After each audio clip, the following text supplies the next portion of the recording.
Limbo and Other Essays. To which is now added Ariadne in Mantua. By Vernon Lee. Limbo. Però c'è gente di molto valore, conobbi c'è in quelle limbo, aran sospesi. 1. It may seem curious to begin with Dante and pass on to the children's rabbit's house, but I require both to explain what it is I mean by limbo, no such easy matter on trying. For this discourse is not about the pious pagans whom the poet found in honorable confinement at the gate of hell, nor of their neighbors the unchristened babies, but I am glad of Dante's authority for the existence of a place holding such creatures as have just missed a necessary right, or come too soon for thorough salvation.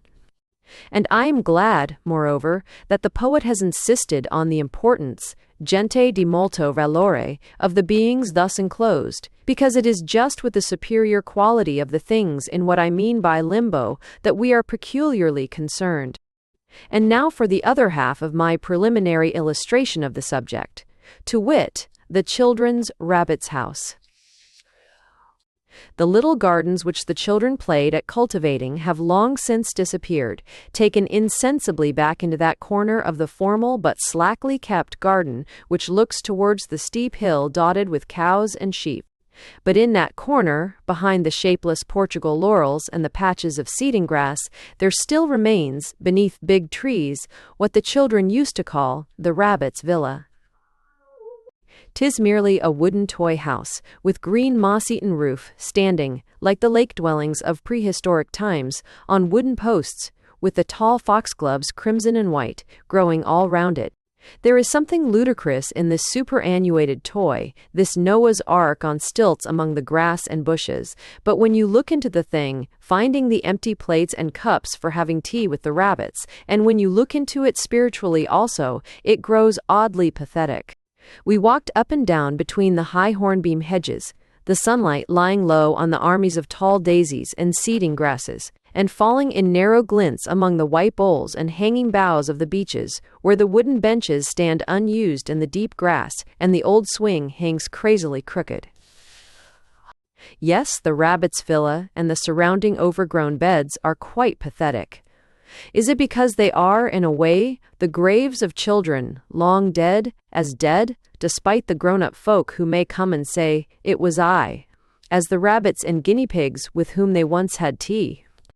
That is it, and that explains my meaning. The rabbit's villa is, to the eye of the initiate, one of many little branch establishments of limbo surrounding us on all sides. Another poet, more versed in similar matters than Dante, one feels sure that Dante knew his own mind, and always had his own way, even when exiled. Rossetti, in a sonnet, has given us the terrible little speech which would issue from the small limbos of this kind.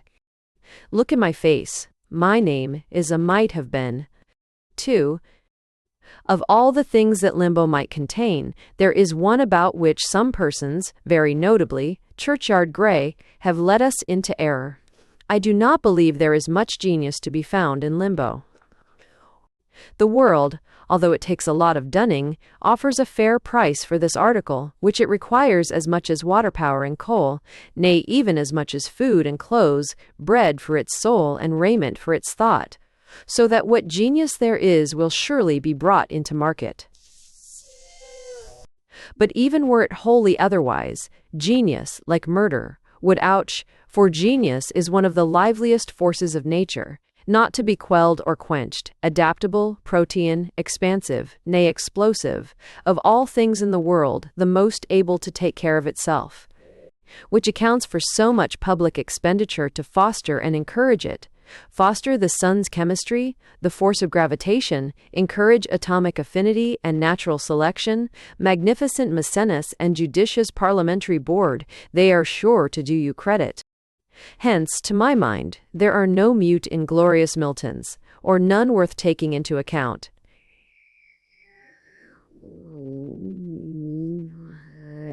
Our sentimental surmises about them grow from the notion that human power is something like the wheels or cylinder of a watch, A neat numbered scrap of mechanism, stamped at a blow by a creative fiat, or hand-hammered by evolution, and fitting just exactly into one little plan, serving exactly one little purpose, indispensable for that particular machine, and otherwise fit for the dust heap. Happily for us, it is certainly not so.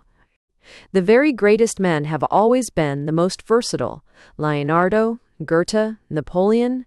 The next greatest can still be imagined under different circumstances as turning their energy to very different tasks, and I am tempted to think that the hobbies by which many of them have laid much store, or riases, or two to the evity H. Arca, while the world merely laughed at the statesman's trashy verses, or the musician's third-rate sketches, may have been of the nature of rudimentary organs, which, given a different environment, might have developed, become the creature's chief raison d'être, leaving that which has actually chanced to be his talent to become atrophied, perhaps invisible.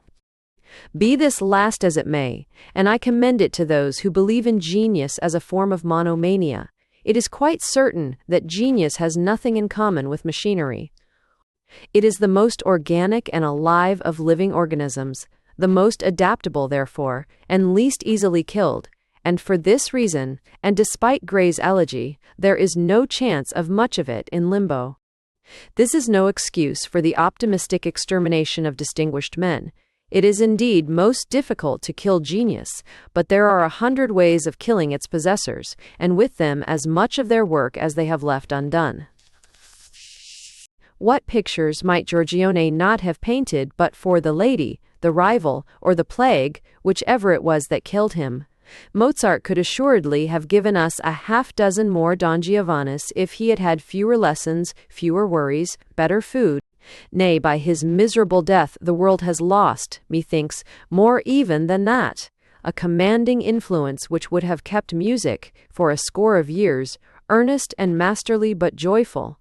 Rossini would not have run to seed, and Beethoven's Ninth Symphony might have been a genuine hymn to joy, if only Mozart, the Apollo of musicians, had, for a few years more, flooded men's souls with radiance. A similar thing is said of Raphael, but his followers were mediocre, and he himself lacked personality, so that many a better example might be brought. These are not useless speculations. It is as well we realize that, although genius be immortal, poor men of genius are not. Quite an extraordinary small amount of draughts and microbes, of starvation, bodily and spiritual, of pinpricks of various kinds, will do for them. We can all have a hand in their killing, the killing also of their peace, kindliness, and justice, sending these qualities to Limbo, which is full of such. And now, dear reader, I perceive that we have at last got Limbo well in sight, and, in another minute, we may begin to discern some of its real contents. 3. The paladin Astolfo, as Ariosto relates, was sent on a winged horse up to the moon, where, under the cicerone-ship of John the Evangelist, he saw most of the things which had been lost on earth, among others, the wits of many persons in bottles, his cousin Orlando's, which he had come on purpose to fetch, and, curiously enough, his own, which he had never missed. The moon does well as storehouse for such brilliant romantic things. The Limbo, whose contents and branches I would speak of, is far less glorious, a trifle humdrum, sometimes such as makes one smile, like that via of the rabbits in the neglected garden. 'Twas for this reason indeed that I preferred to clear away at once the question of the mute inglorious Miltons, and of such solemn public loss as comes of the untimely death of illustrious men. The bedroom of Gambetta after his death, the white bed neatly made empty, with laurel garlands replacing him, the tricolour flag, half furled, leaned against the chair, and on the table, vague heaped-up papers. A thing quite modest and heroic, suitable to all similar occasions, Mirabeau say, and Stevenson on his far-off island, and with whose image we can fitly close our talk of genius wasted by early death. I have alluded to happiness as filling up much space in Limbo, and I think that the amount of it lying in that kingdom of might have been is probably out of all proportion with that which must do that duty in this actual life. Browning's last ride together, one has to be perpetually referring to poets on this matter, for philosophers and moralists consider happiness in its causal connection, or as a fine snare to virtue. Browning's last ride together expresses, indeed, a view of the subject commending itself to active and cheerful persons, which comes to many just after their salad days. To wit, what a mercy that we don't often get what we want most. The objects of our recent ardent longings reveal themselves, most luridly sometimes, as dangers, deadlocks, fetters, hopeless labyrinths, from which we have barely escaped. This is the house I wanted to buy, the employment I fretted to obtain, the lady I pined to marry, the friend with whom I projected to share lodgings. With such sudden chill recognitions comes belief in a special providence, some fine Greek-sounding goddess, thwarting one's dearest wishes from tender solicitude that we shouldn't get what we want. In such a crisis, the nobler of us feel like the riding lover, and learn ideal philosophy and manly acquiescence. All list has a metacections. The meaner snigger ungenerously about those youthful escapes, and know not that they have gained safety at the price, very often, of the little good ideality, faith, and dash there ever was about them, safe, smug individuals, whose safety is mere loss to the cosmos. But later on, when our characters have settled, when repeated changes have taught us which is our unchangeable ego, we begin to let go that optimist creed, and to suspicion turning to certainty, that, as all things which have happened to us, have not been always advantageous, but, so likewise, things longed for in vain, need not necessarily have been curses. As we grow less attached to theories, and more to our neighbors, we recognize every day that loss, refusal of the desired, has not by any means always braced or chastened the lives we look into. We admit that the powers that be showed considerable judgment in disregarding the teachings of asceticism, and inspiring mankind with innate repugnance to having a bad time. And, to return to the question of limbo, as we watch the best powers, the whole usefulness and sweetness starved out of certain lives for lack of the love, the liberty, or the special activities they prayed for. As regards the question of limbo, I repeat, we grow or try to grow a little more cautious about sending so much more happiness, ours and other folks, to the place of might have been. Some of it certainly does seem beyond our control, a fatal matter of constitution. I am not speaking of the results of vice or stupidity. This talk of limbo is exclusively addressed to the very nicest people. A deal of the world's sound happiness is lost through shyness. We have all of us seen instances. They often occur between members of the same family. The very similarity of nature, which might make mothers and daughters, brothers and sisters, into closest companions, merely doubling the dose of that terrible reserve, timidity, horror of human contact, paralysis of speech, which keeps the most loving hearts asunder. It is useless to console ourselves by saying that each has its own love of the other, and thus they walk, sometimes side by side, never looking in one another's eyes, never saying the word, till death steps in, death sometimes unable to loosen the tongue of the mourner. Such things are common among our reserved northern races, making us so much less happy and less helpful in everyday life than our Latin and Teuton neighbors, and, I imagine, are commonest among persons of the same blood. But the same will happen between lovers, or those who should have been such. Doubt of one's own feeling, fear of the other's charity, apprehension of its all being a mistake, has silently prevented many a marriage. The two, then, could not have been much in love. Not in love, since neither ever allowed that to happen, more's the pity, but loving one another with the whole affinity of their natures, and, after all, being in love is but the crisis, or the beginning of that, if it's worth anything. Thus, shyness sends much happiness to limbo. But actual shyness is not the worst. Some persons, sometimes of the very finest kind, endowed for loving kindness, passion, highest devotion, nay, requiring it as much as air or warmth, have received, from some baleful fairy, a sterilizing gift of fear.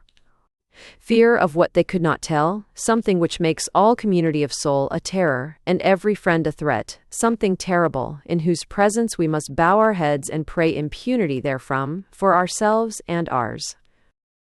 But the bulk of happiness stacked up in limbo appears, on careful looking, to be an agglomeration of other lost things, justice, charm, appreciation, and faith in one another, all recklessly packed off as so much lumber, sometimes to make room for fine new qualities instead. Justice, I am inclined to think, is usually sent to limbo through the agency of others. A work in many folios might be written by condensing what famous men have had said against them in their days of struggle, and what they have answered about others in their days of prosperity. The loss of charm is due to many more circumstances. The stress of life, indeed, seems calculated to send it to limbo.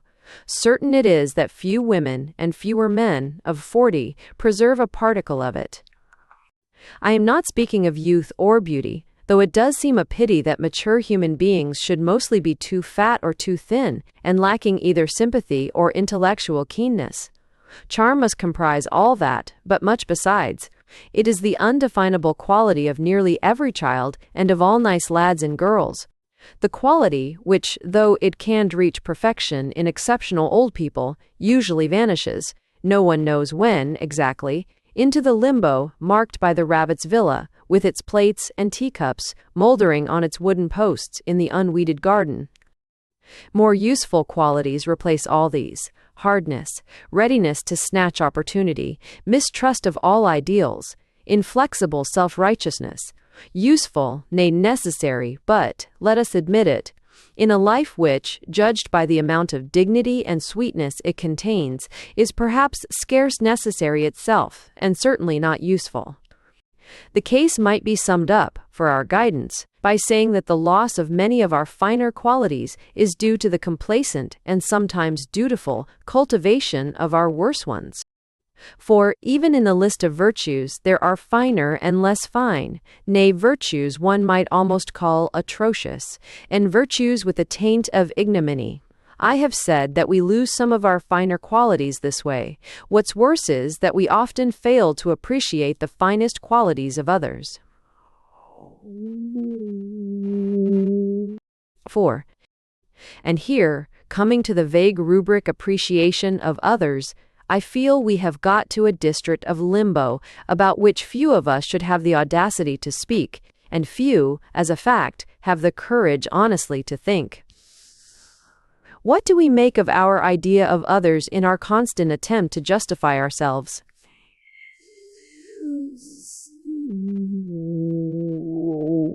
No Japanese bogeymonger ever produced the equal of certain wooden monster puppets, which we carve, paint, rig out, and christen by the names of real folk. Alas, alas, dear names, sometimes of friends, and stick up to gibber in our memory, while the real image, the creature we have really known, is carted off to limbo. But this is too bad to speak of. Let us rather think gently of things, sad, but sad without ignominy, of friendships still born, or untimely cut off, hurried by death into a place like that which holds the souls of the unchristened babies. Often, like them, let us hope, removed to a sphere where such things grow finer and more fruitful, the sphere of the love of those we have not loved enough in life. But that at best is but a place of ghosts, so let us never forget, dear friends, how close all round lies Limbo, the kingdom of might, have been. In praise of old houses, IDSA, all Freeville, College Shelf, and Market. 1. My Yorkshire friend was saying that she hated being in an old house. There seemed to be other people in it besides the living. Both.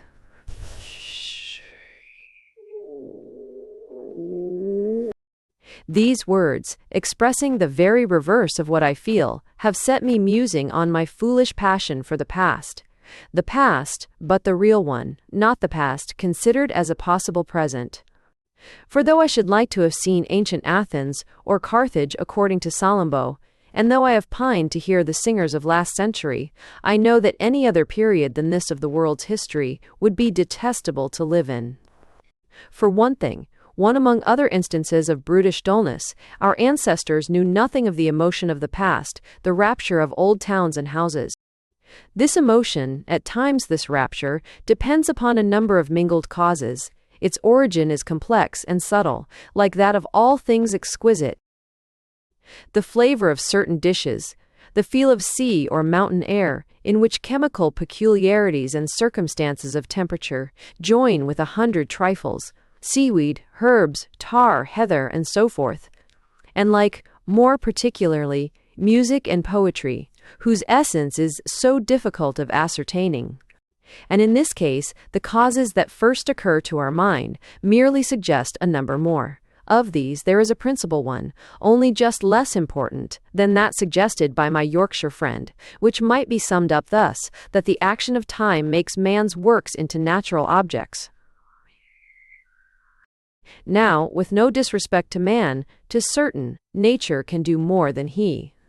Not that she is the more intelligent of the two, on the contrary, she often makes the grossest artistic blunders, and has, for instance, a woeful lack of design in England, and a perfect mania for obvious composition and deliberate picturesqueness in Italy and Argyllshire. But nature is greater than man, because she is bigger, and can do more things at a time.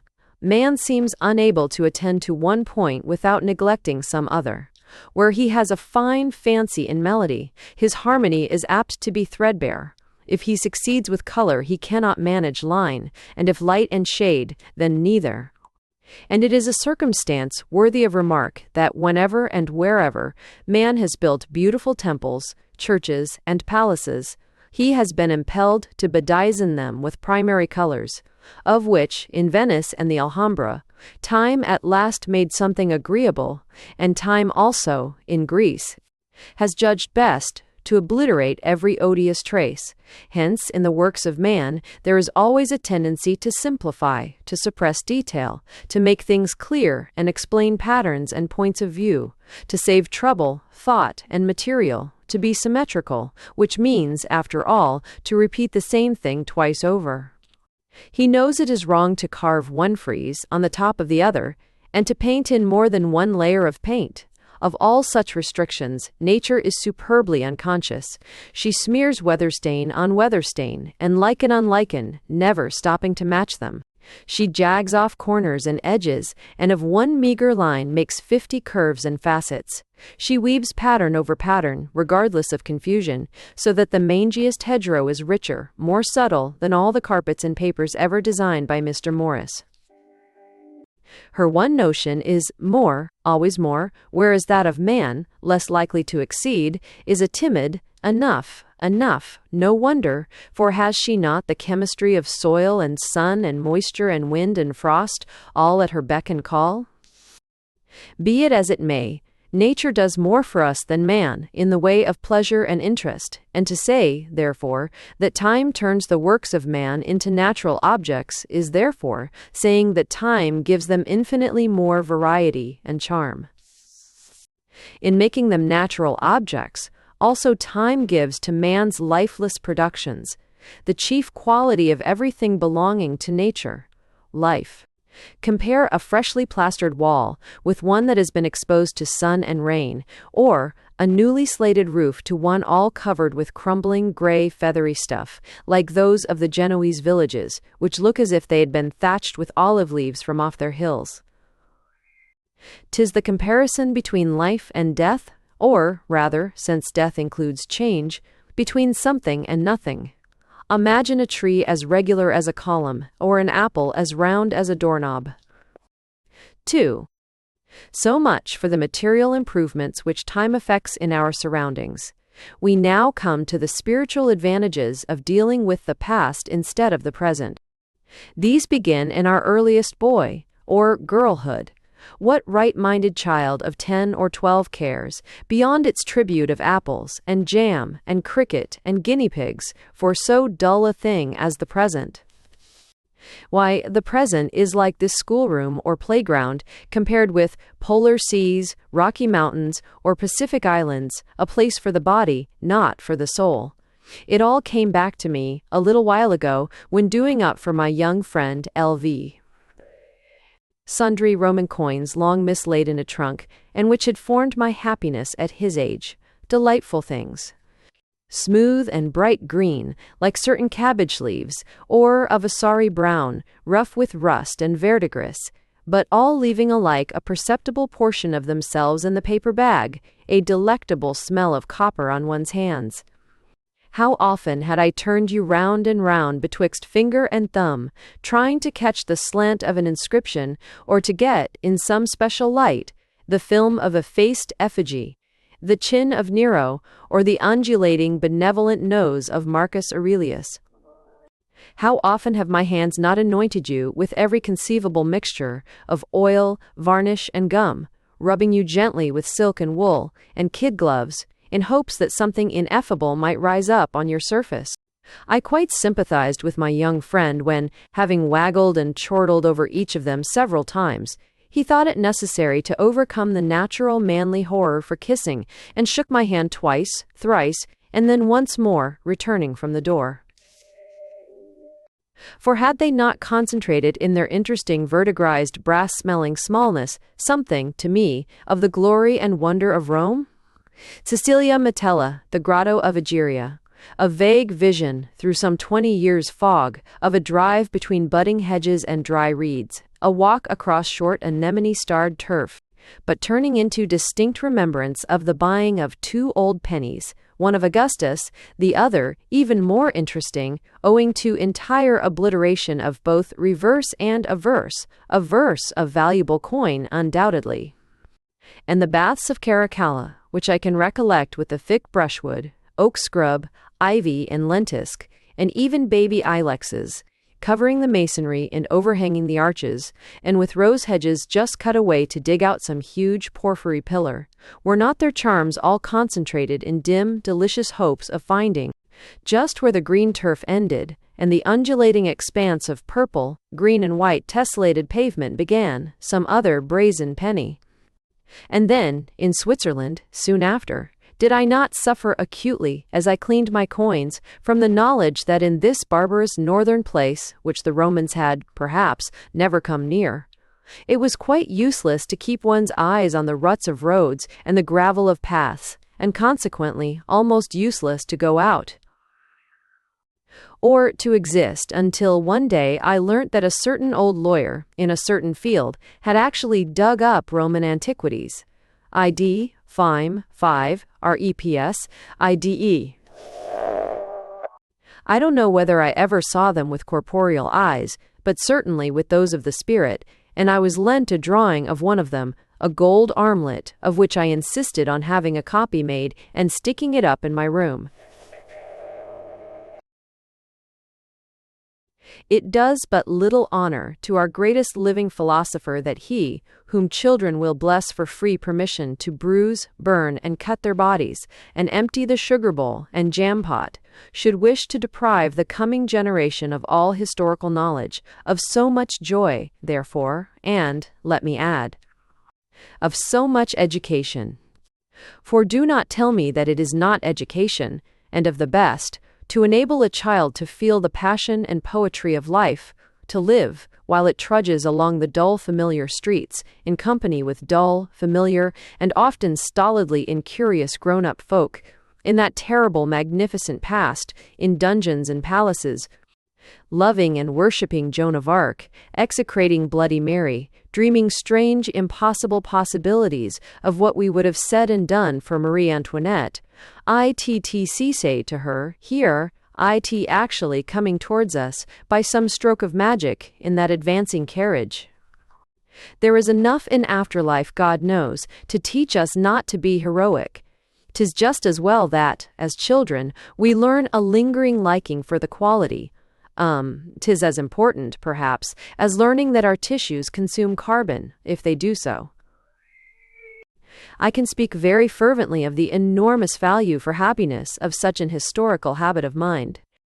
Such a habit transcends altogether, in its power of filling one's life, the merely artistic and literary habit. For, after all, painting, architecture, music, poetry are things which touch us in a very intermittent way.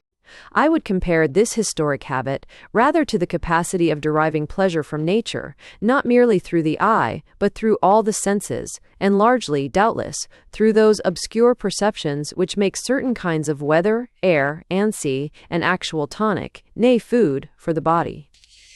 To this alone would I place my historical habit in the second rank. For, as the sensitiveness to nature means supplementing our physical life by the life of the air and the sun, the clouds and waters, so does this historic habit mean supplementing our present life by a life in the past, a life larger, richer than our own, multiplying our emotions by those of the dead. I am no longer speaking of our passions for Joan of Arc and Marie Antoinette, which disappear with our childhood. I am speaking of a peculiar sense, ineffable, indescribable, but which everyone knows again who has once had it, and which to many of us has grown into a cherished habit, the sense of being companioned by the past, of being in a place warmed for our living by the lives of others. To me, as I started with saying, the reverse of this is almost painful, and I know few things more odious than the chilly, drafty emptiness of a place without a history. For this reason, America, save what may remain of Hawthorne's New England and Irving's New York, never tempts my vagabond fancy. Nature can scarcely afford beauty wherewith to compensate for living in block-tin shanties or brand-new palaces. How different if we find ourselves in some city, nay village, rendered habitable for our soul by the previous dwelling therein of others, of souls. Here the streets are never empty, and, surrounded by that faceless crowd of ghosts, one feels a right to walk about, being invited by them, instead of rushing along on one's errands among a throng of other wretched living creatures who are blocked by us and block us in their turn. How convey this sense? I do not mean that if I walk through old Paris or through Rome, my thoughts revolve on Louis XVI or Julius Caesar. Nothing could be further from the fact. Indeed, the charm of the thing is that one feels oneself accompanied not by this or that magnifico of the past, whom, of course, one would never have been introduced to, but by a crowd of nameless creatures, the daily life, common joy, suffering, heroism of the past. Nay, there is something more subtle than this. The whole place, how shall I explain it, becomes a sort of living something. Thus, when I hurry, for one must needs hurry through Venetian narrowness, between the pink and lilac houses, with faded shutters and here and there a shred of tracery, now turning a sharp corner before the locksmiths or the chestnut roasters, now hearing my steps lonely between high walls broken by a Gothic doorway, now crossing some smooth paved little square with its sculptured well and balconied palaces, I say, walking day after day through these streets, that I am in contact with a whole living, breathing thing full of habits of life, of suppressed words, a sort of odd, mysterious, mythical, but very real creature. As if, in the dark, I stretched out my hand and met something, but without any fear, something absolutely indefinable, in shape and kind, but warm, alive. I remember walking thus along the bastions, under the bishop's palace at Laon, the great stone cows peering down from the belfry above, with a sense of inexpressible familiarity and peace. And, strange to say, this historic habit makes us familiar also with places where we have never been. How well, for instance, do I not know Dinant and Bouvines, rival cities on the Metz topography and detail equally fantastic? And how I sometimes long, as with homesickness, for a scramble among the stones and grass and chandelier-like asphodels of Agrigentum, Veii, Colatium. Why, to one-minded like myself, a map, and even the names of stations in a timetable, are full of possible delight. And sometimes it rises to rapture. This time, 8 years ago, I was fretting my soul away, ill, exiled away from home, forbidden all work in the south of Spain. At Granada for 3 dreary weeks it rained without ceasing, till the hill of the Alhambra became filled with the babbling of streams, and the town was almost cut off by a sea of mud. Between the showers, one rushed up into the damp gardens of the general life, or into the Alhambra, to be imprisoned for hours in its desolate halls, while the rain splashed down into the courts. My sitting room had 5 doors, 4 of glass, and the snow lay thick on the mountains. My few books had been read long ago. There remained to spell through a Spanish tome on the rebellion of the Alpujarras, whose Moorish leader, having committed every crime, finally went to heaven for spitting on the Koran on his deathbed. Letters from home were perpetually lost, or took a week to come. It seemed as if the world had quite unlearned every single trick that had ever given me pleasure. Yet, in these dreary weeks, there was one happy morning. It was the anniversary, worse luck to it, of the conquest of Granada from the Moors. We got seats in the chapel of the Catholic kings, and watched a gentleman in a high hat, which he kept on in church, and swallowtails, carry the banner of Castile and Aragon, in the presence of the archbishop and chapter, some medieval pages, 2 trumpeters with pigtails, and an array of soldiers. A paltry ceremony enough. But before it began, and while Mass was still going on, there came to me for a few brief moments that happiness unknown, for so many, many months, that beloved historic emotion. My eyes were wandering round the chapel, up the sheaths of the pilasters to the gilded spandrels, round the altars covered with gibbering sculpture, and down again among the crowd, kneeling on the matted floor, women in veils, men with scarlet cloak lining over the shoulder. Here and there, the shaven head and pigtail of the bullring. In the middle of it all, on their marble beds, lay the effigies of Ferdinand and Isabella, with folded hands and rigid feet, 4 crimson banners of the Moors overhead.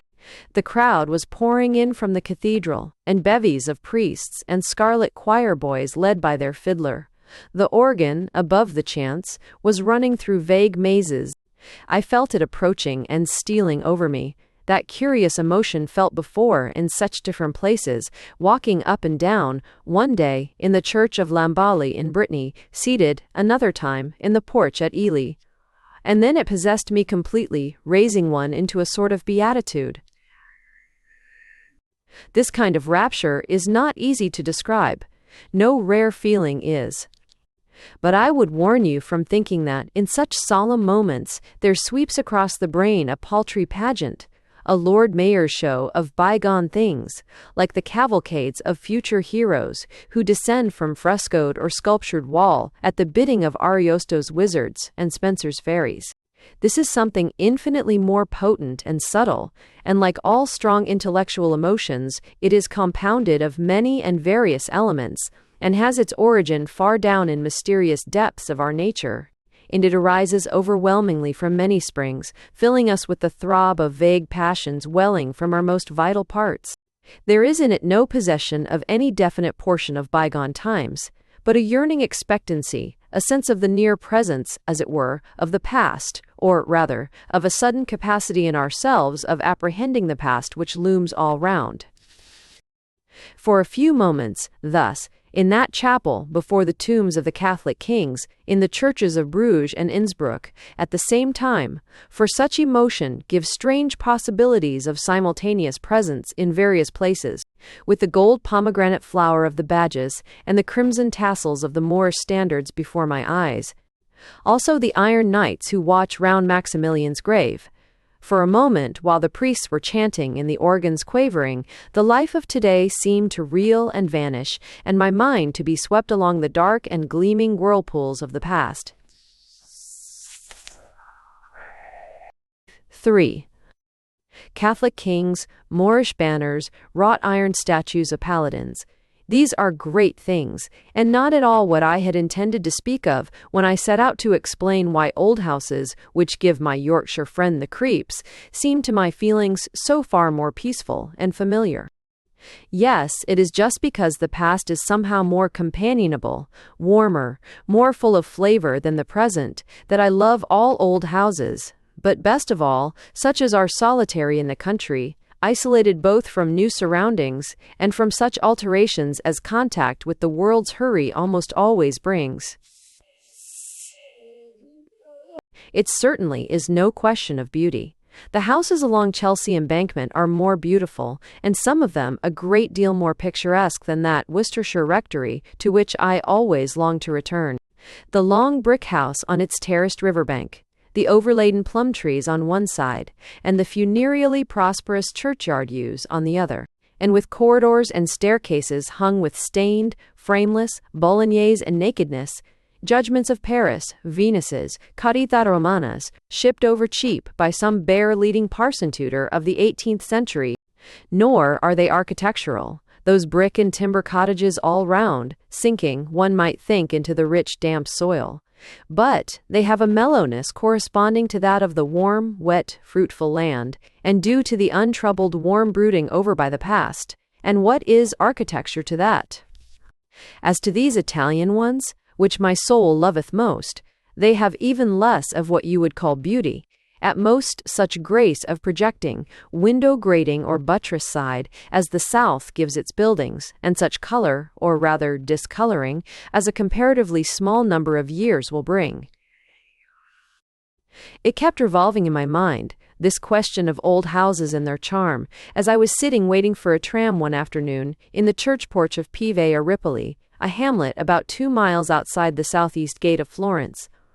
That church porch is like the baldacchino over certain Roman high altars, or, more humbly, like a very large 4-post bedstead. On the one hand was a hillside of purple and brown scrub and dark cypresses fringed against the moist, moving gray sky.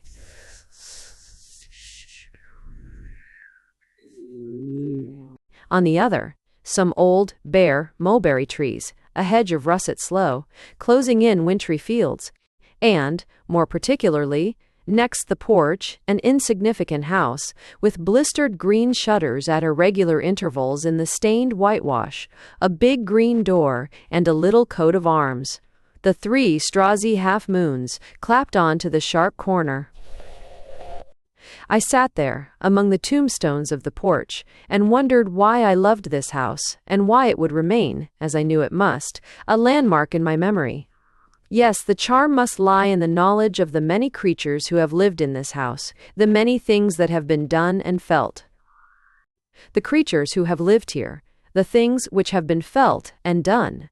But those things felt and done, were they not mainly trivial, base, at best, nowise uncommon, and such as must be going on in every new house all around? People worked and shirked their work, endured, fretted, suffered somewhat, and amused themselves a little, were loving, unkind, neglected, and neglectful, and died, some too soon, some too late. That is human life, and as such doubtless important. But all that goes on today just the same, and there is no reason why that former life should have been more interesting than that these people, Argenta Cavalesi and Vincenzio Grazzini, buried at my feet, should have had bigger or better made souls and bodies than I or my friends. Indeed, in sundry ways, and owing to the narrowness of life and thought, the calmer acceptance of coarse or cruel things, I incline to think that they were less interesting, those men and women of the past, whose rustling dresses fill old houses with fantastic sounds. They had, some few of them, their great art, great aims, feelings, struggles, but the majority were of the earth and intolerably earthy. Ah, 'tis their close ghosts that haunt us, not their own. So why should the past be charming? Perhaps merely because of its being the one free place for our imagination. For, as to the future, it is either empty or filled only with the cast shadows of ourselves and our various machineries. The past is the unreal and the yet visible, It has the fascination of the distant hills, the valleys seen from above, the unreal, but the unreal whose unreality, unlike that of the unreal things with which we cram the present, can never be forced on us. There is more behind. There may be anything. This sense which makes us in love with all intricacies of things and feelings, roads which turn, views behind views, trees behind trees, makes the past so rich in possibilities. An ordinary-looking priest passes by, rings at the door of the presbytery, and enters. Those who lived there, in that old stained house with the strassy escutcheon, opposite the 5 bare mulberry trees, were doubtless as like as may be to this man who lives there in the present. Quite true, and yet there creeps up the sense that they lived in the past. For there is no end to the deceits of the past. We protest that we know it is cozening us, and it continues to cozen us just as much. Reading over Browning's Scaluppi lately, it struck me that this dead world of vanity was no more charming or poetical than the one we live in, when it also was alive, and that those ladies, Mrs. X, Countess Y, and Lady Z, of whose toilettes at last night's ball that old gossip P had been giving us details throughout dinner, will, in their turn, if anyone care, be just as charming, as dainty and elegiac as those other women who sat by while Galuppi played toccatas stately at the clavichord. Their dresses, should they hang for a century or so, will emit a perfume as frail and sad and heady, their wardrobe filled with such dust as makes tears come into one's eyes, from no mechanical reason. Was a lady such a lady? They will say that of ours also, and, in recognizing this, we recognize how trumpery, flat, stale, and unprofitable were those ladies of the past. It is not they who make the past charming, but the past that makes them. Time has wonderful cosmetics for its favored ones, and if it brings white hairs and wrinkles to the realities, how much does it not heighten the bloom, brighten the eyes and hair of those who survive in our imagination? And thus, somewhat irrelevantly, concludes my chapter in praise of old houses. The Lie of the Land. Notes about landscapes. 1. I want to talk about the something which makes the real individual landscape, the landscape one actually sees with the eyes of the body and the eyes of the spirit, the landscape you cannot describe. That is the drawback of my subject, that it just happens to elude all literary treatment, and yet it must be treated. There is not even a single word or phrase to label it, and I have had to call it, in sheer despair, was in new RS the lie of the land. It is an unnamed mystery, into which various things enter, and I feel, as if I ought to explain myself, by dumb show. It will serve at any rate as an object lesson, in the extreme one-sidedness of language, and a protest against human silence about the things it likes best. Of outdoor things, words can of course tell us some important points, color, for instance, and light, and somewhat of their gradations and relations. And an adjective, a metaphor, may evoke an entire atmospheric effect, paint us a sunset or a starlit night. But the far subtler and more individual relations of visible line defy expression. No poet or prose writer can give you the tilt of a roof, the undulation of a field, the bend of a road. Yet these are the things in landscape which constitute its individuality and which reach home to our feelings. For color and light are variable, nay, more, they are relative. The same tract will be green in connection with one sort of sky, blue with another, and yellow with a third. We may be disappointed when the woods, which we had seen as vague, moss-like blue before the sun had overtopped the hills, become at midday a mere vast lettuce bed. We should be much more than disappointed. We should doubt of our senses if we found on going to our window that it looked down upon outlines of hills, upon precipices, ledges, knolls, or flat expanses different from those we had seen the previous day or the previous year. Thus, the unvarying items of a landscape happen to be those for which precise words cannot be found. Briefly, We praise color, but we actually live in the indescribable thing which I must call the lie of the land. The lie of the land means walking or climbing, shelter or bleakness. It means the corner where we dread a boring neighbor, the bend round which we have watched someone depart, the stretch of road which seemed to lead us away out of captivity. Yes, lie of the land is what has mattered to us since we were children, to our fathers and remotest ancestors, and its perception, the instinctive preference for one kind rather than another, is among the obscure things inherited with our blood and making up the stuff of our souls. For how else explain the strange powers which different shapes of the earth's surface have over different individuals? The sudden pleasure, as of the sight of an old friend, the pang of pathos, which we may all receive in a scene which is new, without memories, and so unlike everything familiar as to be almost without associations. The lie of the land has therefore an importance in art, or, if it have not, ought to have, quite independent of pleasantness of line, or of anything merely visual. An immense charm consists in the fact that the mind can walk about in a landscape. The delight at the beauty which is seen is heightened by the anticipation of further unseen beauty, by the sense of exploring the unknown, and to our present pleasure before a painted landscape is added, the pleasure we have been storing up during years of intercourse, if I may use this word, with so many real ones, in 2.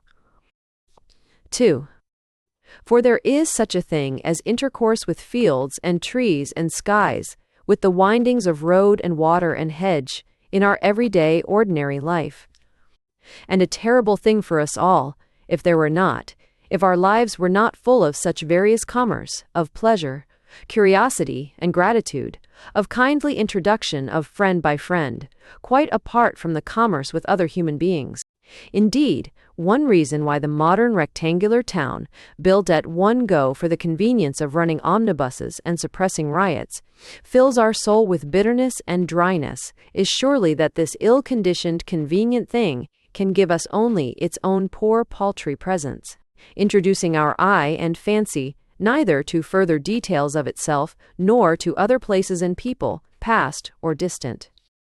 Words can just barely indicate the charm of this other place, other time enriching of the present impression. Words cannot in the least, I think, render that other suggestion contained in the lie of the landy, the suggestion of the possibility of a delightful walk. What walks have we not taken, leaving sacred personages and profane, not to speak of allegoric ones, far behind in the backgrounds of the old Tuscans, Umbrians, and Venetians? Up Anasso's hillside, woods of cypress and pine, smelling of myrrh and sweet briar, over Perugino's green rising grounds, towards those slender, scant-leaved trees, straight-stemmed acacias and elms, by the water in the cool blue evening valley. Best of all, have not Giorgione and Titian, Palma and Bonifacio, and the dear imitative people labeled Venetian school, led us between the hedges russet already, with the ripening of the season, an hour into those fields where the sheep are nibbling, under the twilight of the big brown trees, to where some pale blue Alp closes in the slopes and the valleys? 3.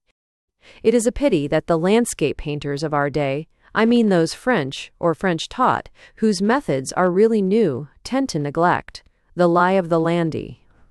Some of them, I fear, deliberately avoid it as old-fashioned, what they call obvious, as interfering with their aim of interesting by the mere power of vision and skill in laying on the paint. Be this as it may, their innovations inevitably lead them away from all research of what we may call topographical charm, for what they have added to art is the perfection of very changeable conditions of light and atmosphere, of extremely fleeting accidents of color. One would indeed be glad to open one's window on the fairyland of iridescent misty capes, of vibrating skies and sparkling seas of Monsieur Claude Monet. Still more to stand at the close of an autumn day, watching the light fogs rise along the fields, mingling with delicate pinkish mist of the bare poplar rose against the green of the first sprouts of corn. But I am not sure that the straight line of sea and shore would be interesting at any other moment of the day, and the poplar rose and cornfields would very likely be drearily dull until sunset.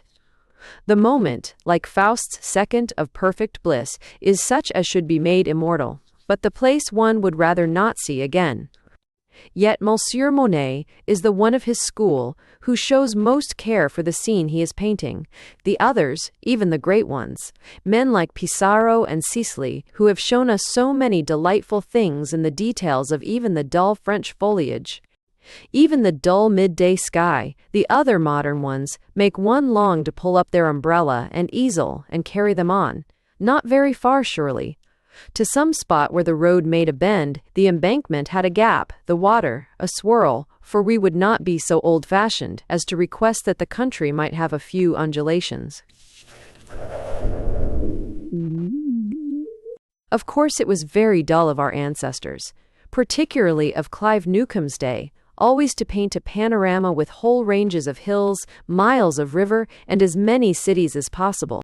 And even our pleasure in Turner's large landscapes is spoilt by their being the sort of thing people would drive for miles or climb for hours to enjoy, what our grandfathers in postchaises called a noble fine prospect. All that had to be got rid of, like the contemporaneous literary descriptions. A smiling valley proceeded from southeast to northwest, an amphitheater of cliffs bounding it on the right hand, while to the left a magnificent waterfall leapt from a rock 300 feet in height and expanded into a noble natural basin of granite some 50 yards in diameter, CCCE. The British classics, thus busy with compass, measuring rod and level, thus anxious to enable the reader to reconstruct their landscape on pasteboard, had no time, of course, to notice trifling matters. How, for instance, the woods are round us, heaped and dim, from slab to slab how it slips and springs, the thread of water, single and slim, through the ravage some torrent brings. Nor could the panoramic painter of the earlier 19th century pay much attention to mere alternations of light, while absorbed in his great distant view of Jerusalem and Madagascar. Indeed, he could afford to move off only when it began to rain very hard. 4. The Impressionist painters represent the reaction against this dignified and also more stolid school of landscape. They have seen, or are still seeing, all the things which other men did not see. And here I may remark that one of the most important items of this seeing is exactly the fact that in many cases we can see only very little.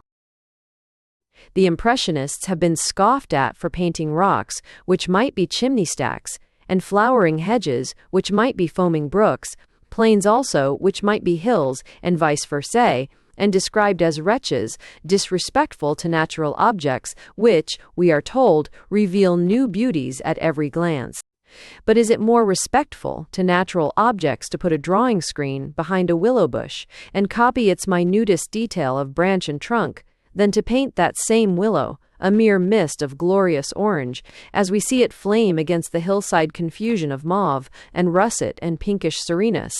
I am glad to have brought in that word, confusion. The modern school of landscape has done a great and pious thing in reinstating the complexity, the mystery, the confusion of nature's effects, nature which differs from the paltry work of man, just in this, that she does not thin out, make clear and symmetrical for the easier appreciation of foolish persons, but packs effect upon effect, in space even as in time, one close upon the other, leaf upon leaf, branch upon branch, tree upon tree, color upon color, a mystery of beauty wrapped in beauty.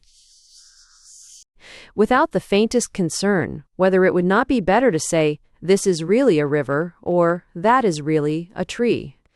But, answer the critics with much superiority, art should not be the mere copying of nature.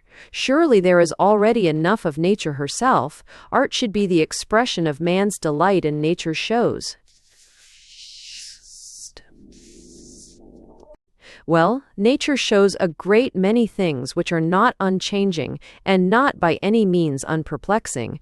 She shows them at least to those who will see, whor see what is really there to be seen, and she will show them, thanks to our brave Impressionists, to all men henceforth who have eyes and a heart. And here comes our debt to these great painters. what a number of effects, modest and exquisite, or bizarre and magnificent, they will have taught us to look out for. What beauty in poetry and humdrum scenery, what perfect loveliness even among sordidness and squalor. Tints as of doves' breasts in city mud, enamel splendors in heaps of furnace refuse, mysterious magnificence, visions of Venice at night, of Eblis Palace, of I know not what, in wet gaslit nights, in looming lit-up factories. Nay, leaving that alone, since 'tis better, perhaps, that we should not enjoy anything connected with grime and misery and ugliness, how much have not these men added to the delight of our walks and rides?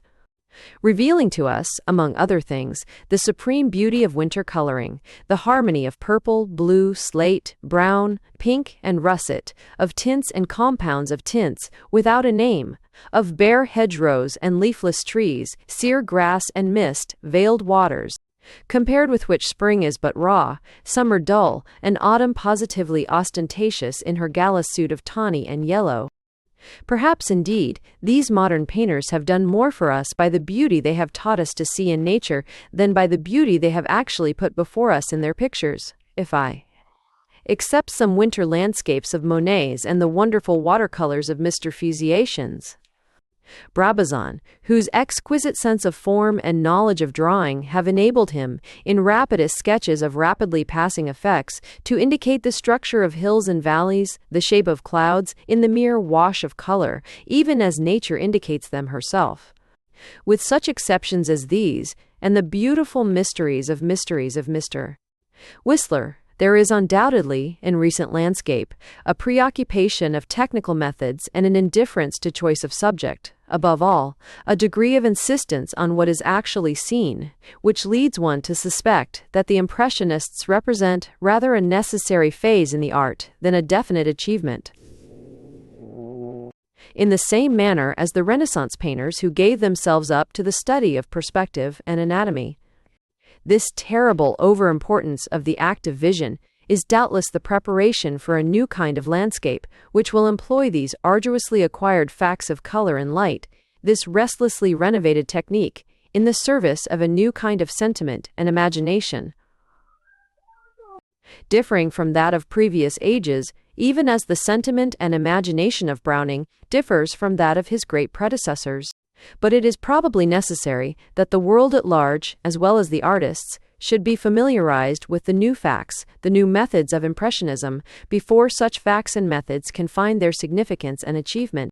Even as in the Renaissance people had to recognize the realities of perspective and anatomy before they could enjoy an art which attained beauty through this means, it would have been no use showing 16 chapels to the contemporaries of Giotto. There is at present a certain lack of enjoyable quality, a lack of soul appealing to soul, in the new school of landscape. But where there is a faithful, reverent eye, a subtle hand, a soul cannot be far round the corner. And we may hope that, if we be as sincere and willing as themselves, our Polliolos and Mantegnas of the Impressionist school, discoverers of new subtleties of color and light, will be duly succeeded by modern Michelangelos and Titians, who will receive all the science ready for use, and bid it fetch and carry and build new wonderful things for the pleasure of their soul and of ours. 5.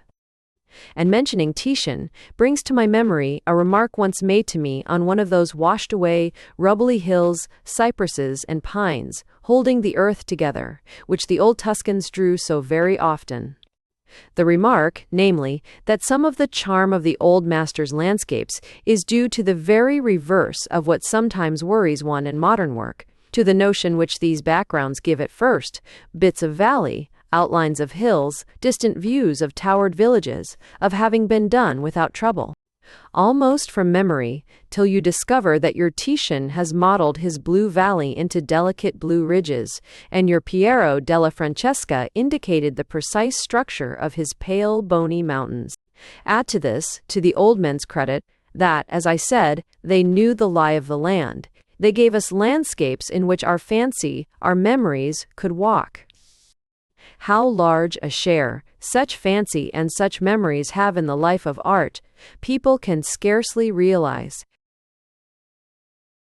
Nay, such is the habit of thinking of the picture, statue, or poem as a complete and vital thing apart from the mind which perceives it, that the expression life of arte is sure to be interpreted as life of various schools of art. Thus, the life of art developed from the type of Phidias to that of Praxiteles and so forth. But in the broader, truer sense, the life of all art goes on in the mind and heart, not merely of those who make the work, but of those who see and read it. Nay, is not the work, the real one, a certain particular state of feeling, a pattern woven of new perceptions and impressions, and of old memories and feelings, which the picture, the statue or poem, awakens, different in each different individual? 'Tis a thought, perhaps annoying to those who have slaved 7 years over a particular outline of muscles, a particular color of grass, or the cadence of a particular sentence. What? All this to be refused finality, to be disintegrated by the feelings and fancies of the man who looks at the picture, or reads the book, heaven knows how carelessly besides. Well, if not disintegrated, would you prefer it to be unassimilated? Do you wish your picture, statue, or poem to remain whole as you made it? Place it permanently in front of a mirror, consign it to the memory of a parrot, or, if you are a musician, sing your song, expression and all, down a phonograph. You cannot get from the poor human soul, that living microcosm of changing impressions, the thorough wholesale appreciation which you want. 6. Size. This same power of sentiment and fancy, that is to say, of association, enables us to carry about, like a verse or a tune, whole mountain ranges, valleys, rivers, and lakes, things in appearance the least easy to remove from their place. As some persons are never unattended by a melody, so others, and among them your humble servant, have always for their thoughts and feelings an additional background besides the one which happens to be visible behind their head and shoulders. By this means I am usually in 2 places at a time, sometimes in several very distant ones within a few seconds. It is extraordinary how much of my soul seems to cling to certain peculiarities of what I have called lie of the land, undulations, bends of rivers, straightenings and snakings of road. How much of one's past life, sensations, hopes, wishes, words, has gotten tangled in the little familiar sprigs, grasses, and moss. The order of time and space is sometimes utterly subverted. Thus, last autumn, in a corner of Argyllshire, I seemed suddenly cut off from everything in the British Isles, and reunited to the life I used to lead hundreds of miles away, years ago in the high Apennines, merely because of the minute starry moss underfoot and the bubble of brooks in my ears. Nay, the power of outdoor things, their mysterious affinities, can change the values even of what has been and what has not been, can make one live for a moment in places which have never existed save in the fancy. Have I not found myself suddenly taken back to certain woods which I loved in my childhood, simply because I had halted before a great isolated fir with hanging branches, a single fir shading a circle of soft green turf, and watched the rabbits sitting, like round gray stones, suddenly flashing into white tails in movement? Woods where? I have not the faintest notion. Perhaps only woods I imagine my father must be shooting in when I was a baby, woods which I made up out of Christmas trees, moss, and dead rabbits, woods I had heard of in fairy tales.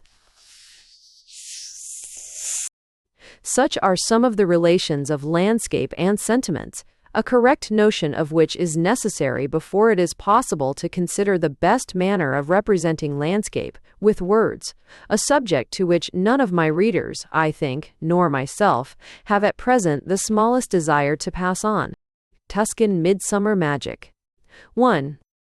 Then, I said, you declined to tell me about the 3 kings, when their procession wound round and round these hillocks, all the little wooden horses with golden bridles and velvet holsters, out of the toy boxes, and the camelopard, and the monkeys and the lynx, and the little doll pages blowing toy trumpets. And still, I know it happened here, because I recognize the place from the pictures. the hillocks all washed away into breasts like those of Diana of the Ephesians, and the rows of cypresses and spruce pines, also out of the toy box. I know what happened in this very place, because Benazzo Gazzoli painted it all at the time, and you were already about the place, I presume? I knew that by her dress, but I did not like to allude to its being old-fashioned. It was the sort of thing, muslin all embroidered with little nosegays of myrtle and yellow broom, and tied into odd bunches at the elbows and waist, which they wore in the days of Botticelli's spring. And on her head she had a garland of eglantine and palm-shaped hellebore leaves, which was quite unmistakable. The nymph Terzalina, for, of course, she was the tutelary divinity of the narrow valley behind the great Medicaean villa, merely shook her head and shifted one of her bare feet, on which she was seated under a cypress tree, and went on threading the yellow broom flowers. At all events, you might tell me something about the magnificent Lorenzo, I went on, impatient at her obstinacy. You know quite well that he used to come and court you here, and make verses most likely. The exasperating goddess raised her thin brown face, with the sharp squirrel's teeth and the glittering goat's eyes. Very pretty, I thought her, though undoubtedly a little passée, like all the symbolical ladies of her set. She plucked at a clump of dry peppermint, perfuming the hot air as she crushed it, and then looked up with a sly, shy little peasant girl's look, which was absurd in a lady so mature and so elaborately adorned. Then, in a crooning voice, she began to recite some stanzas in ottava rima as follows. The house where the good old knight Gualando hid away the little princess was itself hidden in this hidden valley. It was small and quite white, with great iron bars to the windows. In front was a long piece of greensward, starred with white clover, and behind and in front, to where the pines and cypresses began, ran strips of cornfield. It was remote from all the pomps of life, and when the cuckoo had become silent and the nightingales had cracked their voices, the only sound was the coo of the wood pigeons, the babble of the stream, and the twitter of the young larks. The old knight Gualando had hidden his bright armor in an oaken chest, and went to the distant town every day, dressed in the blue smock of a peasant, and driving a donkey before him. Thence he returned with delicates for the little princess, and with news of the wicked usurper, nor did anyone suspect who he was, or dream of his hiding place. During his absence, the little princess, whose name was Fiordespina, used to string beads through the hot hours when the sun smote through the trees, and the green corn ridges began to take a faint gilding in their silveriness, as the princess remembered it in a picture in the castle chapel, where the sun was represented by a big embossed ball of gold, projecting from the picture, which she was allowed to stroke on holidays. In the evening, when the sky turned pearl white, and a breeze rustled through the pines and cypresses, which made a little black fringe on the hilltop, and a little patch of feathery velvet pile on the slopes, the little princess would come forth and ramble about in her peasant's frock, her fair face stained browner by the sun than by any walnut juice. She would climb the hill and sniff the scent of the sun-warmed resin and the sweetness of the yellow broom. It spread all over the hills, and the king, her father, had not possessed so many ells of cloth of gold. But one evening she wandered further than usual, and saw on a bank, at the edge of a cornfield, 5 big white lilies blowing. She went back home and fetched the golden scissors from her work-bag, and cut off one of the lilies. On the next day she came again, and cut another until she had cut them all. But it happened that an old witch was staying in that neighborhood, gathering herbs among the hills. She had taken note of the 5 lilies, because she disliked them on account of their being white, and she remarked that one of them had been cut off, then another, then another. She hated people who like lilies. When she found the 5th lily gone, she wondered greatly, and climbed on the ridge and looked at their stalks where they were cut. She was a wise woman who knew many things. So she laid her finger upon the cut stalk and said, "This has not been cut with iron shears." And she laid her lip against the cut stalk and felt that it had been cut with gold shears, for gold cuts like nothing else. "Ho, ho," said the old witch. "Where there are gold scissors, there must be gold work-bags, and where there are gold work-bags, there must be little princesses." "Well, and then?" I asked.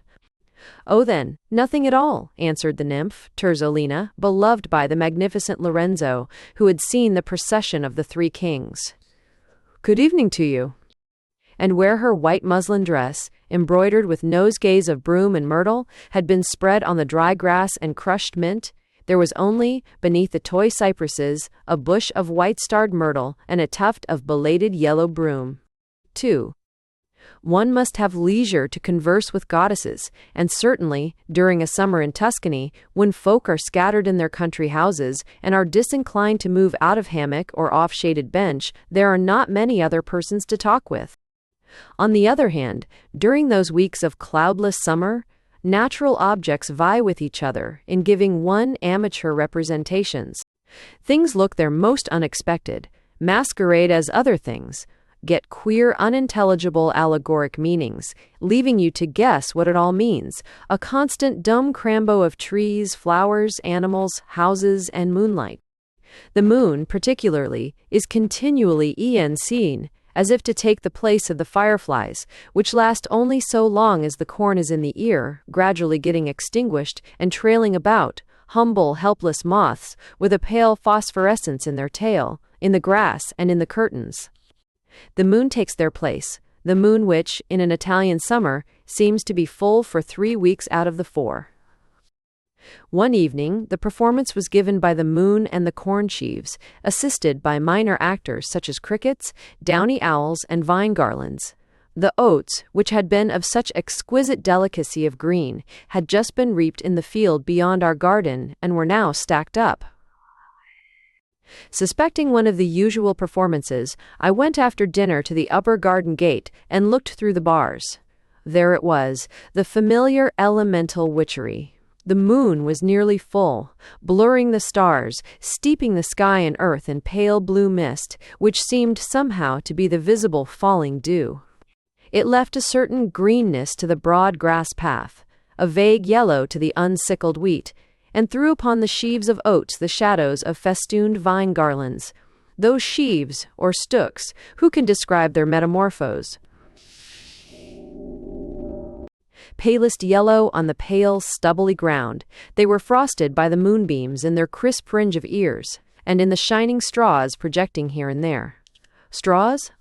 Ears? You would never have guessed that they were made of anything so mundane.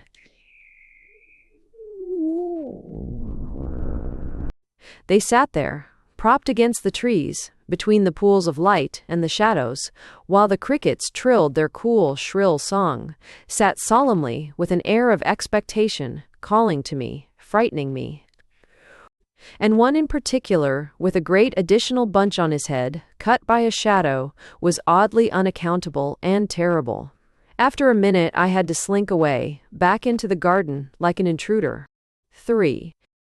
There are performances also in broad daylight, and then human beings are admitted as supernumeraries. Such was a certain cattle fair, up the valley of the Mugnon. The beasts were being sold on a piece of rough, freshly reaped ground, lying between the high road and the riverbed, empty of waters, but full among its shingle of myrrh-scented yellow herbage. The oxen were mostly of the white Tuscan breeds. Those of Romagna are smaller but more spirited, and of a delicate gray, only their thighs slightly browned.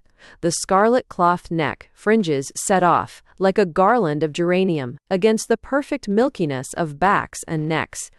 They looked, indeed, these gigantic creatures, as if molded out of whipped cream or cream cheese, suggesting no strength and even no resistance to the touch, with their smooth surface here and there packed into minute wrinkles, exactly like the little Stracani cheeses. This impalpable whiteness of the beasts suited their perfect tameness, passiveness, letting themselves be led about with great noiseless strides over the stubbly ridges and up the steep banks, and hustled together, flank against flank, horns interlaced with horns, without even a sound or movement of astonishment or disobedience. Never a low or a moo, never a glance round of their big, long-lashed, blue-brown eyes. Their big jaws move like millstones, their long tufted tails switch monotonously like pendulums. Around them circle peasants, measuring them with the eye, prodding them with the finger, pulling them by the horns. And every now and then, one of the red-faced men, butchers mainly, who act as go-betweens, dramatically throws his arms round the neck of some recalcitrant dealer or buyer, leads him aside, whispering with a gesture like Judas's kiss. Or he clasps together the red hands and arms of contracting parties, silencing their objections, forcing them to do business. The contrast is curious between these hot, excited, yelling, jostling human beings, above whose screaming "Dio Canes" and "Dio Ladros." The cry of the iced water seller recurs monotonously, and the silent, impassive bullocks, white, unreal, inaudible, so still and huge, indeed, that, seen from above, they look like an encampment, their white flanks like so much spread canvas in the sunshine. And from a little distance, against the hillside beyond the river, the already bought yokes of bullocks look, tethered in a grove of cypresses, like some old medieval allegory. An allegory, as usual, nobody knows of what. 4. Another performance was that of the woods of Lecceto and the hermitage of the same name. You will find them on the map of the district of Siena, but I doubt very much whether you will find them on the surface of the real globe, for I suspect them to be a piece of midsummer magic and nothing more. They had been for years to me among the number, we all have such, of things familiar but inaccessible, or rather things whose inaccessibility, due to no conceivable cause, is an essential quality of their existence. Every now and then from one of the hills you get a glimpse of the square red tower, massive and battlemented, rising among the gray of its ilexes, beckoning one across a ridge or two and a valley, then disappearing again, engulfed in the oak woods, green in summer, copper-colored in winter, to reappear, but on the side you least expected it, plume of ilexes, battlements of tower, as you twisted along the high-lying vineyards and the clusters of umbrella pines fringing the hilltops, and then, another minute, and they were gone. We determined to attain them, to be mocked no longer by Lecceto, and went forth on one endless July afternoon. After much twisting from hillside to hillside and valley to valley, we at last got into a country which was strange enough to secrete even Lecceto. In a narrow valley, we were met by a scent, warm, delicious, familiar, which seemed to lead us, as perfumes we cannot identify will usually do, to ideas very hazy, but clear enough to be utterly inappropriate. English cottage gardens, linen presses of old houses, old-fashioned sitting rooms full of pots of pot-pourri.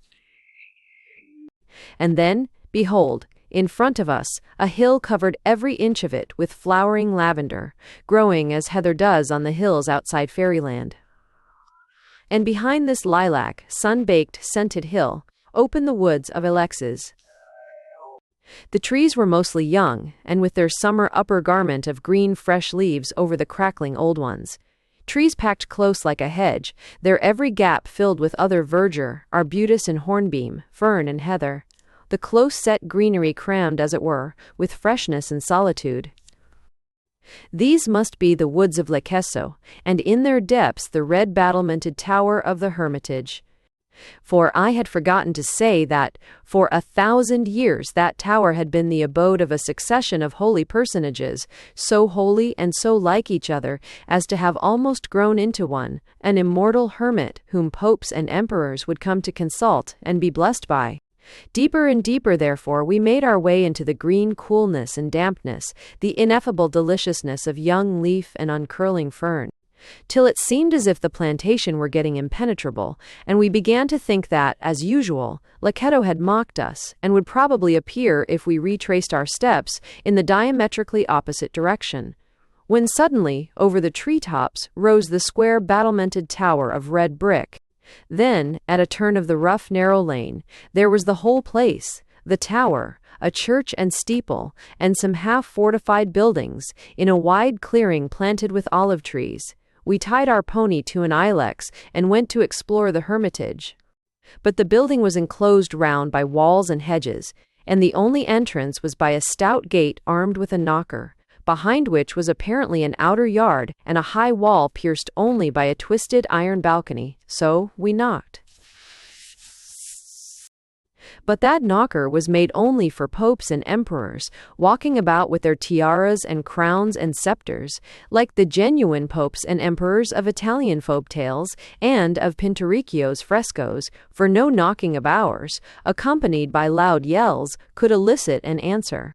It seemed simple enough to get in some other way. There must be peasants about at work, even supposing the holy hermit to have ceased to exist. But climbing walls and hurdles and squeezing between the close, tight ilexes brought us only to more walls, above which, as above the oak woods from a distance, rose the inaccessible battlemented tower. And a small shepherdess, in a flapping leghorn hat, herding black and white baby pigs in a neighboring stubble field under the olives, was no more able than we to break the spell of the hermitage. And all round, for miles apparently, undulated the dense gray plumage of the ilex woods. The low sun was turning the stubble orange where the pigs were feeding, and the distant hills of the Maremma were growing very blue behind the olive trees. So, lest night should overtake us, we turned our pony's head towards the city and traversed the oak woods and skirted the lavender hill, rather disbelieving in the reality of the place we had just been at, save when we saw its tower mock us, emerging again, an inaccessible, improbable place. The air was scented by the warm lavender of the hillsides, and by the pines forming a Japanese pattern, black upon the golden lacquer of the sky. Soon the moon rose, big and yellow, lighting very gradually the road in whose gloom you could vaguely see the yokes of white cattle returning from work. By the time we reached the city hill, everything was steeped in a pale yellowish light, with queer yellowish shadows, and the tall tanneries glared out with their buttressed balconied top, exaggerated and alarming. Scrambling up the moonlit steep of Fonte Bronda, and passing under a black arch, we found ourselves in the heart of the gaslit and crowded city, much as if we had been shot out of a cannon into another planet, and feeling that the hermitage of Loketo was absolutely apocryphal. 5. The reason of this midsummer magic, whose existence no legitimate descendant of Goths and Vandals and other early lovers of Italy can possibly deny, the reason is altogether beyond my philosophy. The only word which expresses the phenomenon is the German word, untranslatable, Bescherung, a universal giving of gifts, lighting of candles, gilding of apples, manifestation of marvels, realization of the desirable and improbable. To wit, a Christmas tree. And Italy, which knows no Christmas trees, makes its Bescherung in midsummer, gets rid of its tourist vulgarities, hides away the characteristics of its trivial 19th century, decks itself with magnolia blossoms and watermelons, with awnings and street booths, with mandolins and guitars, spangles itself with church festivals and local pageants, and instead of wax tapers and Chinese lanterns, lights up the biggest golden sun by day, the biggest silver moon by night, all for the benefit of a few childish descendants of Goths and Vandals.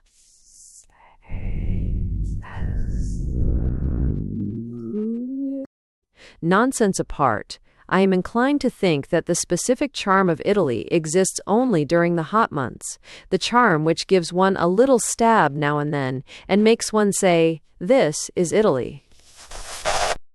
I felt that little stab, to which my heart had long become unused, at the beginning of this very summer in Tuscany, to which belong the above instances of Italian midsummer magic.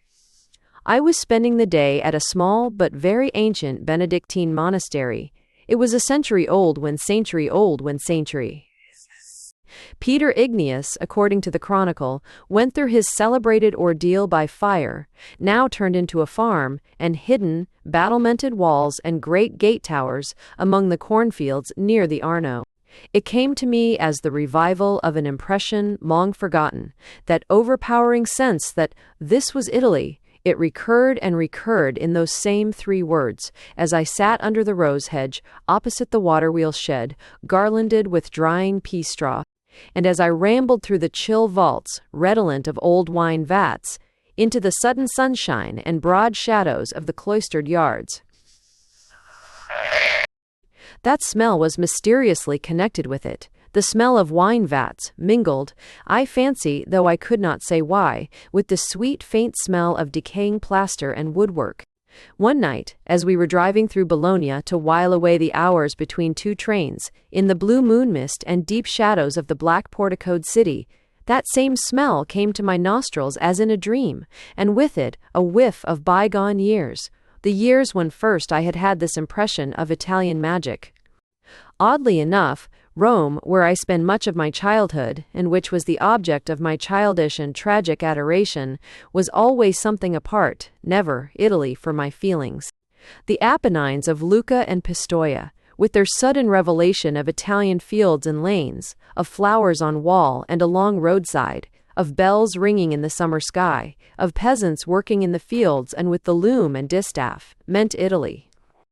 But how much more Italy, and hence longed for how much, was Lucca, the town in the plain, with cathedral and palaces.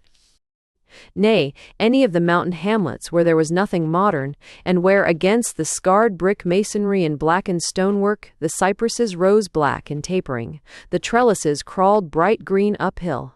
One never feels, once out of childhood, such joy as on the rare occasions when I was taken to such places. A certain farmhouse, with cypresses at the terrace corner and a great oleander over the wall, was also Italy before it became my home for several years. Most of all, however, Italy was represented by certain towns, Bologna, Padua and Vicenza, and Siena, which I saw mainly in the summer. It is curious how one's associations change. Nowadays, Italy means mainly certain familiar effects of light and cloud, certain exquisitenesses of sunset amber against ultramarine hills, of winter mists among misty olives, of folds and folds of pale blue mountains. It is a country which belongs to no time, which will always exist, superior to picturesqueness and romance. But that is but a vague, half-indifferent habit of enjoyment. And every now and then, when the midsummer magic is rife, there comes to me that very different, old, childish meaning of the word. As on that day among the roses of those Benedictine cloisters, the cool shadow of the fig trees in the yards, with the whiff of that queer smell, heavy with romance, of wine-saturated oak and crumbling plaster, and I know with a little stab of joy that this is Italy. On modern traveling. 1. There is one charming impression, peculiar to railway traveling, that of the twilight hour in the train, but the charm is greater on a short journey, when one is not tired and has not the sense of being uprooted, than on a long one. The movement of the train seems, after sunset, particularly in the south, where nightfall is rapid, to take a quality of mystery. It glides through a landscape of which the smaller details are effaced, as are likewise effaced the details of the railway itself. And that rapid gliding brings home to one the instability of the hour, of the changing light, the obliterating form. It makes one feel that everything is, as it were, a mere vision, bends of poplared river with sunset redness in their grey swirls, big towered houses of other days, the spectral white fruit trees in the dark fields, the pine tops round, separate yet intangible, against the sky of unearthly blue, the darkness not descending, as foolish people say it does, from the skies to the earth, but rising slowly from the earth where it has gathered fold upon fold, an emanation thereof, into the sky still pale and luminous, turning its color to white, its whiteness to grey, till the stars mere little white specks before kindle one by one, when by one, would ye est, which fime with any one preferred today and unflyeth. Dante, who had travelled so much, and so much against his will, described this hour as turning backwards, the longing of the traveller, and making the heart grow soft of them, who had that day said farewell to their friends. It is an hour of bitterness, the crueller for mingled sweetness, to the exile, and in those days when distances were difficult to overcome, every traveller must in a sense have been somewhat of an exile. But to us, who have not necessarily left our friends, who may be returning to them, to us accustomed to coming and going, to us hurried along in dreary swiftness. It is the hour also when the earth seems full of peace and goodwill, and our pensiveness is only just sad enough to be sweet, not sad enough to be bitter. For every hamlet we pass seems somehow the place where we ought to tarry for all our days. Every room or kitchen, a red square of light in the dimness with dark figures moving before the window, seems full of people who might be friends. And the hills we have never beheld before, the bends of rivers, the screen of trees, seem familiar as if we had lived among them in distant days, which we think of with longing. 2. This is the best that can be said, I think, for modern modes of travel. But then, although I have been jolted about a good deal from country to country, and slept in the train on my nurse's knees, and watched all my possessions, from my cardboard donkey and my wax dolls to my manuscripts and proof sheets, overhauled on custom-house counters. But then, despite all this, I have never made a great journey. I have never been to the United States, nor to Egypt, nor to Russia, and it may well be that I shall see the Eleusinian gods, Persephone, and whoever else imparts knowledge in Ghostland, without ever having set foot in Greece. My remarks are therefore meant for the less fortunate freight of railways and steamers. Though do I really envy those who see the wonderful places of the earth before they have dreamed of them, the dreamland of other men revealed to them for the first time in the solid reality of Cook and Gaze.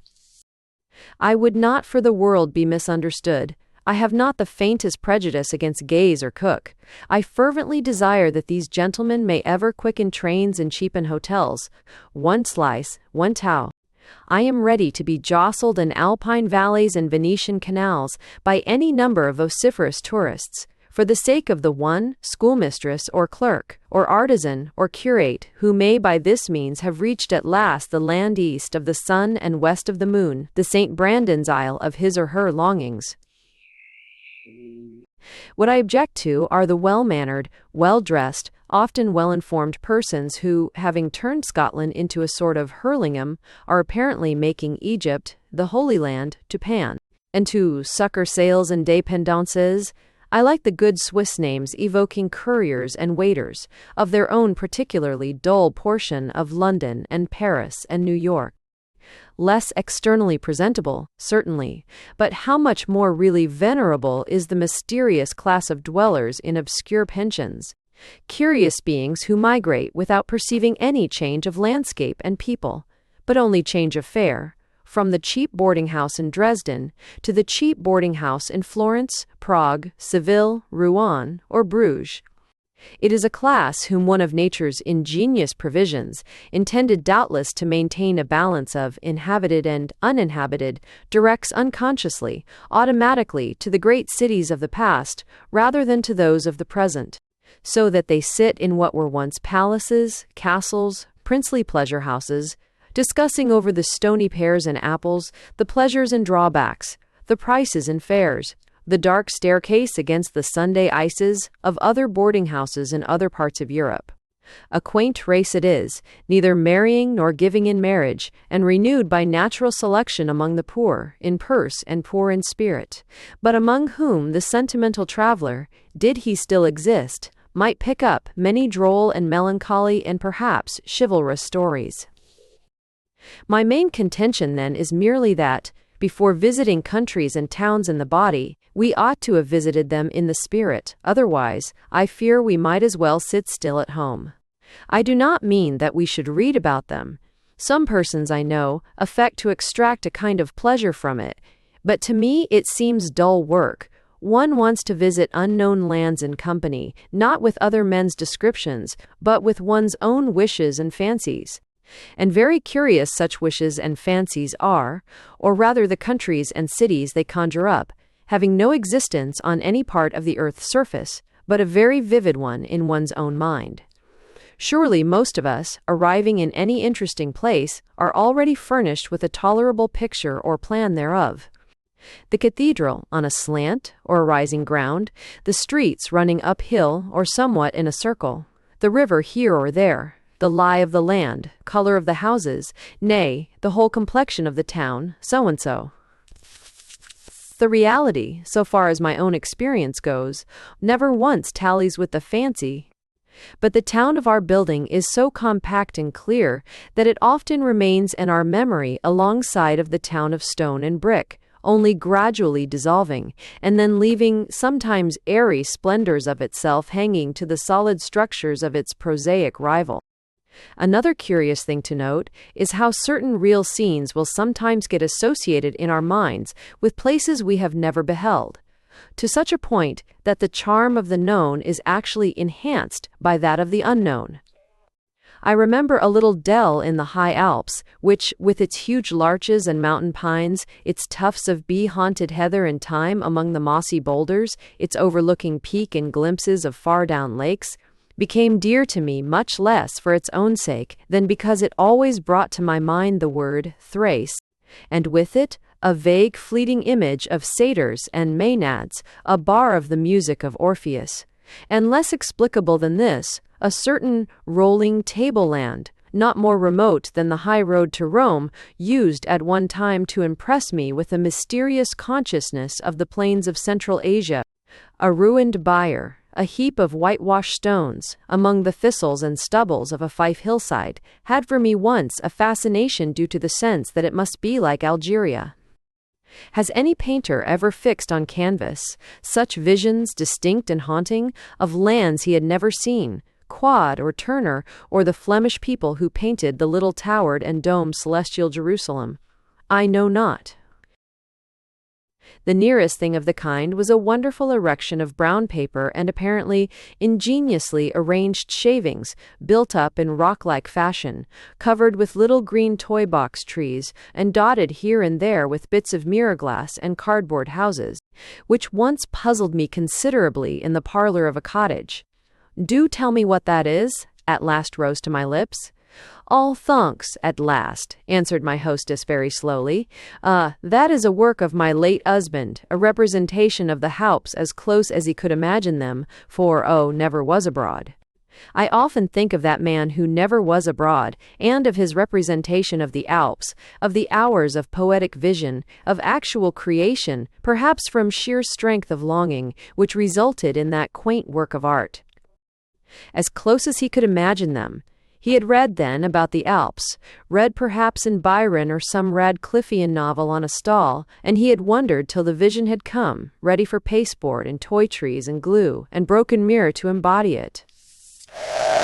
And meanwhile, I, who am obliged to cross those very Alps twice every year, I try to do so at night, to rumble and rattle up and down their gorges in a sleeping car. There seems something wrong in this, something wrong in the world's adjustments, not really in me, for I swear it is respect for the Alps which makes me thus avoid their sight. 3.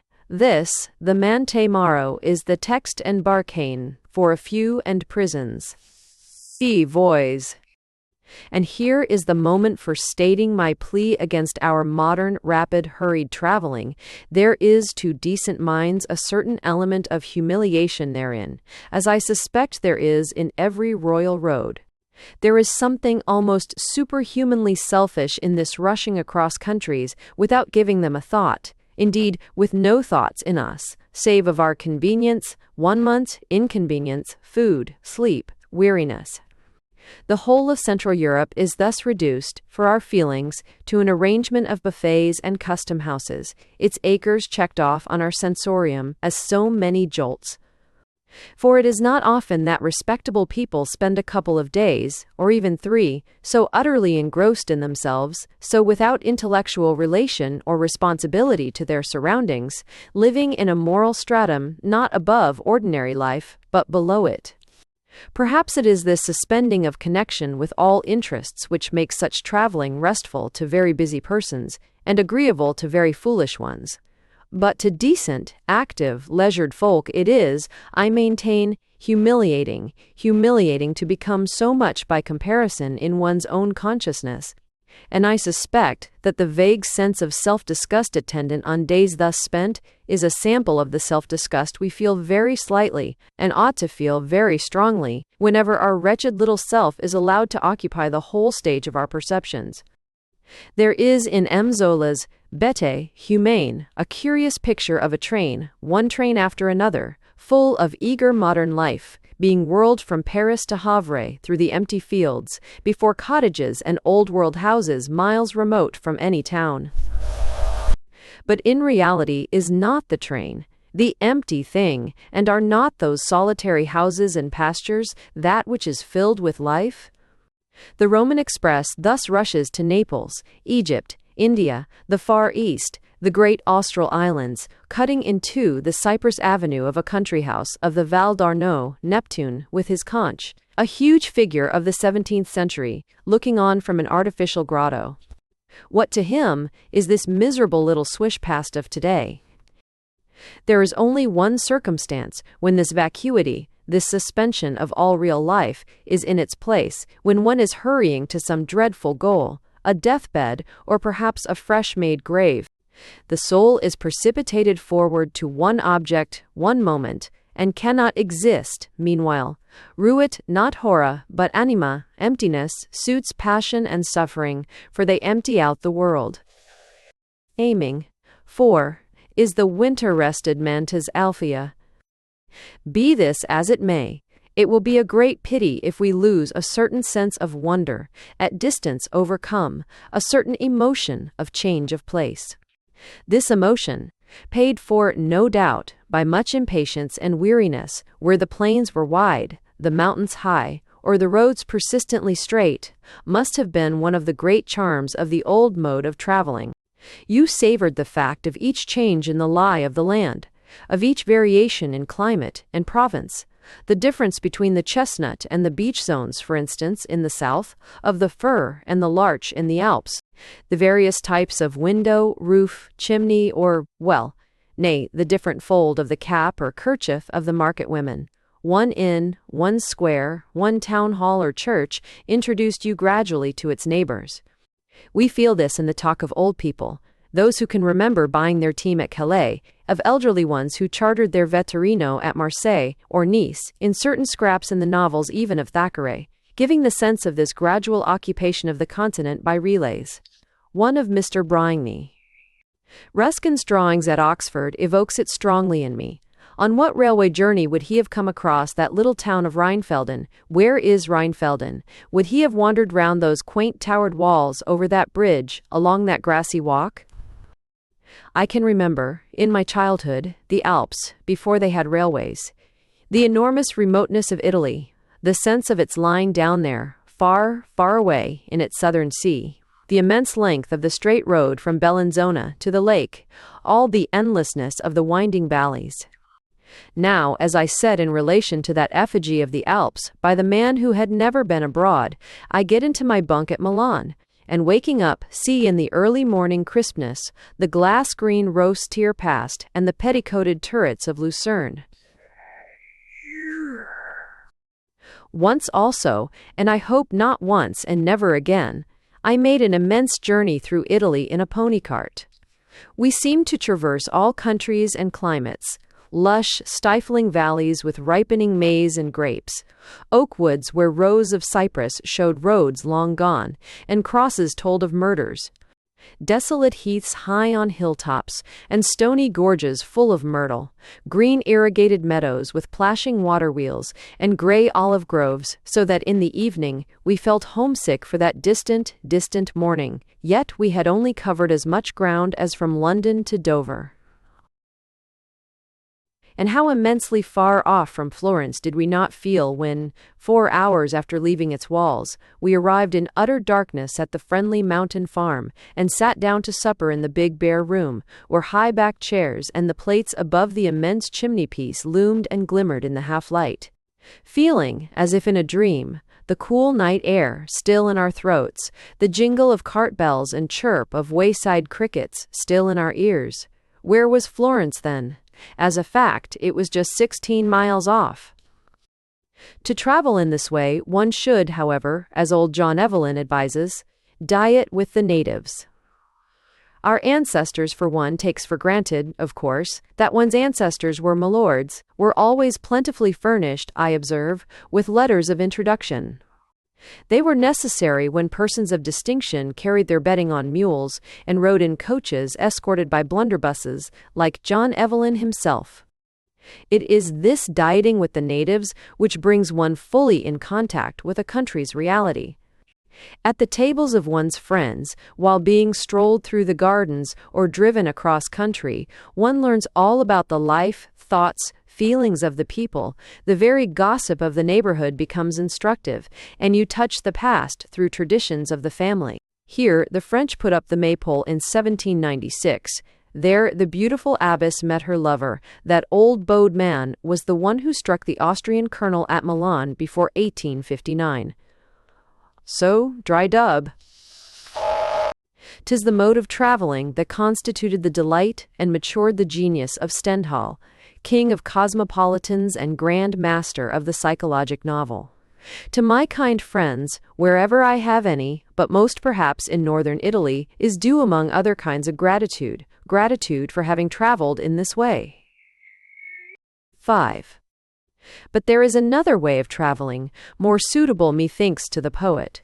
For what does the poet want with details of reality when he possesses its universal essence, or with local manners and historic tradition, seeing that his work is for all times and all men? Mr. Browning, I was told last year by his dear friends at a solo, first came upon the kingdom of Kate the Queen, by accident, perhaps not having heard its name, or not remembering it, in the course of a long walking tour from Venice to the Alps. It was the first time he was in Italy, nay, abroad, and he had come from London to Venice by sea. That village of palaces on the hilltop, with the Lombard plain at its feet, and the great Alps at its back, with its legends of the Queen of Cyprus, was, therefore, one of the first impressions of mainland Italy which the poet could have received. And one can understand Pippa passes resulting therefrom better than from his years of familiarity with Florence. Pippa, Sebald, Ottima, Jules, his bride, the bishop, the spy, nay, even Queen Kate and her page, are all born of that sort of misinterpretation of places, times, and stories, which is so fruitful in poetry, because it means the begetting of things in the image of the poet's own soul, rather than the fashioning them to match something outside it. Even without being a poet, you may profit in an especial manner by traveling in a country where you know no one, provided you have in you that scrap of poetic fiber without which poets and poetry are caviar to you. There is no doubt that wandering about in the haunts of the past undisturbed by the knowledge of the present is marvelously favorable to the historic, the poetical emotion. The American fresh from the States thinks of Johnson and Dickens in Fleet Street. At Oxford or Cambridge he has raptures. Are any raptures like these? Into which, like notes in a chord and overtones in a note, there enters the deliciousness, the poignancy of Chaucer, Shakespeare, Milton, Turner. The Oxford or Cambridge man, on the other hand, will have similar raptures in some boarding house at Venice or Florence. Raptures rapturous in proportion almost to his ignorance of the language and the people. Do not let us smile, dear friends, who have lived in Rome till you are Romans, dear friends who are Romans yourselves, at the foreigner with his Baedeker, turning his back to the Colosseum in his anxiety to reach it, and ashamed as well as unable to ask his way. That Goth or Vandal, very likely, is in the act of possessing Rome, of making its wonder and glory his own, consubstantial to his soul. Rome is his for the moment. It is ours, alas, alas. Nature, fate, I know not whether the mother or the daughter, they are so like each other, looks with benignity upon these poor, ignorant, solitary tourists, and gives them what she denies to those who have more leisure and opportunity. I cannot explain by any other reason a fact which is beyond all possibility of doubt, and patent to the meanest observer, namely, that it is always during our first sojourn in a place, during its earlier part, and more particularly when we are living prosaically at inns and boarding houses, that something happens, a procession, a serenade, a street fight, a fair, or a pilgrimage, which shows the place in a particularly characteristic light and which never occurs again. The very elements are desired to perform for the benefit of the stranger. I remember a thunderstorm, the second night I was ever at Venice, lighting up St. George's, the Salute, the whole lagoon as I have never seen it since. I can testify, also, to having seen the Alhambra under snow, a sparkling whiteness lying soft on the myrtle hedges, and the reflection of arches and domes waving, with the drip of melted snow from the roofs, in the long stagnant tanks. If I lived in Granada, or went back there, should I ever see this wonder again? It was so ordered merely because I had just come, and was lodging at an inn. Yes, fate is friendly to those who travel rarely, who go abroad to see abroad, not to be warm or cold, or to meet the people they may meet anywhere else. Honor the tourist, he walks in a halo of romance. The cosmopolitan abroad desists from flannel shirts because he is always at home, and he knows to a nicety hours and places which demand a high hat. But does that compensate? 6. Most in section, in fall, the most and, to a few zero, fee, and section, and holiday, invited, under doctors, marine, from person, on Strast. There is yet another mystery connected with traveling, but 'tis too subtle, almost for words.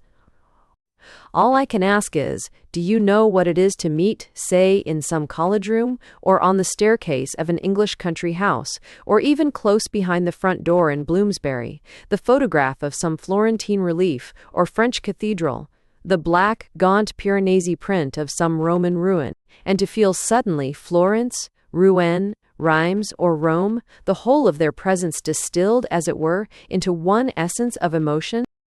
What does it mean? That in this solid world only delusion is worth having?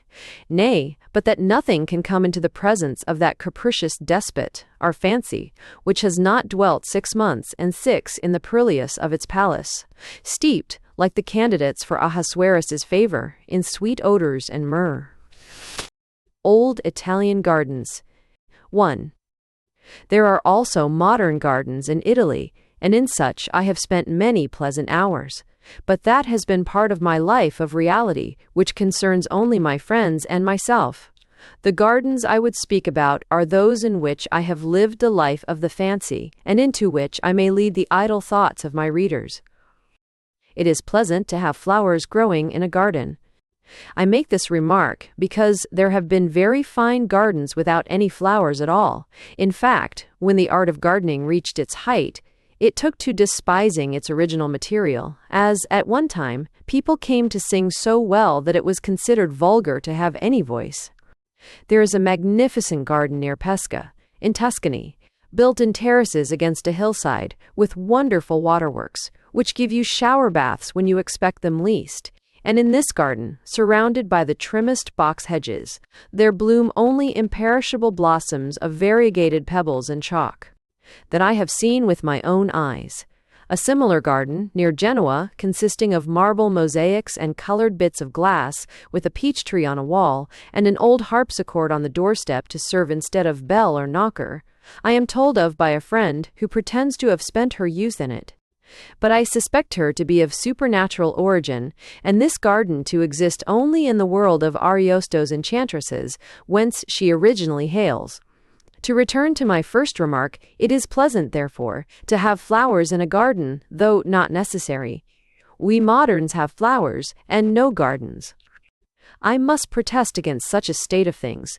Still worse is it to suppose that you can get a garden by running up a wall, or planting a fence round a field, a wood, or any portion of what is vaguely called nature. Gardens have nothing to do with nature, or not much. Save the Garden of Eden, which was perhaps no more a garden than certain London streets, so called, gardens are always primarily the work of man. I say primarily, for these outdoor habitations, where man weaves himself carpets of grass and gravel, cuts himself walls out of ilex or hornbeam, and fits on as roof so much of blue day or of star-specked, moon-silvered night, are never perfect until time has furnished it all with his weather stains and mosses, and fancy, having given notice to the original occupants, has handed it into the charge of gentle little owls and fur-gloved bats, and of other tenants, human in shape, but as shy and solitary as they. That is a thing of our days, or little short of them. I should be curious to know something of early Italian gardens, long ago, long before the magnificence of Roman Kaisers had reappeared, with their rapacity and pride, in the cardinals and princes of the 16th and 17th centuries.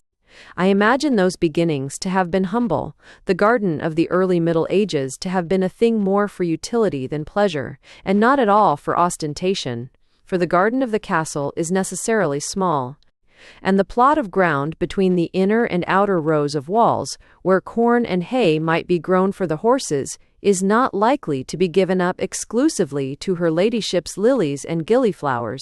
Salads and roots must grow there, and onions and leeks, for it is not always convenient to get vegetables from the villages below, particularly when there are enemies or disbanded pillaging mercenaries about. Hence, also, there will be fewer roses than vines, pears, or apples, spaliered against the castle wall. On the other hand, the burgher of the towns begins by being a very small artisan, or shopkeeper, and even when he lends money to kings of England and emperors, and is part owner of Constantinople, he keeps his house with businesslike frugality. Whatever they lavished on churches, frescoes, libraries, and pageants, the citizens, even of the 15th century, whose wives and daughters still mended the linen and waited at table, are not likely to have seen in their villa more than a kind of rural place of business, whence to check factors and peasants, evens aftera, where to store wine and oil, and from whose garden, barely enclosed from the fields, to obtain the fruit and flowers for their table. I think that medieval poetry and tales have led me to this notion. There is little mention in them of a garden as such. The Provençal lovers meet in orchards, on and vergier, sur folha d'albespi, where the may bushes grow among the almond trees. Boccaccio and the Italians more usually employ the word orta, which has lost its Latin signification, and is a place, as we learn from the context, planted with fruit trees and with potherbs, the sage which brought misfortune on poor Simona, and the sweet basil, which Lisabetta watered as it grew out of Lorenzo's head, only with rose water, or that of orange flowers, or with her own tears. A friend of mine has painted a picture of another of Boccaccio's ladies, Madonna Dianora, visiting the garden, which to the confusion of her virtuous stratagem, the enamored Ansaldo has made to bloom in January by magic arts. A little picture full of the quaint, lovely details of Dello's wedding chests, the charm of the roses and lilies, the plashing fountains and birds singing against a background of wintry trees and snow-shrouded fields, the dainty youths and damsels treading their way among the flowers, looking like tulips and ranunculus themselves in their fur and brocade. But although in this story Boccaccio employs the word giardino instead of orto, I think we must imagine that magic flower garden rather as a corner. They still exist on every hillside, of orchard connected with the fields of wheat and olives below by the long tunnels of vine trellis, ardrings, wide, instead of ardrine kende, with the tongs of wine, and dying away into them, with the great tufts of lavender and rosemary and fennel on the grassy bank under the cherry trees. This piece of terraced ground, along which the water, spurted from the dolphin's mouth or the siren's breasts, runs through walled channels, refreshing impartially violets and salads, lilies and tall flowering onions, under the branches of the peach tree and the pomegranate, to where, in the shade of the great pink oleander tufts, it pours out below into the big tank, for the maids to rinse their linen in the evening, and the peasants to fill their cans to water the bedded-out tomatoes and the potted clove pinks in the shadow of the house. The Blessed Virgin's garden is like that, where, as she prays in the cool of the evening, the gracious Gabriel flutters on to one knee, hushing the sound of his wings lest he startle her, through the pale green sky, the deep blue-green valley. And you may still see in the Tuscan fields clumps of cypresses clipped wheel shape, which might mark the very spot. The transition from this orchard garden, this ortar of the old Italian novelists and painters, to the architectural garden of the 16th and 17th centuries is indicated in some of the descriptions and illustrations of the Hypnerotomachia Polyphili, a sort of handbook of antiquities in the shape of a novel. Written by Fra Francesco Colonna and printed at Venice about 1480, here we find trees and hedges, treated as brick and stonework, walls, niches, colonnades, cut out of ilex and laurel, statues, vases, peacocks, clipped in box and yew. Moreover, antiquities, busts, inscriptions, broken altars and triumphal arches, temples to the Graces and Venus, stuck about the place very much as we find them in the Roman villas of the late 16th and 17th centuries. But I doubt whether the Hypnerotomachia can be taken as evidence of the gardens of Colonna's own days. I think his descriptions are rather of what his archaeological lore made him long for, and what came in time, when antiques were more plentiful than in the early Renaissance, and the monuments of the ancients could be incorporated freely into the gardens. For the classic Italian garden is essentially Roman in origin. It could have arisen only on the top of ancient walls and baths, its shape suggested by the ruins below, its ornaments dug up in the planting of the trees, and until the time of Julius II and Leo Cerci.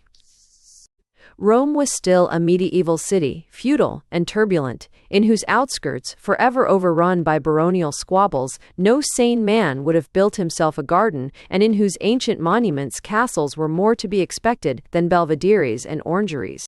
Indeed, by the side of quaint arches and temples, and labyrinths which look like designs for a box of toys, we find among the illustrations of Polyphilo various charming woodcuts showing bits of vine trellis, of tank and of fountain, on the small scale, and in the domestic, quite unclassic style of the Italian burgher's garden.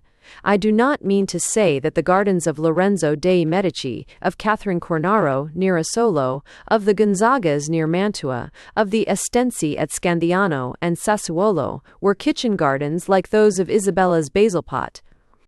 They had waterworks already, and aviaries full of costly birds, and enclosures where camels and giraffes were kept at vast expense, and parks with deer and fish ponds. They were the gardens of the castle, of the farm, magnified and made magnificent, spread over a large extent of ground. But they were not, any more than are the gardens of Boiardo's and Ariosto's enchantresses, copied by Spenser, the typical Italian gardens of later days. And here, having spoken of that rare and learned Hypnerotomachia Polyphili, which, by the way, anyone who wishes to be instructed, sickened, and bored for many days together may now read in Monsieur Claudius Poppelin's French translation. It is well I should state that for the rest of this dissertation, I have availed myself of neither the Ebertish Museum, nor the National Library of Paris, nor the El Usually of South Kensington.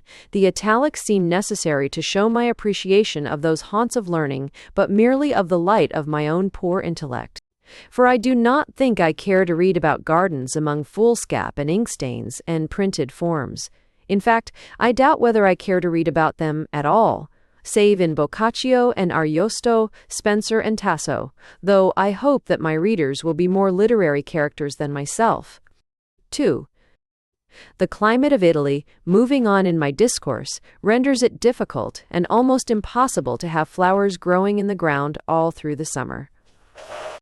After the magnificent efflorescence of May and June, the soil cakes into the consistence of terracotta, and the sun, which has expanded and withered the roses and lilies with such marvelous rapidity, toasts everything like so much corn or maize. Very few herbaceous flowers, the faithful, friendly, cheerful zinnias, for instance, can continue blooming, and the oleander become more brilliantly rose color with every additional week's drought, triumph over empty beds. Flowers in Italy are a crop like corn, hemp, or beans. You must be satisfied with fallow soil when they are over. I say these things, learned by some bitter experience of flowerless summers, to explain why Italian flower gardening mainly takes refuge in pots. From the great ornamented lemon jars down to the pots of carnations, double geraniums, tuberoses, and jasmines on every wall, on every ledge or windowsill. So much so, in fact, that even the famous sweet basil, and with it young Lorenzo's head, had to be planted in a pot. Now, this poverty of flower beds and richness of pots made it easy and natural for the Italian garden to become, like the Moorish one, a place of mere greenery and water, a palace whose fountains plashed in sunny yards, walled in with myrtle and bay, in mysterious chambers roofed over with ilex and box. And this it became, moderately at first, a few hedges of box and cypress, exhaling its resinous breath in the sunshine, leading up to the long, flat Tuscan house, with its tower or pillared loggia under the roof to take the air and dry linen. A few quaintly cut trees set here and there, along with the twisted mulberry tree where the family drank its wine and ate its fruit of an evening. A little grove of ilexes to the back, in whose shade you could sleep while the cicalas buzzed at noon. Some cypresses gathered together into a screen, just to separate the garden from the olive yard above. Gradually, perhaps a balustrade set at the end of the bowling green, that you might see, even from a distance, the shimmery blue valley below, the pale blue distant hills. And if you had it, some antique statue not good enough for the courtyard of the townhouse, set on the balustrade, or against the tree, also, where water was plentiful, a little grotto, scooped out under that semicircular screen of cypresses. A very modest place, but differing essentially from the orchard and kitchen garden of the medieval burgher, and out of which came something immense and unique, the classic Roman villa. For your new garden, your real Italian garden, brings in a new element, that of perspective, architecture, decoration, the trees used as building material, the lie of the land as theater arrangements, the water as the most docile and multiform stage property.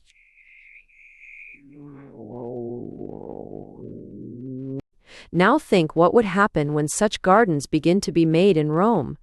The popes and popes' nephews can enclose vast tracts of land, expropriated by some fine sweeping fiscal injustice, or by the great expropriator, fever, in the outskirts of the town, and there place their casino, at first a mere summer house, whither to roll of spring evenings in stately coaches, and breathe the air with a few friends. Then gradually a huge house, with its suites of guests' chambers, stables, chapel, orangery, collection of statues and pictures, its subsidiary smaller houses, belvederes, circuses, and what not. And around the house His Eminence or His Serene Excellency may lay out his garden.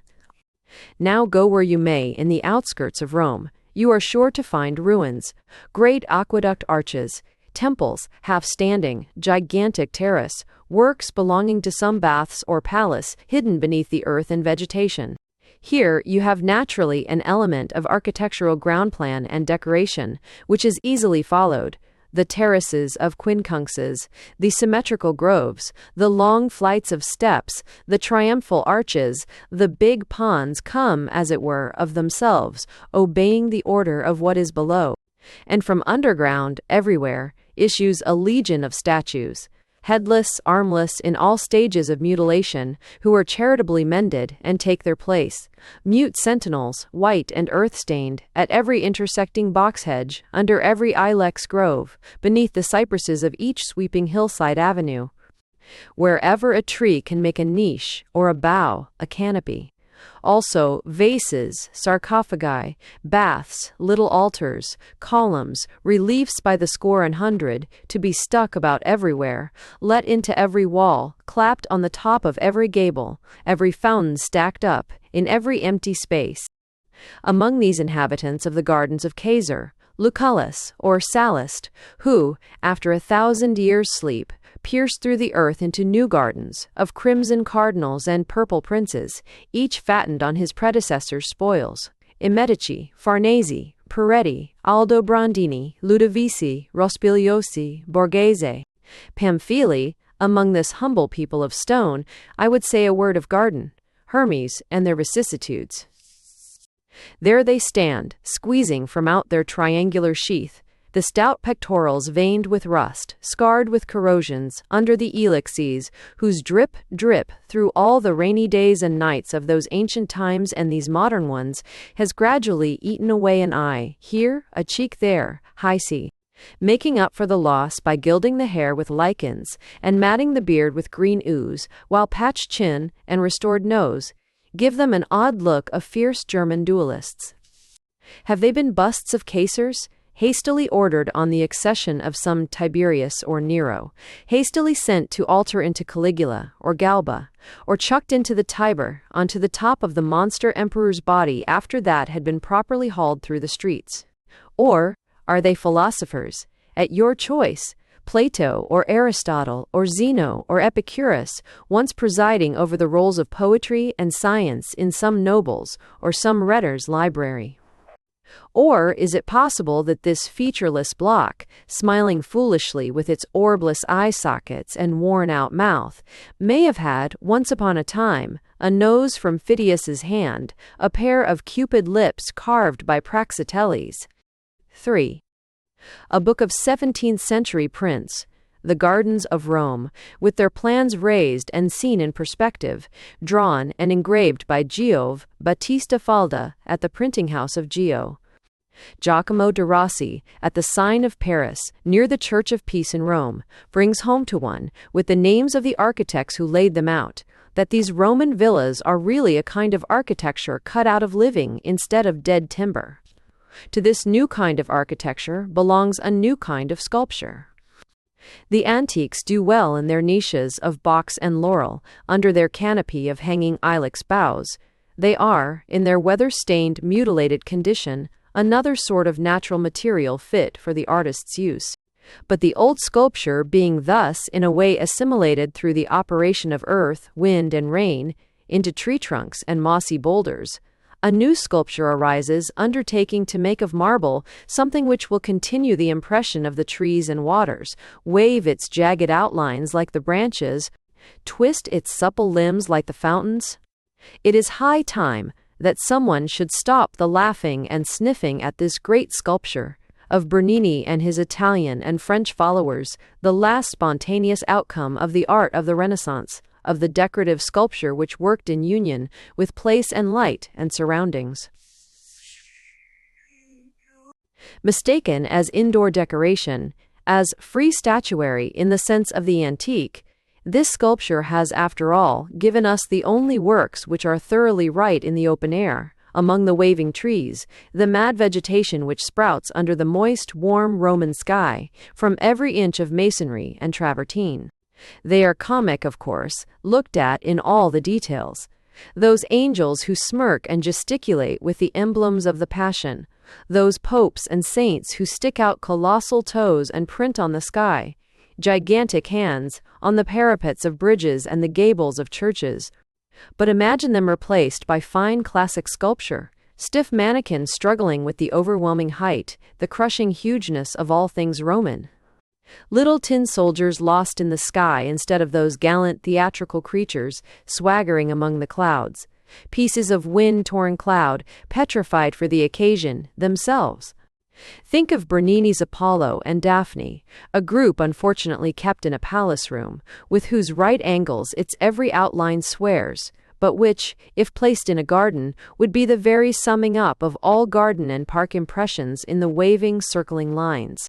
Yet not without a niminy-piminy restraint of the draperies, the limbs, the hair, turning to clustered leaves, the body turning to smooth bark, of the flying nymph and the pursuing god. The great creation of this Bernini school, which shows it as the sculpture born of gardens, is the fountain. No one till the 17th century had guessed what might be the relations of stone and water, each equally obedient to the artist's hand. The medieval Italian fountain is a tank, a huge washtub fed from lions' mouths, as if by taps, and ornamented, more or less, with architectural and sculptured devices. In the Renaissance, we get complicated works of art.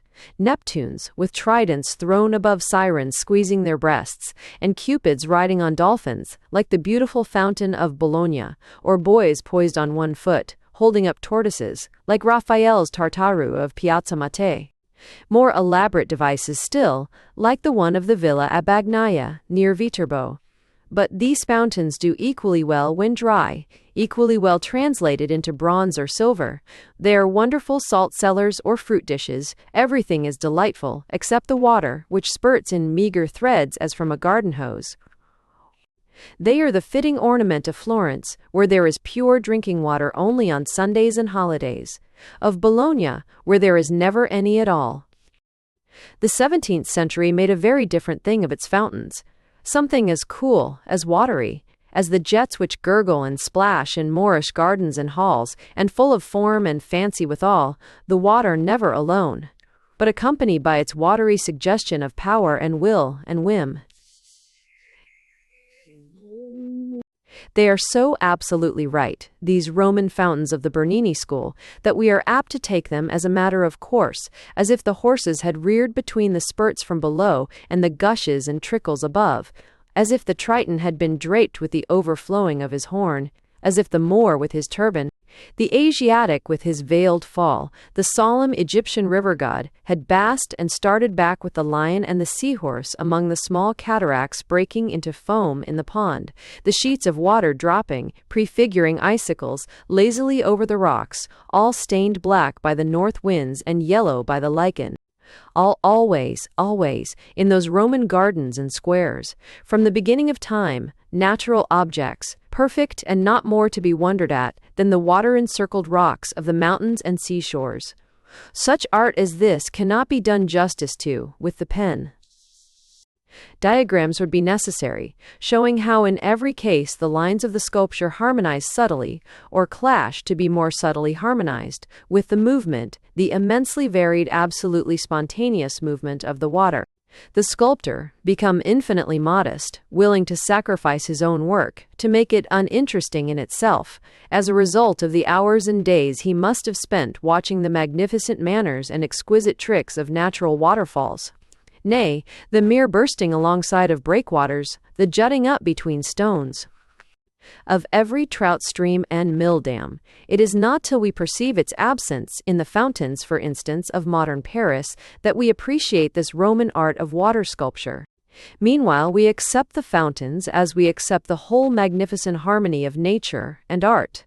Nature tutored by art, art fostered by nature, of the Roman villas, undulating, with their fringe of pines and oaks, over the hillocks and dells of the Campagna, or, stacked up proudly, vineyards and woods all round, on the steep sides of Alban and Sabine hills.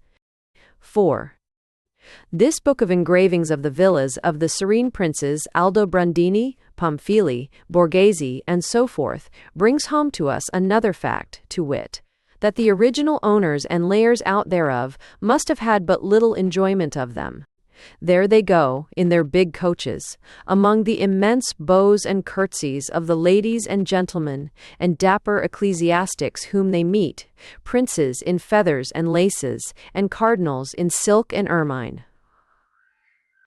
But the delightful gardens on which they are being complimented are meanwhile mere dreadful little plantations, like a nurseryman's squares of cabbages, you would think, rather than groves of ilexes and cypresses, for, alas, the greatest princes, the most magnificent cardinals, cannot bribe time, or hustle him to hurry up.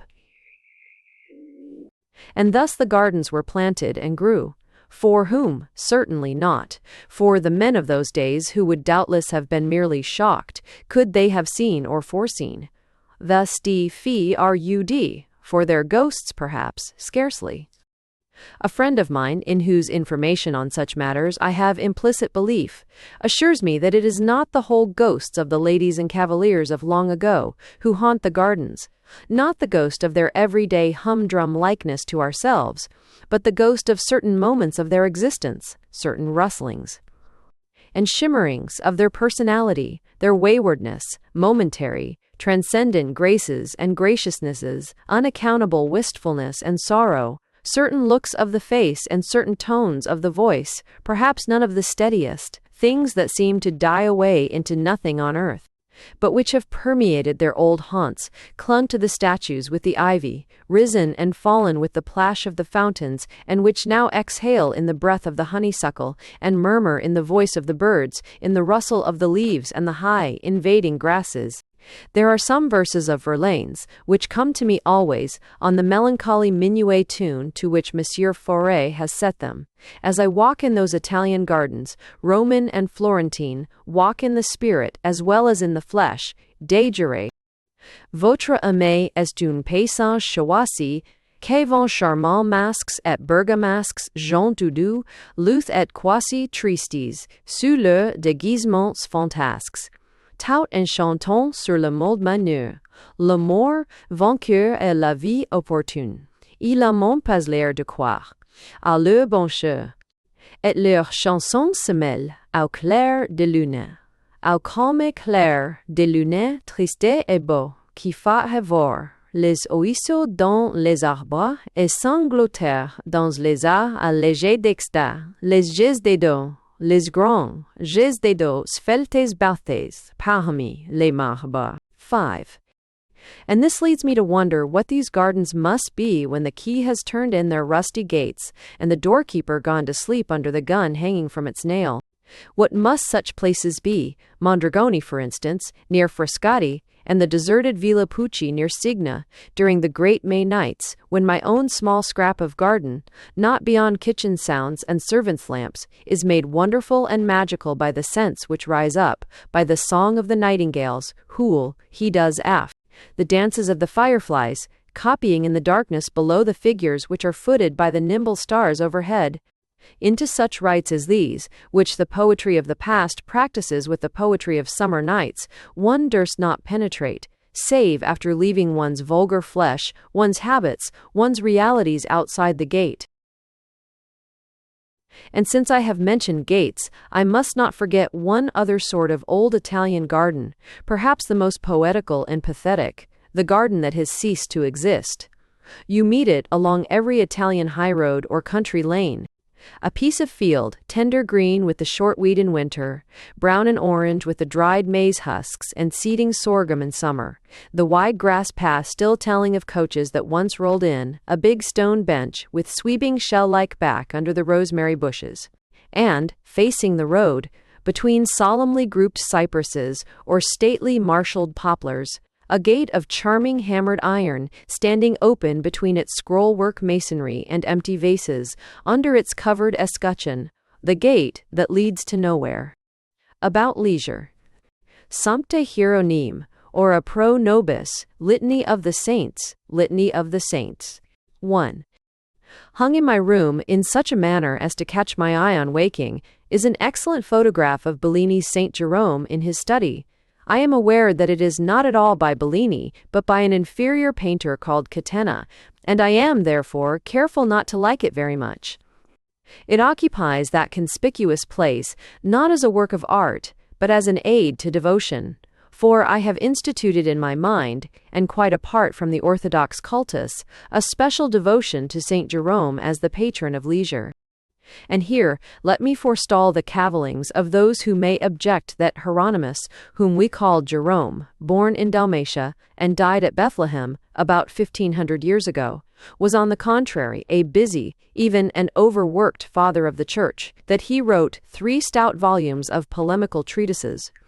Besides many others, including the Dispute concerning seraphs, translated the greater part of the Bible into Latin, edited many obscure texts, and, on the top of it all, kept up an active correspondence with 7 or 8 great ladies. A circumstance alone sufficient to prove that he could not have had much time to spare. I know, but all that either has nothing to do with it, or serves to explain why Saint Jerome was afterwards rewarded by the gift of leisure, and is, therefore, to be invoked by all those who aspire at enjoying the same.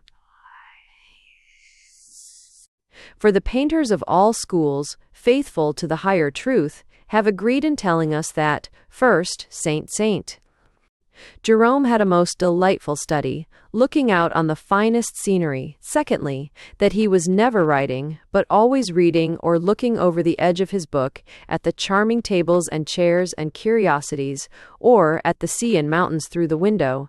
and thirdly, that he was never interrupted by anybody.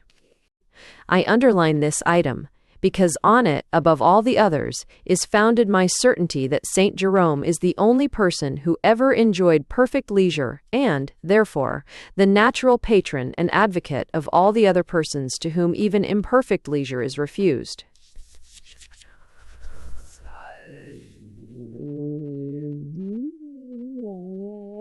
In what manner this miracle was compassed is exactly what I propose to discuss in this essay.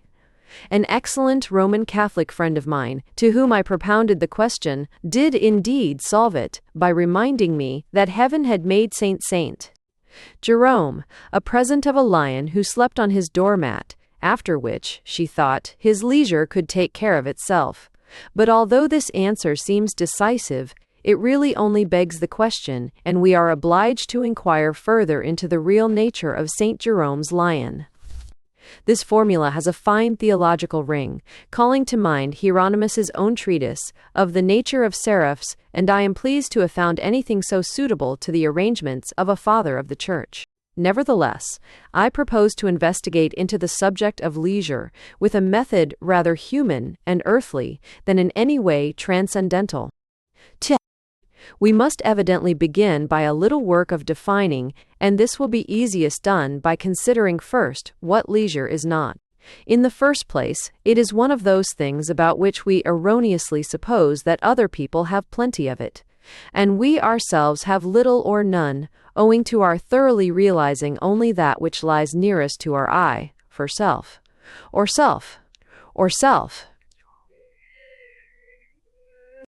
This is a place where one can feel peaceful. How often do we not long to share the peacefulness of some old house, say in a deserted suburb, with its red fruit wall and its cedar half hiding the windows, or of some convent portico with glimpses of spaliered orange trees. Meanwhile, in that swept and garnished spacious room, in that house or convent, is no peacefulness to share, barely, perhaps, enough to make life's two ends meet. For we do not see what fills up, chokes, and frets the life of others, whereas we are uncomfortably aware of the smallest encumbrance in our own. In these matters we feel quickly enough the mote in our own eye, and do not perceive the beam in our neighbor's. And leisure, like its sister, peace, is among those things which are internally felt rather than seen from the outside. Having written this part of my definition, it strikes me that I have very nearly given away Saint Jerome and Saint Jerome. Jerome's lion, since anyone may say that probably that famous leisure of his was just one of the delusions in question. But this is not the case. Saint Jerome really had leisure, at least when he was painted. I know it to be a fact, and, for the purposes of literature, I require it to be one. So I close this parenthesis with the understanding that so much is absolutely settled. Leisure requires the evidence of our own feelings, because it is not so much a quality of time as a peculiar state of mind. We speak of leisure time, but what we really mean thereby is time in which we can feel at leisure. What being at leisure means is more easily felt than defined. It has nothing to do with being idle or having time on one's hands, although it does involve a certain sense of free space about one, as we shall see anon. There is time and to spare in a lawyer's waiting room, but there is no leisure. Neither do we enjoy this blessing when we have to wait 2 or 3 hours at a railway junction. On both these occasions, for persons who can profit thereby to read the papers, to learn a verb, or to refresh memories of foreign travel, are distinctly abnormal. We do not feel in possession of ourselves. There is something fuming and raging inside us, something which seems to be kicking at our inner bulwarks as we kick the cushions of a tardy four-wheeler in our childhood. Saint Jerome, patron of leisure, never behaved like that, and his lion was always engrossed in pleasant contemplation of the cardinal's hat on the peg. I have said that when we are bored, we feel as if possessed by something not quite ourselves, much as we feel possessed by a stone in a shoe, or a cold in the head, and this brings me to a main characteristic of leisure. It implies that we feel free to do what we like, and that we have plenty of space to do it in. This is a very important remark of mine, and if it seem trite, that is merely because it is so wonderfully true. Besides, it is fraught with unexpected consequences. 3. The worst enemy of leisure is boredom. It is one of the most active pests existing, fruitful of vanity and vexation of spirit. I do not speak merely of the wear and tear of so-called social amusements, though that is bad enough. We kill time, and kill our better powers also, as much in the work undertaken to keep off ennui as in the play. Count Tolstoy, with his terrible eye for shams, showed it all up in a famous answer to M. Dumas' Fils. Many, many of us work, he says, in order to escape from ourselves. Now, we should not want to escape from ourselves. We ought to carry ourselves, the more unconsciously the better, along ever-widening circles of interest and activity. We should bring ourselves into ever closer contact with everything that is outside us. We should be perpetually giving ourselves from sheer loving instinct. But how can we give ourselves if we have run away from it, or buried it at home, or chained it up in a treadmill? Good work is born of the love of the power to do for the job to be done, nor can any sort of chemical arrangements, like those by which Faust's pupil made homunculus in his retort, produce genuinely living and in its turn fruitful work. The fear of boredom, the fear of the moral going to bits which boredom involves, encumbers the world with rubbish, and exhibitions of pictures, publishers' announcements, lecture syllabuses, schemes of charitable societies are pattern books of such litter. The world, for many people, and unfortunately for the finer and nobler, those most afraid of ennui, is like a painter's garret, where some half-daubed canvas, 11 feet by 5, hides the Gioconda on the wall, the Venus in the corner, and blocks the charming treetops, gables, and distant meadows through the window. Art, literature, and philanthropy are notoriously expressions, no longer of men's and women's thoughts and feelings, but of their dread of finding themselves without thoughts to think, or feelings to feel. So-called practical persons know this, and despise such employments as frivolous and effeminate. But are they not also, to a great extent, frightened of themselves and running away from boredom? See your well-to-do, weighty man of 45 or 50, merchant, or soldier, or civil servant, the same who thanks God he is no idler.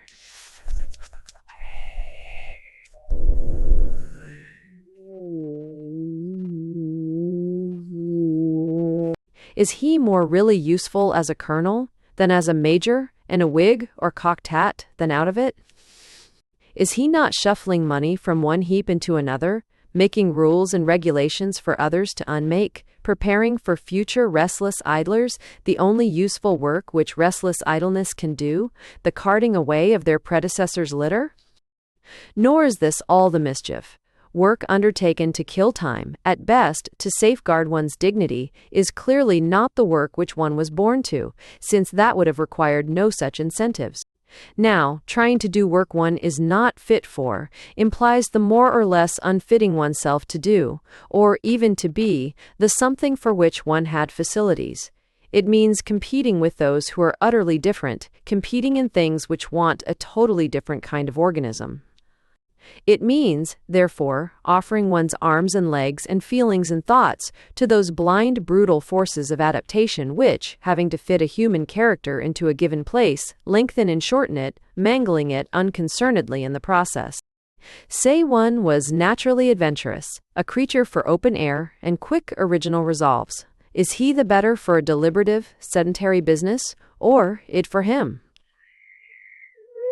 There are people whose thought poises on distant points, swirls and pounces, and gets the prey which can't be got by stalking along the bushes. There are those who, like divers, require to move head downwards, feet in the air, an absurd position for going uphill. There are people who must not feel aesthetically, in order, so Dr. Bain assures us, that they may be thorough-paced, scientific thinkers. Others who cannot get half a page or 50 dates by heart because they assimilate and alter everything they take in. And think of the persons born to contemplation or sympathy, who, in the effort to be prompt and practical, in the struggle for a fortune or a visiting list, lose atrophy, a loss, after so much cruel bruising, their inborn exquisite powers. The world wants useful inhabitants. True, but the clouds building bridges over the sea, the storms modeling the peaks and flanks of the mountains are a part of the world, and they want creatures to sit and look at them, and learn their life secrets and carry them away, conveyed perhaps merely in altered tone of voice or brightened color of eye, to revive the spiritual and physical hewers of wood and drawers of water. For the poor sons and daughters of men require for sustenance, as well as food and fuel, and intellect and morals, the special mysterious commodity called charm, mine. 4. And here let me open a parenthesis of lamentation over the ruthless manner in which our century and nation destroys this precious thing, even in its root and seed. Charm is, where it exists, an intrinsic and ultimate quality. It makes our actions, persons, life, significant and desirable, apart from anything they may lead to, or any use to which they can be put. Now we are allowing ourselves to get into a state where nothing is valued, otherwise than as a means, where today is interesting only because it leads up to tomorrow, and the flower is valued only on account of the fruit, and the fruit, in its turn, on account of the seed. It began, perhaps, with a loss of that sacramental view of life and life's details which belonged to Judaism and the classic religions, and of which even Catholicism has retained a share, making eating, drinking, sleeping, cleaning house and person, let alone marriage, birth, and death, into something grave and meaningful, not merely animal and accidental, and mapping out the years into days, each with its symbolic or commemorative meaning and emotion. All this went long ago, and inevitably. But we are losing nowadays something analogous and more important, the cultivation and sanctification not merely of acts and occasions, but of the individual character. Life has been allowed to arrange itself, if such can be called arrangement, into an unstable, jostling heap of interests, ours and other folks, serious and vacuous, trusted to settle themselves according to the line of least resistance, that is, of most breakage. And the survival of the toughest, without our sympathy directing the choice. As the days of the year have become confused, hurried, and largely filled with worthless toil and unworthy trouble, so, in a measure, alas, our souls. We rarely envy people for being delightful. We are always ashamed of mentioning that any of our friends are virtuous. We state what they have done, or do, or are attempting. We state their chances of success. So, yet success may depend, and often does, on greater hurrying and jostling, not on finer material and workmanship, in our hurrying times. The quick method, the rapid worker, the cheap object quickly replaced by a cheaper, these we honor, we want the last new thing, and have no time to get to love our properties, bodily and spiritual. 'Tis bad economy, we think, to weave such damask, linen, and brocade as our fathers have left us, and perhaps this reason accounts for our love of bric-a-brac. We wish to buy associations ready-made, like that wealthy man of taste who sought to buy a half-dozen old statues, properly battered and lichened by the centuries, to put in his brand-new garden. With this is connected, I mean, this indifference to what folk are as distinguished from what they do, the self-assertion and aggressiveness of many worthy persons, men more than women, and gifted, alas, more than giftless, the special powers proportionately accompanied by special odiousness.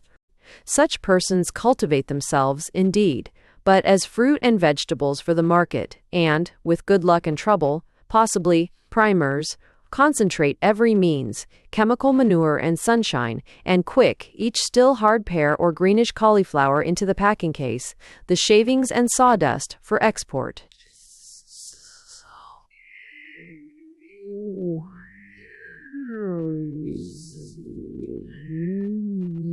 Way. It is with such well-endowed persons that originates the terrible mania, caught by their neighbors, of tangible work, something which can be put alongside of others' tangible work, if possible, with some visible social number attached to it. So long as this be placed on the stall, where it courts inspection, what matter how empty and exhausted the soul which has grown it? For nobody looks at souls except those who use them for this market gardening. Dropping metaphor, it is woeful to see so many fine qualities sacrificed to getting on, independent of actual necessity, getting on, no matter why, onto the road too, no matter what. And on that road, what bitterness and fury if another passes in front. Take up books of science, of history and criticism, let alone newspapers. Half the space is taken up in explaining, or forestalling explanations, that the sage, hero, poet, artist said, did, or made the particular thing before some other sage, hero, poet, artist, and that what the other did, or said, or made, was either a bungle, or a plagiarism, or worst of all, was something obvious. Hence, like the bareback riders at the Siena races, illustrious persons, and would-be illustrious, may be watched using their energies, not merely in pressing forward, but in hitting competitors out of the way with inflated bladders filled with the wind of conceit, not merely the breath of the lungs. People who might have been modest and gentle, grow. Merely from self-defense, arrogant and aggressive, they become waspish, contradictory, unfair, who were born to be wise and just, and well-mannered. And to return to the question of charm, they lose, soil, maim in this scuffle, much of this most valuable possession, their intimate essential quality, their natural manner of being towards nature and neighbors and ideas, their individual shape, perfume, savor, and, in the sense of herbals, their individual virtue. And when, sometimes, one comes across some of it remaining, it is with the saddened feeling of finding a delicate plant trampled by cattle or half eaten up by goats. Alas, alas for charm! People are busy painting pictures, writing poems, and making music all the world over, and busy making money for the buying or hiring thereof. But as to that charm of character which is worth all the music and poetry and pictures put together, how the good common sense generations do waste it. 5. Now I suspect that charm is closely related to leisure. Charm is a living harmony in the individual soul. It is organized internally, the expression of mere inborn needs, the offspring of free choice, and as it is the great giver of pleasure to others, sprung probably from pleasure within ourselves, making life seem easier, more flexible, even as life feels in so far easier and more flexible to those who have it. Now even the best work means struggle, if not with the world and oneself, at least with difficulties, inanimate and animate, pressure and resistance which make the individual soul stronger, but also harder and less flower-like, and often a trifle warped by inevitable routine. Hence charm is not the nursling of our hours of work, but the delicate and capricious foster child of leisure. For, as observed, leisure suspends the pull and push, the rough and ready reciprocity of man and circumstance.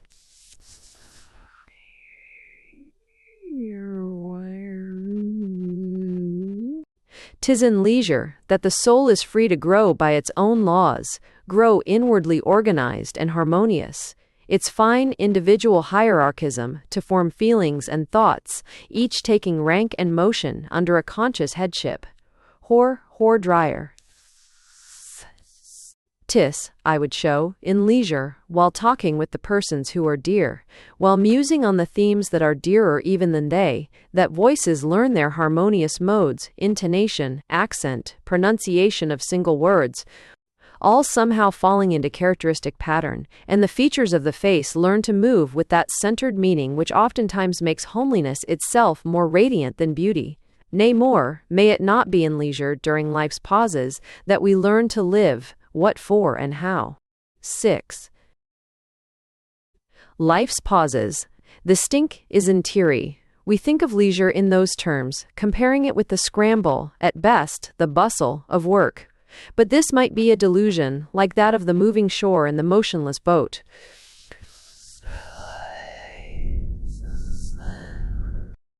Jerome, our dear patron of leisure, is looking dreamily over the top of his desk, listening to the larks outside the wide window, watching the white sailing clouds. Is he less alive than if his eyes were glued to the page, his thoughts focused on one topic, his pen going scratch, scratch, his soul oblivious of itself? He might be writing fine words, thinking fine thoughts, but would he have had fine thoughts to think, fine words to write, if he had always been busy thinking and writing, and had kept company not with the larks and the clouds and the dear lion on the mat, but only with the scratching pen? For, when all is said and done, 'tis during work we spend, during leisure we amass those qualities which we barter forever with other folk, and the act of barter is lifey. Anyhow, metaphysics apart, and to return to St. Jerome. This much is clear, that if leisure were not a very good thing, this dear old saint would never have been made its heavenly patron. But your discourse, declares the stern reader, or he of sicklier conscience, might be a masked apology for idleness, and pray, how many people would work in this world if everyone insisted on having leisure? The question, moralizing friend, contains its own answer. If everyone insisted on a share of leisure, everyone also would do a share of work. For as things stand, 'tis the superfluity of one man which makes the poverty of the other. And who knows? The realization that leisure is a good thing, a thing which everyone must have, may, before very long, set many an idle man digging his garden and grooming his horses, many an idle woman cooking her dinner and rubbing her furniture. Not merely because one half of the world, the larger, will have recognized that work from morning to night is not in any sense living, but also because the other half may have learned, perhaps through grumbling experience, that doing nothing all day long, incidentally consuming or spoiling the work of others, is not living either. The recognition of the necessity of leisure, believe me, will imply the recognition of the necessity of work as its moral, I might say its hygienic, as much as its economic correlative. For leisure and the ignorance of this truth is at the bottom of much ennui. Leisure implies a superabundance not only of time, but of the energy needed to spend time pleasantly, and it takes the finest activity to be truly at leisure. Since being at leisure is but a name for being active from an inner impulse instead of a necessity, moving like a dancer or skater for the sake of one's inner rhythm instead of moving, like a plowman or an errand boy, for the sake of the wages you get for it. Indeed, for this reason, the type of all leisure is archer. But this is an intricate question, and time, alas, presses. We must break off this leisurely talk and betake ourselves each to his business. Let us hope not to his treadmill, and, as we do so, the more to enjoy our work if luckily useful, the less to detest it if, alas, as so often in our days, useless. Let us invoke the good old graybeard, painted enjoying himself between his lion and his quail in the wide-windowed study, and, wishing for leisure, almost invoke its patron. Give us spare time, Holy Jerome, and joyful energy to use it. Sancte Hieronyme, ora pro nobis. Ravenna and her ghosts. My oldest impression of Ravenna, before it became in my eyes the abode of living friends as well as of outlandish ghosts, is of a melancholy spring sunset at Classe. Classe, which Dante and Boccaccio call in less Latin fashion, Chiasse, is the place where of old the fleet classes of the Romans and Ostrogoths rode at anchor in the Adriatic. And Boccaccio says that it is, but I think he overcalculates at 3 miles distance from Ravenna. It is represented in the mosaic of Sante Apollinare Nuovo, dating from the reign of Theodoric, by a fine city wall of gold tessera facing the representation of Theodoric's town palace, with the looped-up embroidered curtains and a strip of ultramarine sea, with 2 rowing boats and 1 white blown-out sail upon it.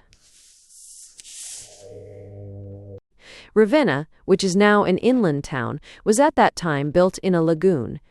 And we must picture class in much the same relation to it that Malamocco or the port of Lido is to Venice, the open sea harbor, where big ships and flotillas were stationed, while smaller craft wound through the channels and sandbanks up to the city.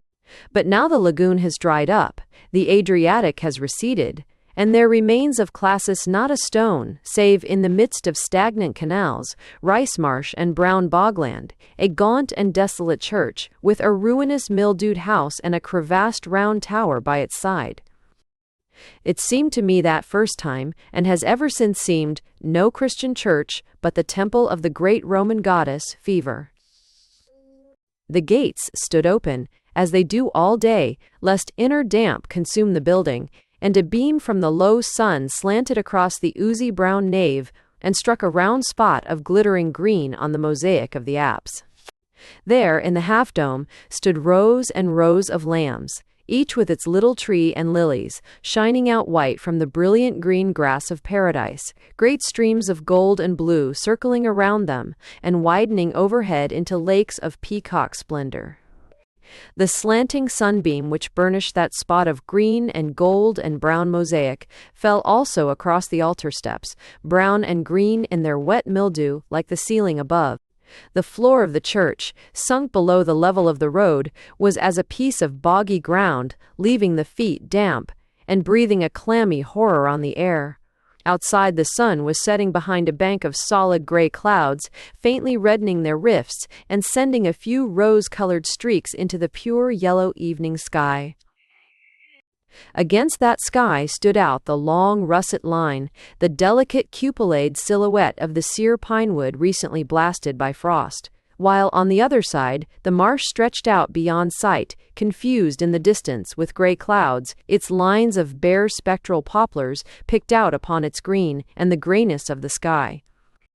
All round the church lay brown grass, livid pools, green rice fields covered with clear water reflecting the red sunset streaks, and overhead, driven by storm from the sea, the white gulls, ghosts, you might think, of the white-sailed galleys of Theodoric, still haunting the harbor of Classis. Since then, as I hinted, Ravenna has become the home of dear friends, to which I periodically return, in autumn or winter or blazing summer, without taking thought for any of the ghosts.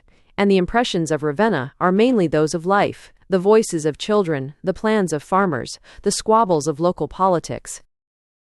I am waked in the morning by the noises of the market, and opening my shutters, look down upon green umbrellas and awnings spread over baskets of fruit and vegetables, and heaps of ironware and stalls of colored stuffs and gaudy kerchiefs. The streets are by no means empty. A steam tramcar puffs slowly along the widest of them, and, in the narrower, you have perpetually to squeeze against a house to make room for a clattering pony cart, a jingling carriole, or one of those splendid bullock wagons, shaped like an old-fashioned cannon cart, with spokeless wheels and metal studdings. There are no medieval churches in Ravenna, and very few medieval houses. The older palaces, though practically fortified, have a vague look of Roman villas, and the whole town is painted a delicate rose and apricot color, which, particularly if you have come from the sad-colored cities of Tuscany, gives it a Venetian, and, if I may say so, schiens, fa, foxy, heersen, fee, cord, schiens, cor, korsch, flowered. And the life of the people, when you come in contact with it, also leaves an impression of provincial, rustic bustle. The Romagnas are full of crude socialism. Wait, CJ.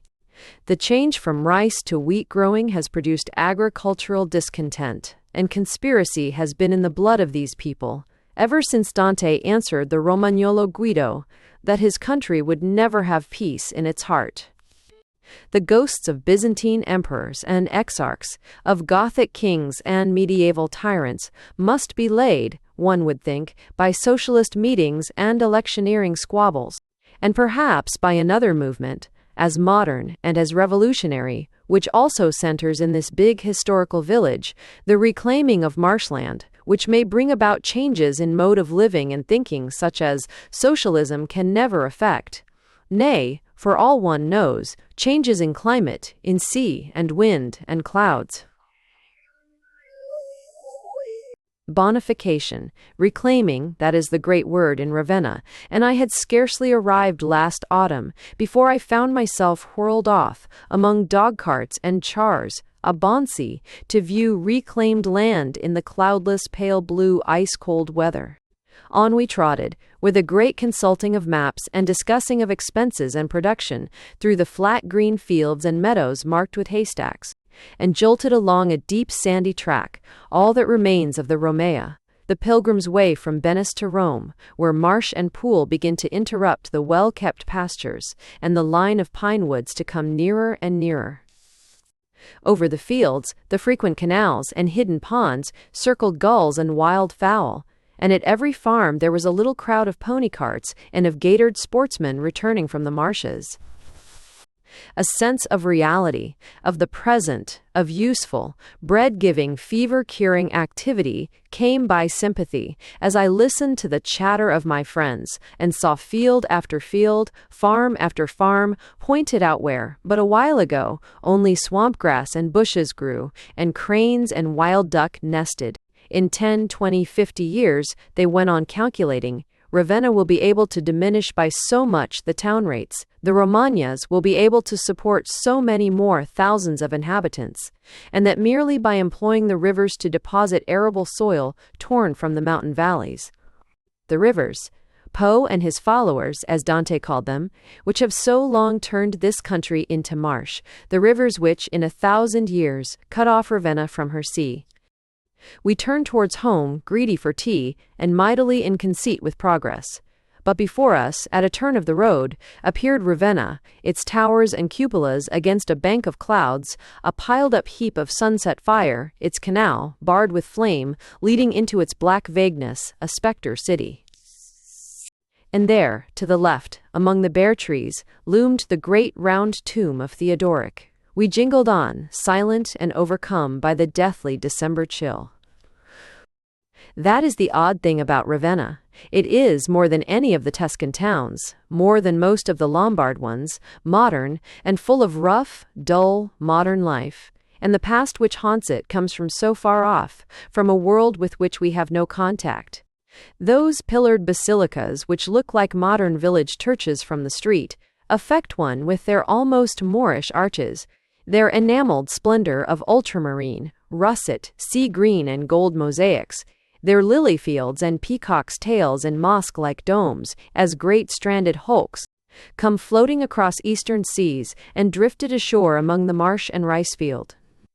The grapes and ivy berries, the pouting pigeons, the palm trees and pecking peacocks, all this early symbolism with its association of Bacchic, Eleusinian mysteries, seems, quite as much as the actual fragments of Grecian capitals, the discs and gratings of porphyry and alabaster. So much flotsam and jetsam cast up from the shipwreck of an older antiquity than Rome's, remnants of early Hellas, of Ionia, perhaps of Tyre.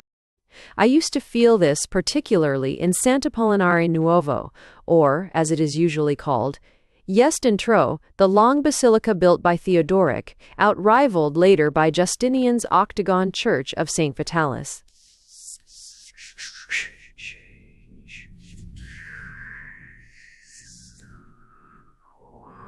There was something extremely Hellenic in feeling, however un-Grecian in form, in the pearly fairness of the delicate silvery white columns and capitals, in the gleam of white on golden ground and reticulated with jewels and embroideries of the long band of mosaic virgins and martyrs running above them.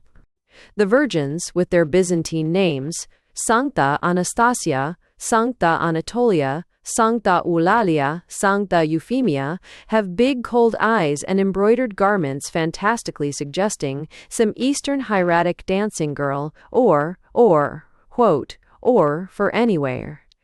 But they follow each other, in single file, each with her lily or rosebush sprouting from the gauze, green mosaic, with erect, slightly balanced gait like the maidens of the Panathenaic procession, carrying, one would say, votive offerings to the altar rather than crowns of martyrdom.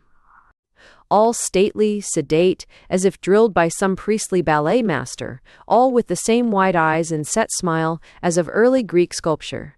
There is no attempt to distinguish one from the other. There are no gaping wounds, tragic attitudes, wheels, swords, pincers, or other attributes of martyrdom. And the male saints on the wall opposite are equally unlike medieval Sebastians and Lawrences, going one behind the other in shining white togas to present their crowns to Christ on his throne. Christ also, in this Byzantine art, is never the Savior. He sits, an angel on each side, on his golden seat, clad in purple and sandaled with gold, serene, beardless, wide-eyed, like some distant descendant of the Olympic Jove with his mantle of purple and gold. This church of Saint Apollinaris contains a chapel specially dedicated to the saint, which sums up that curious impression of Hellenic pre-Christian cheerfulness. It is encrusted with porphyry and giallo anticoco, framed with delicate carved ivy wreaths along the sides, and railed in with an exquisite piece of alabaster openwork of vines and grapes, as on an antique altar. And in a corner of this little temple, which seems to be waiting for some painter enamored of Greece and marble, stands the episcopal seat of the patron saint of the church, the saint who took his name from Apollo. An alabaster seat, wide-curved and delicate, in whose back you expect to find, so striking is the resemblance, the relief of dancing satyrs of the chair of the priest of Dionysus. As I was sitting one morning, as was my wont, in Sant'Apollinare Nuovo, which, like all Ravenna churches, is always empty, a woman came in with a woolen shawl over her head, who, after hunting anxiously about, asked me where she would find the parish priest. "It is," she said, "for the Madonna's milk. My husband is a laborer out of work, he has been ill, and the worry of it all has made me unable to nurse my little baby. I want the priest, to ask him to get the Madonna to give me back my milk." I thought, as I listened to the poor creature, that there was but little hope of motherly sympathy from that Byzantine Madonna in purple and gold mosaic magnificence, seated ceremoniously on her throne like an antique Cybele. Little by little one returns to one's first impression and recognizes that this thriving little provincial town, with its socialism and its eponification, is after all a nest of ghosts, and little better than the churchyard of centuries. Never, surely, did a town contain so many coffins, or at least thrust coffins more upon one's notice. The coffins are stone, immense oblong boxes, with massive sloping lids horned at each corner, or trough-like things with delicate sea-wave patternings, figures of togaed saints and devices of palm trees, peacocks and doves, the carving made clearer by a picking out of bright green damp. They stand about in all the churches, not walled in, but quite free in the aisles, the chapels, and even close to the door. Most of them are doubtless of the 5th or 6th century, others perhaps barbarous or medieval imitations. But they all equally belong to the ages in general, including our own, not curiosities or heirlooms, but serviceable furniture, into which generations have been put, and out of which generations have been turned to make room for later corners.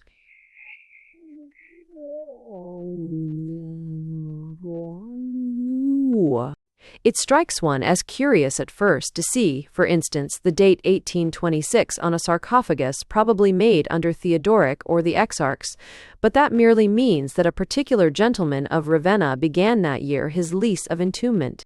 They have passed from hand to hand, or, more properly speaking, from corpse to corpse, not merely by being occasionally discovered in digging foundations, but by inheritance, and frequently by sale. My friends possess a stone coffin and the receipt from its previous owner. The transaction took place some 50 years ago.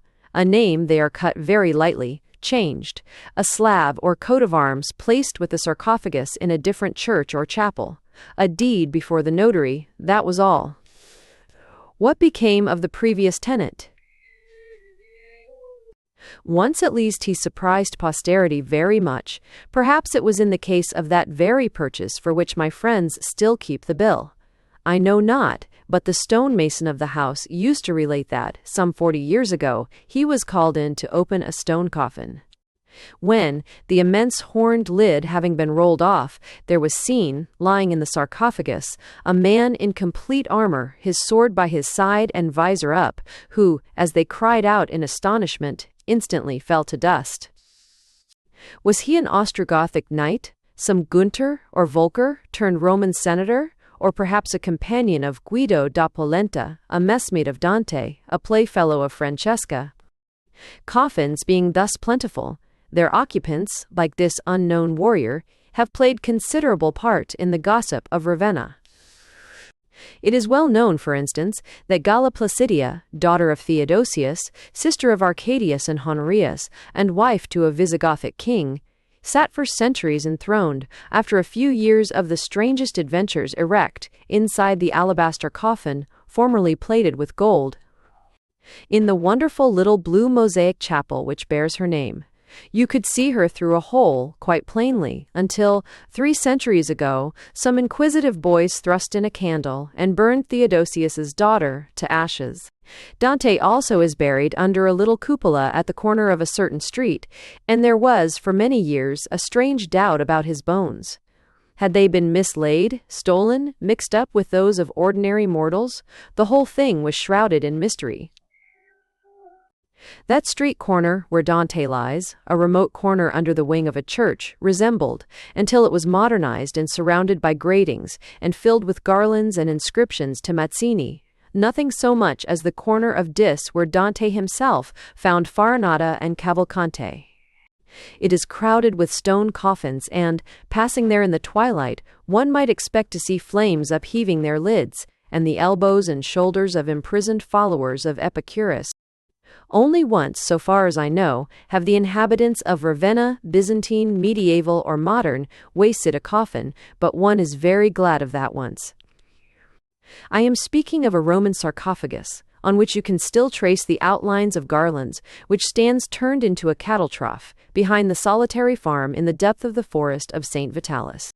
Round it the grass is covered in summer by the creeping tendrils of the white clematis, and, in winter, the great thorn bushes and barberries and oaks blaze out crimson and scarlet and golden.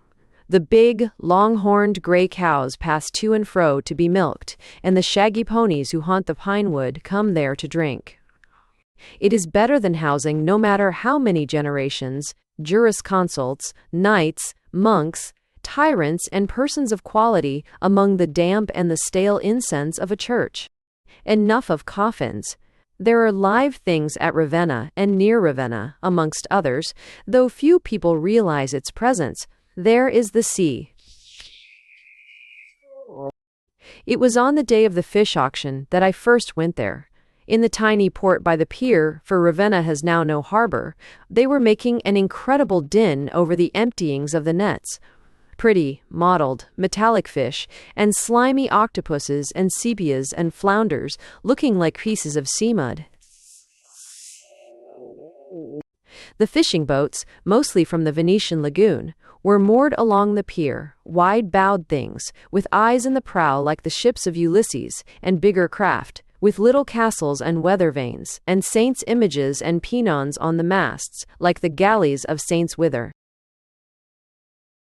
Ursula, as painted by Carpaccio, but all with the splendid orange sail, patched with suns, lions, and colored stripes of the northern Adriatic. The fishermen from Chioggia, their heads covered with the high scarlet cap of the 15th century, were yelling at the fishmongers from town. And all round lounged artillerymen in their white undress and yellow straps, who are encamped for practice on the sands, and whose carts and guns we had met, rattling along the sandy road through the marsh. On the pier, we were met by an old man, very shabby and unshaven, who had been the priest for many years, with a salary of £12 a year, of Sta. Maria in Portufori, a little Gothic church in the marsh, where he had discovered and rubbed slowly into existence. It took him 2 months, and heaven knows how many pennyworths of bread. Some valuable Giottesque frescoes. He was now chaplain of the harbor, and had turned his mind to maritime inventions, designing lighthouses, and shooting dolphins to make oil of their blubber.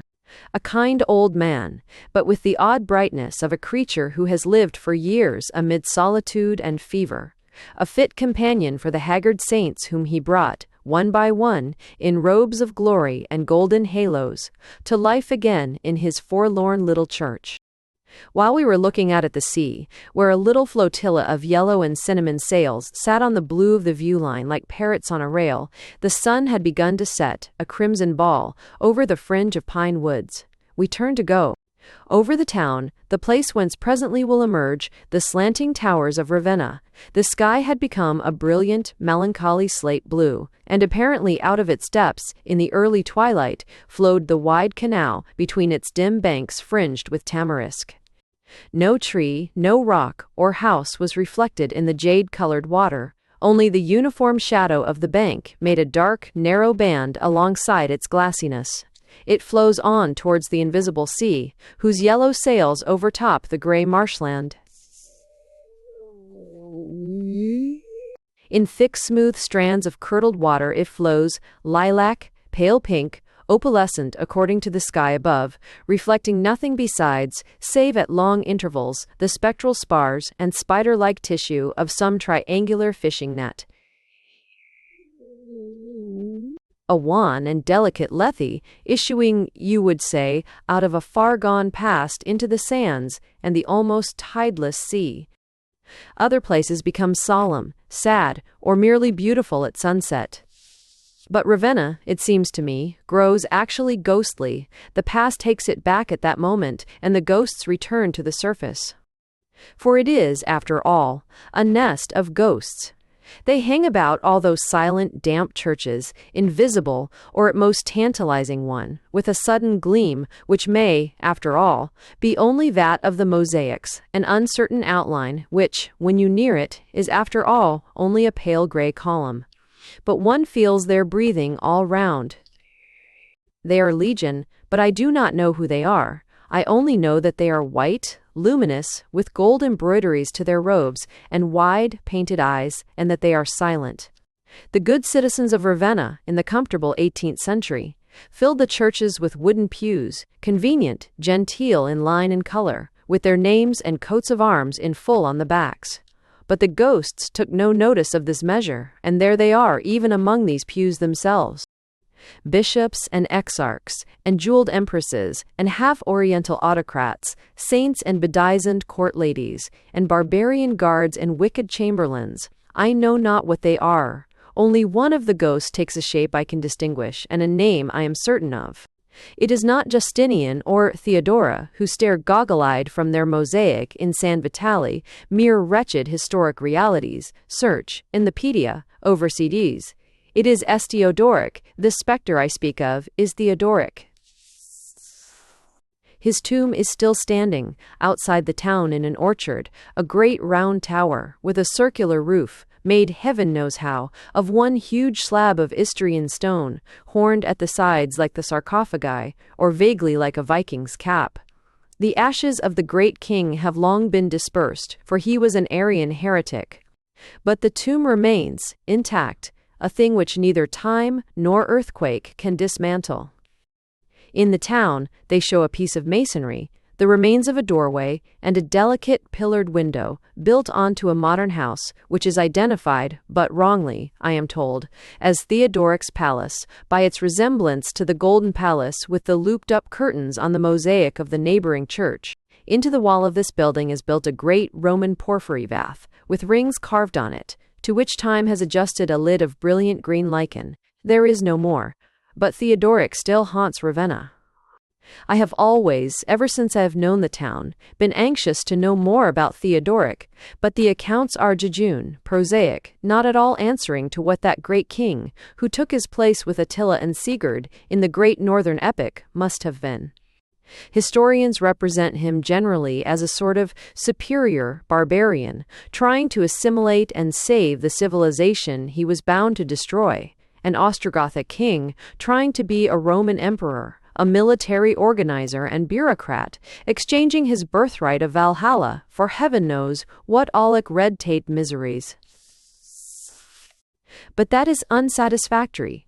The real man, the berserker, trying to tame himself into the Kaiser of a fallen, shrunken Rome, seems to come out in the legend of his remorse and visions, pursued by the ghosts of Boetius and Symmachus, the wise men he had slain in his madness. He hunts Ravenna, striding along the aisles of her basilicas, riding under the high moon along the dikes of her marshes, surrounded by white-stoled Romans and Roman ensigns with eagles and crosses, but clad, as the Gothic brassworker of Innsbruck has shown him, in no Roman lappets and breastplate, but in full mail, with beaked steel shoes and steel gorget, his big sword drawn, his visor down, mysterious, the Dietrich of the Nibelungenlied, Theodoric king of the Goths. These are the ghosts that haunt Ravenna, the true ghosts, haunting only for such as can know their presence. But Ravenna, almost alone among Italian cities, possesses moreover a complete ghost story of the most perfect type and highest antiquity, which has gone round the world and become known to all people. Boccaccio wrote it in prose, Dryden rewrote it in verse, Botticelli illustrated it, and Byron summed up its quality in one of his most sympathetic passages. After this, to retell it were useless, had I not chanced to obtain, in a manner I am not at liberty to divulge, another version, arisen in Ravenna itself, and written, most evidently, in fullest knowledge of the case. Its language is the barbarous Romagnol dialect of the early 15th century, and it lacks all the Tuscan graces of the Decameron.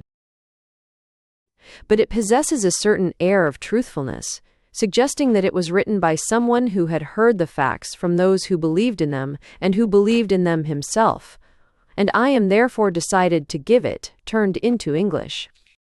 The legend. About that time, when Messer Guido da Polenta was lord of Ravenna, men spoke not a little of what happened to Messer Nastasio de Onastasio, son of Messer Brunero, in the forest of Classis. Now the forest of Classis is exceeding vast, extending along the seashore between Ravenna and Servia for the space of some 15 miles, and has its beginning near the church of St. Apollinaris, which is in the marsh, and you reach it directly from the gate of the same name, but also, crossing the river Ronco, where it is easier to ford, by the gate called Sisa, beyond the houses of the Raspanis. And this forest aforesaid is made of many kinds of noble and useful trees, to wit, oaks, both freestanding and in bushes, ilexes, elms, poplars, bays, and many plants of smaller growth, but great dignity and pleasantness, as hawthorns, barberries, blackthorn, blackberry, briar rose, and the thorn called maruca, which bears pods resembling small hats or cymbals, and is excellent for hedging.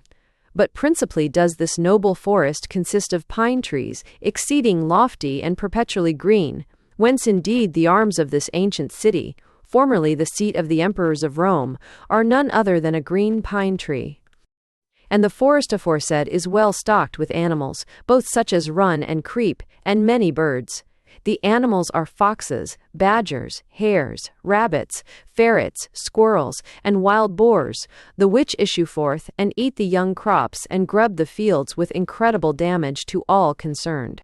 Of the birds, it would be too long to speak, both of those which are snared, shot with crossbows, or hunted with the falcon, and they feed off fish in the ponds and streams of the forest, and grasses and berries, and the pods of the white vine, clematis, which covers the grass on all sides.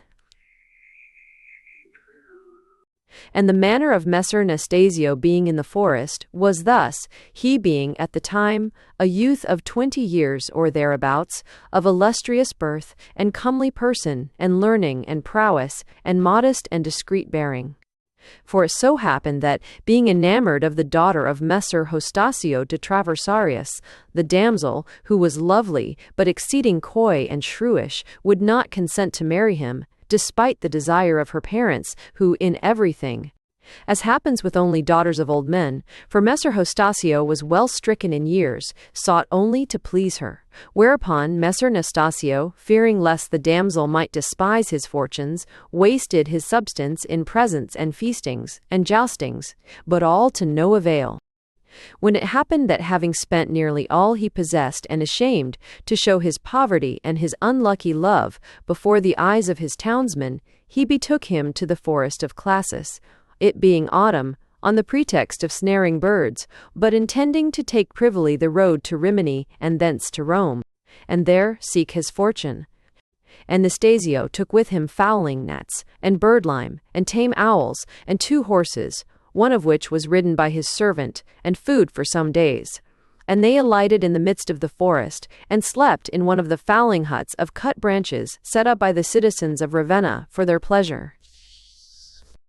And it happened that on the afternoon of the 2nd day, and it chanced to be a Friday of his stay in the forest, Messer Nastasio, being exceeding sad in his heart, went forth towards the sea to muse upon the unkindness of his beloved and the hardness of his fortune. Now you should know that near the sea, where you can clearly hear its roaring even on windless days, there is in that forest a clear place, made as by the hand of man, set round with tall pines even like a garden, but in the shape of a horse, coarse, free from bushes and pools, and covered with the finest greensward.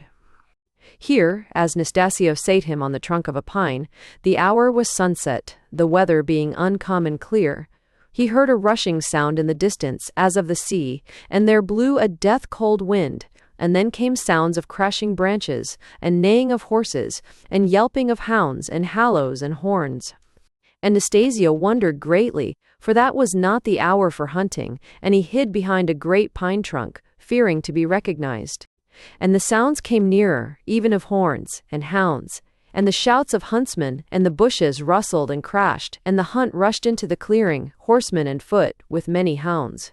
And behold, what they pursued was not a wild boar, but something white that ran erect, and it seemed to Messer Nastasio as if it greatly resembled a naked woman, and it screamed piteously.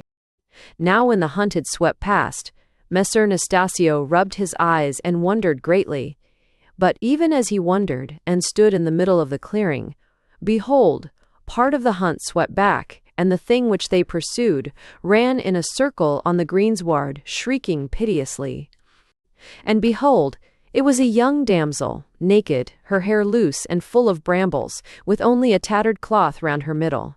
And as she came near to where Messer Nastasio was standing, but no one of the hunt seemed to heed him, the hounds were upon her, barking furiously, and a hunter on a black horse, black even as night.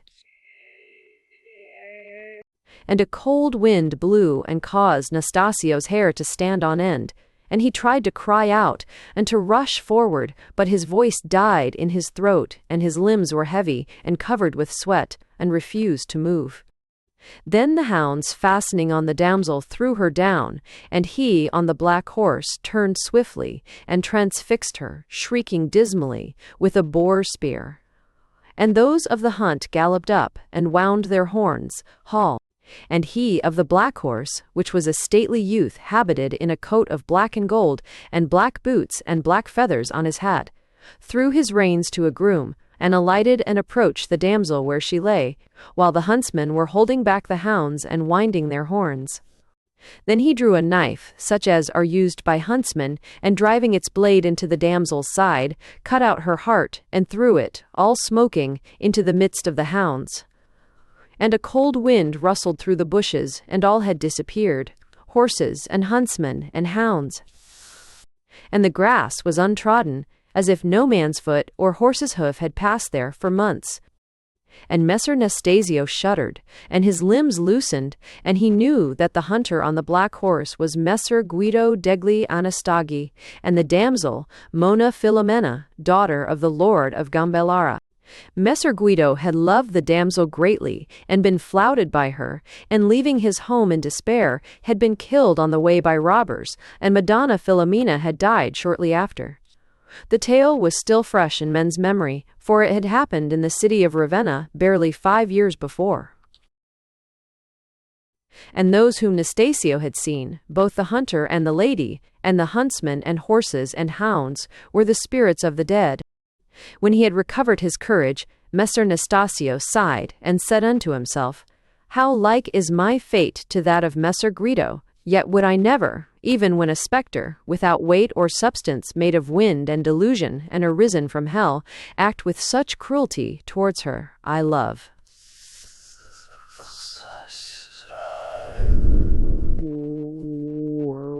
And then he thought, would that the daughter of Messer Pavolo de Traversarius might hear of this, for surely it would cause her to relent. But he knew that his words would be vain, and that none of the citizens of Ravenna, and least of all the damsel of the Traversari, would believe them, but rather esteem him a madman. Now it came about that when Friday came round once more, Nastasio by some chance was again walking in the forest clearing by the great pines, and he had forgotten, when the sea began to roar and a cold wind blew, and there came through the forest the sound of horses and hounds, causing Messer Nastasio's hair to stand up and his limbs to grow weak as water. And he on the black horse again pursued the naked damsel, and struck here with his boar spear, and cut out her heart and threw it to the hounds. The witch hunter and damsel were the ghosts of Messer Guido and of Madonna Filomena, daughter of the Lord of Gambalara, arisen out of hell. And in this fashion did it happen for 3 Fridays following, the sea beginning to moan, the cold wind to blow, and the spirits to hunt the deceased damsel at twilight in the clearing among the pine trees. Now, when Messer Nastasio noticed this, he thanked Cupid, which is the lord of all lovers, and devised in his mind a cunning plan. And he mounted his horse and returned to Ravenna, and gave out to his friends that he had found a treasure in Rome, and that he was minded to forget the damsel of the Traversari, and seek another wife. But in reality he went to certain moneylenders, and gave himself into bondage, even to be sold as a slave to the Dalmatian pirates if he could not repay his loan. And he published that he desired to take to him a wife, and for that reason would feast all his friends and the chief citizens of Ravenna, and regale them with a pageant in the pine forest, where certain foreign slaves of his should show wonderful feats for their delight. And he sent forth invitations, and among them to Messer Pavolo de Traversarius and his wife and daughter. And he bid them for a Friday, which was also the eve of the feast of the dead. Meanwhile he took to the pine forest carpenters and masons, and such as paint and gild cunningly, and wagons of timber, and cut stone for foundations, and furniture of all kinds. And the wagons were drawn by 24 yoke of oxen, grey oxen of the Romagnol breed. And he caused the artisans to work day and night, making great fires of dry myrtle and pine branches, which lit up the forest all around. And he caused them to make foundations, and build a pavilion of timber in the clearing, which is the shape of a horse course, surrounded by pines. The pavilion was oblong, raised by 10 steps above the grass, open all round and reposing on arches and pillars, and there was a projecting abacus under the arches over the capitals, after the Roman fashion. And the pillars were painted red, and the capitals red, also picked out with gold and blue, and a shield with the arms of the Honesties on each. On each. The roof was raftered, each rafter painted with white lilies on a red ground, and heads of youths and damsels, and the roof outside was made of wooden tiles, shaped like shells, and gilded. And on the top of the roof was a weather vane, and the vane was a figure of Cupid, god of love, cunningly carved of wood and painted like life, as he flies, poised in air, and shoots his darts on mortals. He was winged and blindfolded, to show that love is inconstant and no respecter of persons, and when the wind blew, he turned about, and the end of his scarf, which was beaten metal, swung in the wind. Now when the pavilion was ready, within 6 days of its beginning, carpets were spread on the floor, and seats placed, and garlands of bay and myrtle slung from pillar to pillar between the arches. And tables were set, and sideboards covered with gold and silver dishes and trenchers, and a raised place, covered with arras, was made for the players of fifes and drums and lutes, and tents were set behind for the servants, and fires prepared for cooking meat. Whole oxen and sheep were brought from Ravenna in wains, and casks of wine, and fruit and white bread, and many cooks, and serving men, and musicians, all habited gallantly in the colours of the Honestas, which are vermilion and white, parti-coloured, with black stripes, and they wore doublets laced with gold, and on their breast the arms of the house of Honestus, which are a dove holding a leaf.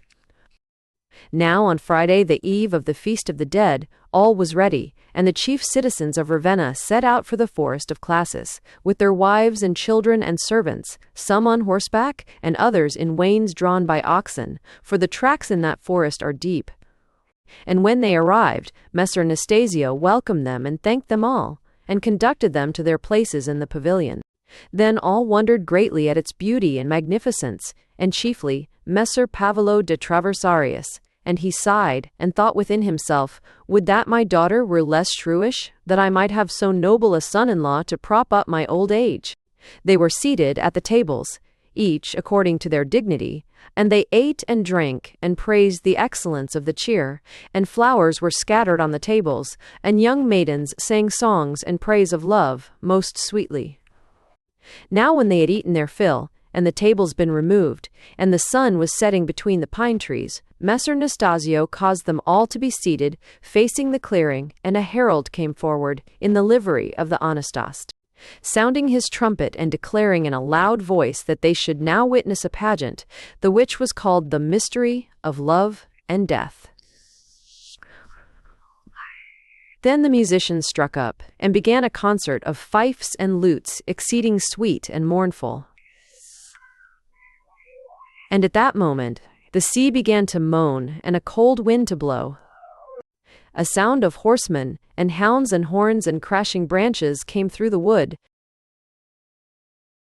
And the damsel, the daughter of the lord of Gambalara, rushed naked, her hair streaming and her veil torn, across the grass, pursued by the hounds, and by the ghost of Messer Guido on the black horse, the nostrils of which were filled with fire. Now, when the ghost of Messer Guido struck that damsel with the boar spear, and cut out her heart, and threw it, while the others wound their horns, to the hounds, and all vanished, Messer Anastasio Dionestus, seizing the herald's trumpet, blew in it, and cried in a loud voice, "The pageant of death and love, such is the fate of cruel damsels," and the gilt Cupid on the roof swung round, creaking dreadfully, and the daughter of Messer Pavolo uttered a great shriek, and fell on the ground in a swoon. A catchmorms in set up too. Here the Romagnol manuscript comes to a sudden end, the outer sheet being torn through the middle. But we know from the Decameron that the damsel of the Traversari was so impressed by the spectre hunt she had witnessed, that she forthwith relented towards Nastasio degli Guansti, and married him, and that they lived happily ever after. But whether or not that part of the pine forest of Classis still witnesses this ghostly hunt, we have no means of knowing. On the whole, I incline to think that, when the great frost blasted the pines, if not earlier, the ghost shifted quarters from the forest of Classis to the church of the same name, on that forest's brink. Certainly, there seems nothing to prevent them. Standing in the midst of those uninhabited rice fields and marshes, the church of Classis is yet always open, from morning till night, the great portals gaping, no curtain interposed. Open and empty, mass not even on Sundays, empty of human beings, open to the things of without. The sunbeams enter through the open side windows, cutting a slice away from that pale greenish twilight, making a wedge of light on the dark damp bricks, bringing into brief prominence some of the great sarcophagi, their peacocks and palm trees picked out in vivid green lichen. Snakes also enter, the sacristan tells me, and I believe it, for within the same minute I saw a dead and a living one among the arum leaves at the gate. Is that little altar, a pagan-looking marble table, isolated in the midst of the church, the place where they meet? Pagan creatures claiming those Grecian marbles. Or do they hunt one another round the aisles and into the crypt, slithering and hissing, the souls of Guido degli Anastagi, perhaps, and of his cruel lady love? Such are Ravenna and Classis, and the ghosts that haunt them. The cookshop and the fowling place. In the street of the Almond and appropriately close to the covered-over canal, Rio Terra, of the assassins, there is a cookshop which has attracted my attention these 2 last months in Venice. For in its window is a row of tiny corpses, birds raw, red, with agonized plucked little throats, the throats through which the sweet notes came. And the sight brings home to me, more than the suggestion of a dish at supper, savory things of the size of a large plum on a cushion of polenta. I had often noticed the fowling places which stand out against the sky like mural crowns on the low hills of northern Italy. Bresciana is the name given to the thing, from the province, doubtless, of its origin. Last summer, driving at the foot of the Alps of Friuli, such a place was pointed out to me on a green knoll. It marked the site of a village of Colalto, once the fief of the great family of that name, which had died, disappeared, church and all, after the Black Death of the 14th century. The strangeness of the matter attracted me, and I set out, the next morning, to find the fowling place. I thought I must have lost my way, and was delighting in the radiance of a perfectly fresh, clear, already autumnal morning, walking along through the flowery grass fields in sight of the great mountains, when, suddenly, there I was before the uncanny thing, the Bresciana. Uncanny in its odd shape of walled and moated city of clipped bushes, tight-closed on its hilltop, with its Guelph battlements of hornbeam against the pale blue sky, and uncannier for its mysterious delightfulness. Imagine it set in the loveliest mossy grass, full of delicate half-alpine flowers, beautiful butterflies everywhere about, and the sort of ditch surrounding it, overgrown with blackberries, haws, sloes, ivy, all manner of berries, a sort of false garden of paradise for the poor birds. But when I craned over the locked wicket and climbed onto the ladder alongside, what I saw was more uncanny yet. I looked down onto rows of clipped, regular, hornbeam hedges, with grass paths between them, maze-like. A kind of Versailles for the birds, you might think. Only, in the circular grass plot from which those green hedges and paths all radiated, something alarming, an empty cage hung to a tree. And going the round of the place I discovered that between the cut hornbeam battlements of the circular enclosure, there was a wreath of thin wire nooses, almost invisible, in which the poor little birds hang themselves. It seems oddly appropriate that this sinister little place, with its vague resemblance to that clipped garden in which Montaigne's allegorical vices are nesting, should be, in fact, a cemetery. That tiny city of Dis of the birds, on its green hillock in front of the great blue Alps, being planted on those villagers dead of the plague. The fowling place began to haunt me, and I was filled with a perhaps morbid desire to know more of its evil rites. After some inquiry, I introduced myself accordingly to the most famous fowler of the neighborhood, the owner of a wine shop at Martignacco. He received me with civility, and expounded his trade with much satisfaction, an amiable, intelligent old man, with sufficient of Italian in that province of strange dialect. In the passage at the foot of his staircase, and under sundry dark arches, he showed me a quantity of tiny wooden cages, and of larger cages divided into tiny compartments. There were numbers of goldfinches, a blackbird, some small thrushes, an ortolan, and 2 or 3 other kinds I could not identify, nay, even a brace of unhappy quail in a bottle-shaped basket. These are the decoys. The cages are hung in the circular walks of the fowling place, and the wretched little prisoners, many of them blinded of one or both eyes, sing their hearts out and attract their companions into the nooses. Then he showed me the nets, like thin fishing nets, for quail, and the little wands which are covered with lime and which catch the wings of the creatures. But that seemed a merciful proceeding compared with the gruesome snares of the Bresciana. When he had shown me these things, he produced a little Jew's harp, on which he fell to imitating the calls of various birds. But I noticed that none of the little blinded prisoners hanging aloft made any response. Only, quite spontaneously, and all of a sudden, the poor goldfinches set up a loud and lovely song, and the solitary blackbird gave a whistle. Never have I heard anything more lugubrious than these hedgerow and woodland notes issuing from the cages in that damp, black corridor.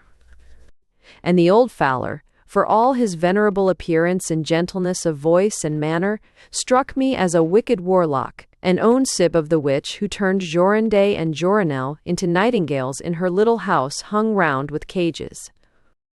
A few days after my visit to the Fowler, and one of the last evenings I had in Friuli, I was walking once more beneath the castle.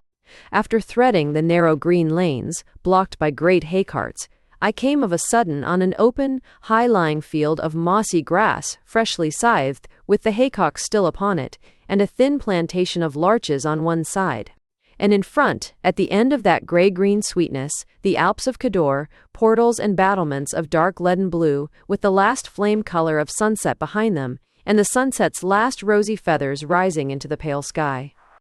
The mowers were coming slowly along, shouldering their scythes and talking in undertones, as folk do at that hour. I also walked home in the quickly gathering twilight, the delicate hemlock flowers of an unmowed field against the pearly luminous sky, the wonderful blue of the thistles singing out in the dusk of the grass. There rose the scent of cut grass, of ripening maize, and every freshness of acacia and poplar leaf, and the crickets began to shrill.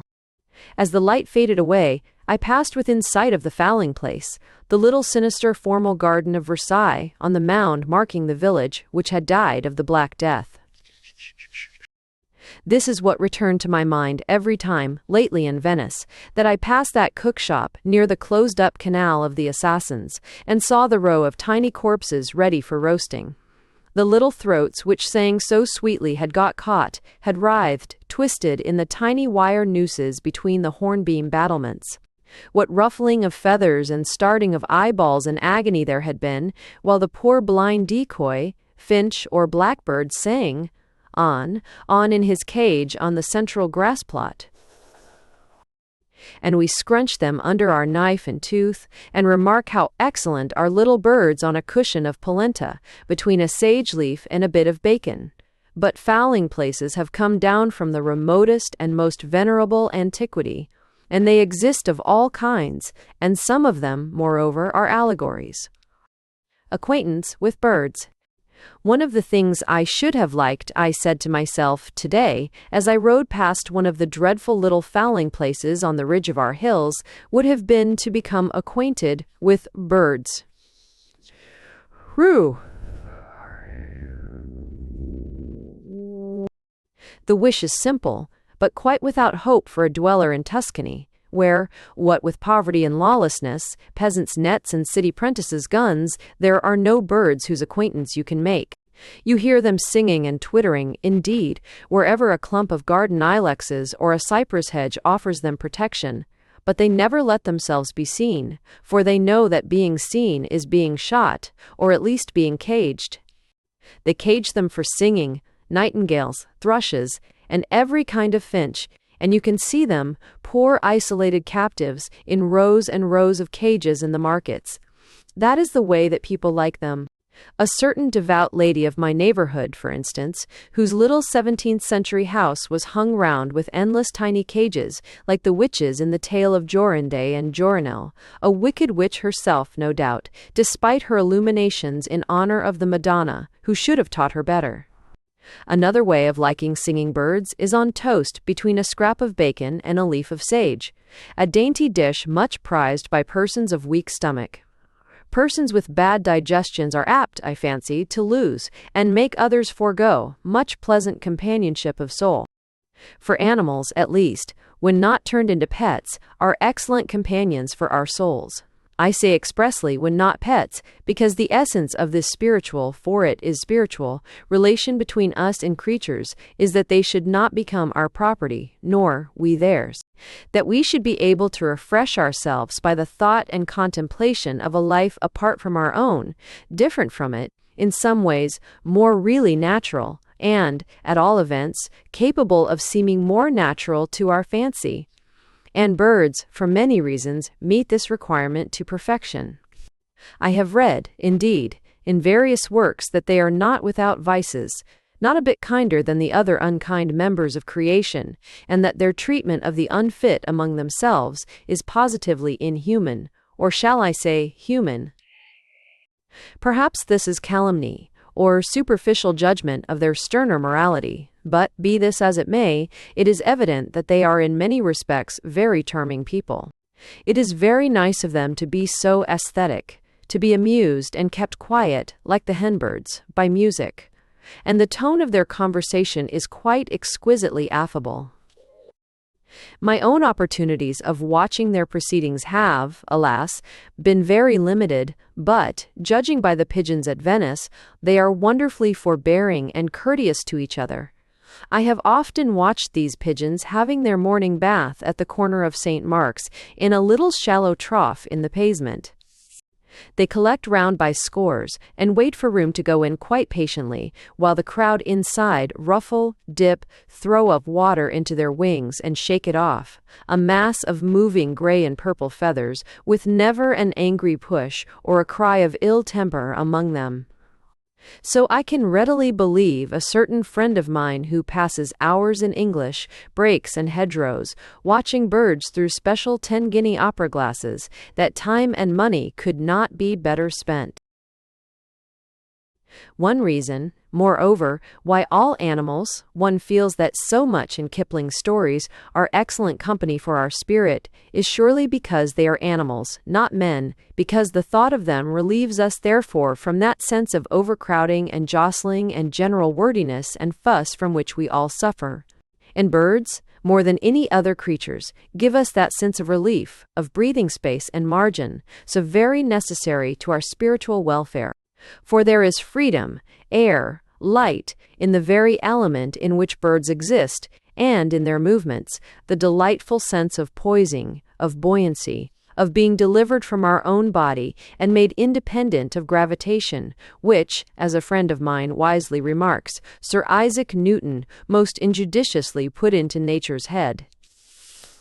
Indeed, there is a very special quality in the mere thought of birds. St. Francis, had he preached to fishes, like his follower of Padua, might have had as attentive an audience, but we should not have cared to hear about it. Aves me, fratres, why, it is the soul's kinship with air, light, liberty, what the soul loves best. And similarly, I suspect that the serene and lovely quality of Dante's Francesca episode is due in great part to those similes of birds, always, mina, or care forest, mina. The starlings in the winter weather, the cranes singing their dirge, and those immortal doves swirling nestwards, dal disio, chiamate, which lift the lid of that cavern of hell and winnow its fumes into breathable quality. Perhaps I say to myself, being ever disposed to make the best of a bad bargain, perhaps the scantiness of my acquaintance with birds, the difficulty about seeing them, for there is none about hearing them in Tuscany, and I shall be kept awake by vociferous nightingales in a month's time, gives to my feeling about them a pleasant, half-painful eagerness. Certainly it raises the sight of birds, when I get out of this country, into something of the nature of a performance. Even in Rome, the larks, going up tiny brown rockets, into the pale blue sky above the pale green endless undulations of grass, and the rooks and magpies flocking round the ruins. And how much in Germany? Indeed, one of Germany's charms is the condition, or rather, the position, the civic status of birds and small creatures. One is constantly reminded of the Minnesinger Walther's legacy to the birds of Würzburg and of Luther's hiding the hare in the sleeve of his tunic. One of my first impressions after crossing the Alps last year was of just such a hare, only perfectly at his ease, running in front of my bicycle for ever so long during a great thunderstorm which overtook us in the cornfields between Donaustadt and Ratisbon. And as to birds, they are not merely left in liberty, but assiduously courted by these kindly and, in their prosaic way, poetical Teutons. Already in the village shop on the top of the Tyrolese Pass, there was a nest of swallows deep down in a passage. And in the Lorenzkirche at Nuremberg, while the electric trams go clanking outside, the swallows whir cheerfully along the aisles, among the coats of arms, the wonderfully crested helmets suspended on high.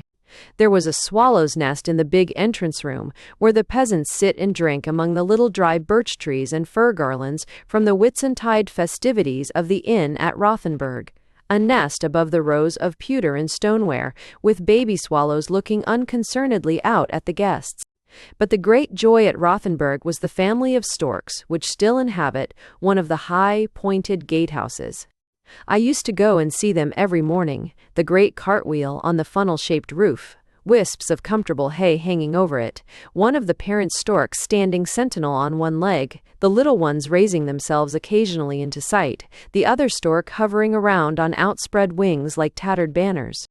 To think that there were once storks also in Italy, storks' homes, the old Lombard name, cicognata, meaning that, and cranes also, whom the people in Boccaccio, and even Lorenzo de' Medici, went out to hunt. The last of them were certainly netted and eaten, as they used to eat porcupines in Rome in my childish days. Speaking of cranes reminds me of the pleasure I have had also in watching herons, particularly among the ponds of my mother's old home. "Would you like to see one near? I'll go and shoot at you at once," said my very kind cousin.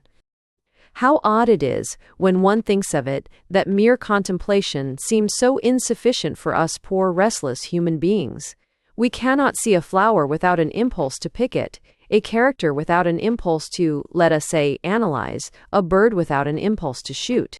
And in this way we certainly lose most of the good which any of these things could be to us, just to be looked at, thought about, enjoyed, and let alone. Or Ariadne, in Mantua. 2. Ethel Smith. Thanking and begging her for music. Preface. Alles Vergänglich ist nur ein Gleichnis, Stemmer, Werd, Stemmer. It is in order to give others the pleasure of reading or rereading a small masterpiece that I mention the likelihood of the catastrophe of my Ariadne having been suggested by the late Mr. Jested, Shorthouse's little schoolmaster, Mark, but I must ask forgiveness of my dear old friend, Madame Émile Duclos, Mary Robinson, for unwarranted use of one of the songs of her Italian garden.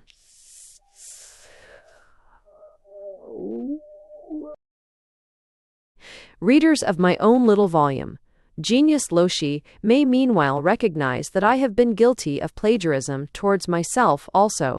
For a couple of years after writing those pages, the image of the Palace of Mantua and the lakes it steeps in haunted my fancy with that peculiar insistency, as of the half-lapsed recollection of a name or date, which tells us that we know, if we could only remember, what happened in a place.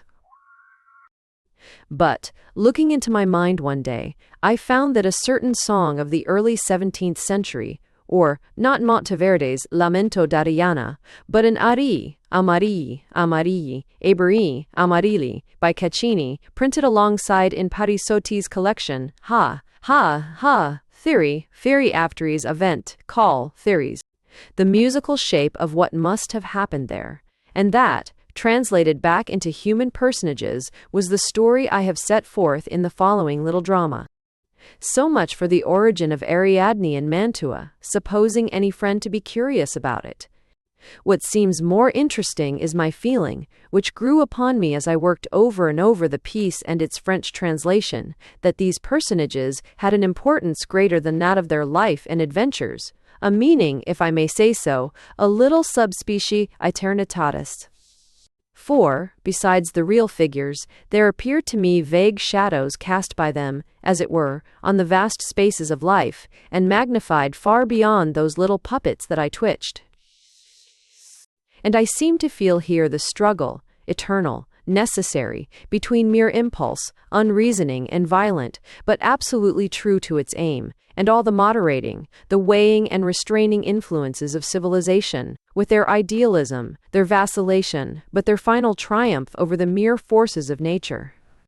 These well-born people of Mantua, privileged beings, wanting little, because they have much, and able therefore to spend themselves in quite harmonious effort, must necessarily get the better of the poor gutter-born creature, without whom, after all, en mon nez, one of them would have been dead and the others would have had no opening in life.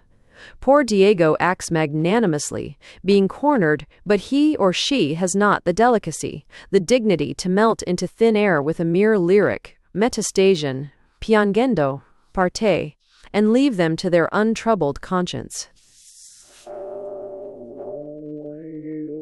He must needs assert himself, violently wrench at their heartstrings, give them a final stab, hand them over to endless remorse, briefly, commit that public and theatrical deed of suicide, splashing the murderous waters into the eyes of well-behaved wedding guests. Certainly neither the Duke, nor the Duchess Dowager, nor Hippolyta would have done this. But, on the other hand, they could calmly, coldly, kindly accept the self-sacrifice culminating in that suicide, well-bred people, faithful to their standards and forcing others, however unwilling, into their own conformity. Of course, without them, the world would be a den of thieves, a wilderness of wolves, for they are, if I may call them by their less personal names, tradition, discipline, civilization. On the other hand, but for such as Diego the world would come to an end within 20 years, mere sense of duty and fitness not being sufficient for the killing and cooking of victuals, let alone the begetting and suckling of children. The descendants of Ferdinand and Hippolyta, unless they intermarried with some bastard of Diego's family, would dwindle, die out, who knows, perhaps supplement the impulses they lacked by silly new-fangled evil. These are the contending forces of history and life: impulse and discipline, creating and keeping, love, such as Diego's, blind, selfish, magnanimous, and detachment. Noble, a little bloodless and cruel, like that of the Duke of Mantua. And it seems to me that the conflicts which I set forth on my improbable little stage are but the trifling realities shadowing those great abstractions which we seek all through the history of man, and everywhere in man's own heart. Vernon Lee. Maiano, near Florence, in more time, 1st June, 1903. Ariadne, in Mantua. Viola, 16. Use 16 researts. I'll serve this Duke, 16, 16. I fi researts of music, 16, shate, 16. 1, 2, 16 section. Dramatis personae. Ferdinand, Duke of Mantua, the Cardinal, his uncle, the Duchess Dowager, Hippolyta, Princess of Mirandola, Magdalene, known as Diego, the Marchioness of Guastalla, the Bishop of Cremona, the Doge's wife, the Venetian ambassador, the Duke of Ferrara's poet, the Viceroy of Naples jester. The Duchess is gentlewoman, the princess's tutor, singers as maenads and satyrs, courtiers, pages, wedding guests, and musicians. Is zir, 0, simple for, which is it? The action takes place in the Palace of Mantua through a period of a year, during the reign of Prospero Worst of Milan, and shortly before the Venetian expedition to Cyprus under Othello. Ariadne, in Mantua. Mantua. Act C. The Cardinal study in the palace at Mantua. The Cardinal is seated at a table covered with Persian embroidery, rose color picked out with blue, on which lies open a volume of Machiavelli's works, and in it a manuscript of Catullus. Alongside thereof are a bell and a magnifying glass. Under his feet a red cushion with long tassels, and an oriental carpet of pale lavender and crimson. The Cardinal is dressed in scarlet, a crimson fur-lined cape upon his shoulders. He is old, but beautiful and majestic, his face furrowed like the marble bust of Seneca among the books opposite. Through the open Renaissance window, with candelabra and birds carved on the copings, one sees the lake, pale blue, faintly rippled, with a rose-colored brick bridge and bridge tower at its narrowest point. Diego, in reality, Magdalene, has just been admitted into the Cardinal's presence, and after kissing his ring, has remained standing, awaiting his pleasure. Diego is fantastically habited as a youth in russet and violet tunic, reaching below the knees in Moorish fashion, as we see it in the frescoes of Pinturicchio, with silver buttons down the seams, and plaited linen at the throat and in the unbuttoned purfles of the sleeves. His hair, dark but red, where it catches the light, is cut over the forehead and touches his shoulders. He is not very tall in his boy's clothes, and very sparely built. He is pale, almost sallow, the face dogged, sullen, rather expressive than beautiful, save for the perfection of the brows and of the flower-like singer's mouth. He stands ceremoniously before the cardinal, one hand on his dagger, nervously, while the other holds a large traveling hat, looped up, with a long drooping plume. The cardinal raises his eyes, slightly bows his head, closes the manuscript and the volume, and puts both aside deliberately. He is, meanwhile, examining the appearance of Diego. Cardinal.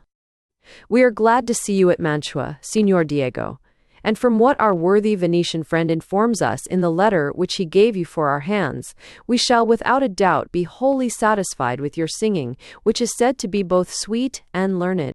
Prithee, brother Matthias, turning to his chaplain, bid them bring hither my virginal, that with the judgment of Paris painted on the lid by Giulio Romano, its tone is admirably suited to the human voice.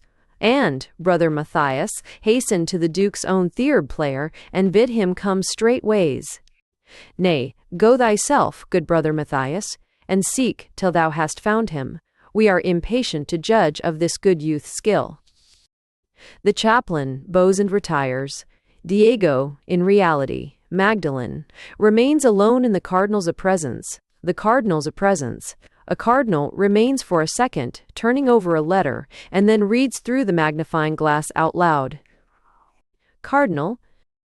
Ah, here is the sentence. Diego, a Spaniard of Moorish descent, and a most expert singer and player on the virginal, whom I commend to your eminence's favor as entirely fitted for such services as your revered letter makes mention of. The cardinal folds the letter and beckons Diego to approach, then speaks in a manner suddenly altered to abruptness, but with no enquiry in his tone. Signor Diego, you are a woman, I an Osha, and Cedia.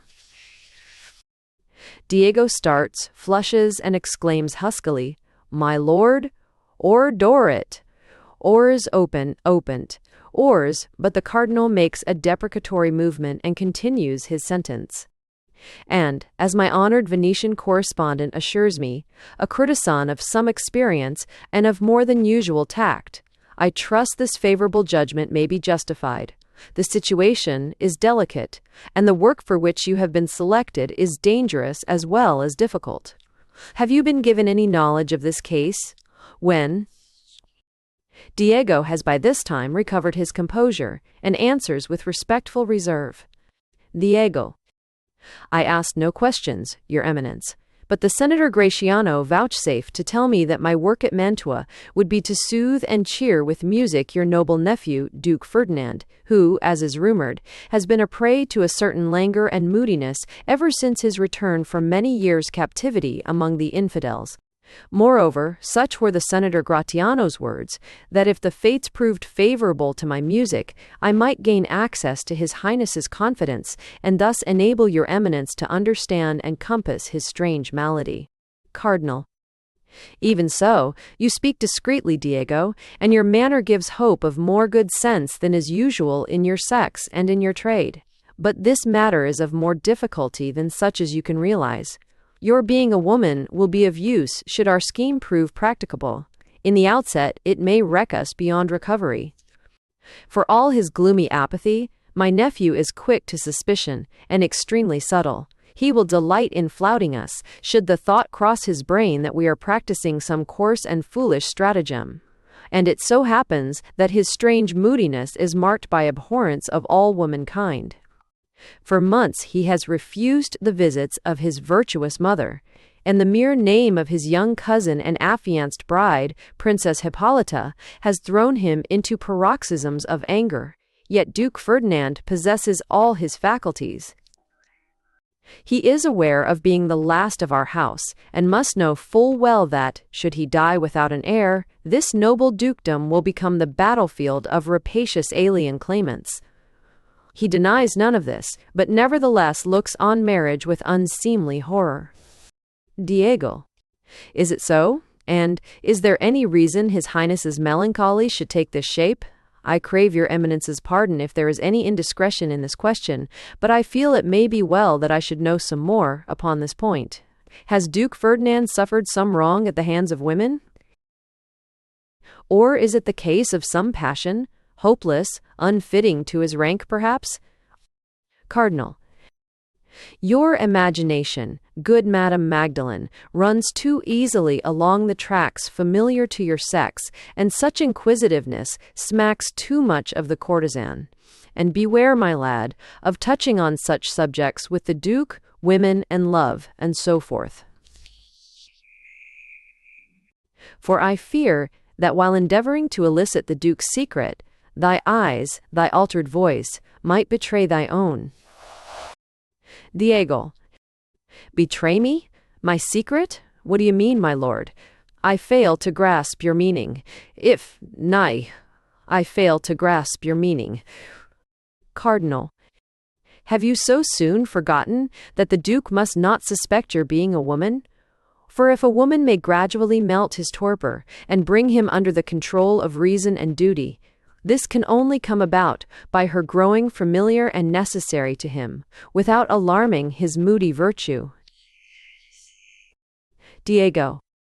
I crave your eminence's indulgence for that one question, which I repeat because, as a musician, it may affect my treatment of His Highness. Has the Duke ever loved?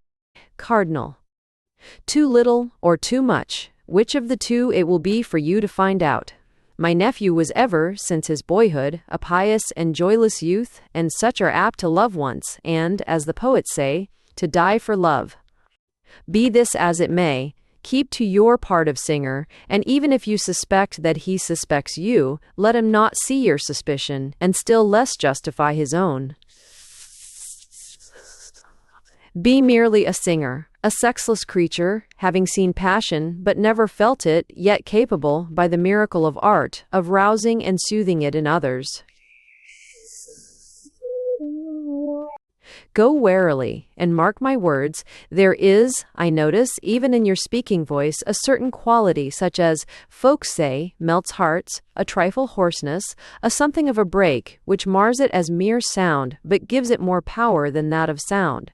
Employ that quality when the fit moment comes, but most times restrain it. You have understood. Diego. I think I have, my lord. Cardinal. I think gone, tried. Then only one word more. Women, and women such as you, are often ill-advised and foolishly ambitious. Let not success, should you have any in this enterprise, endanger it and you. Your safety lies in being my tool.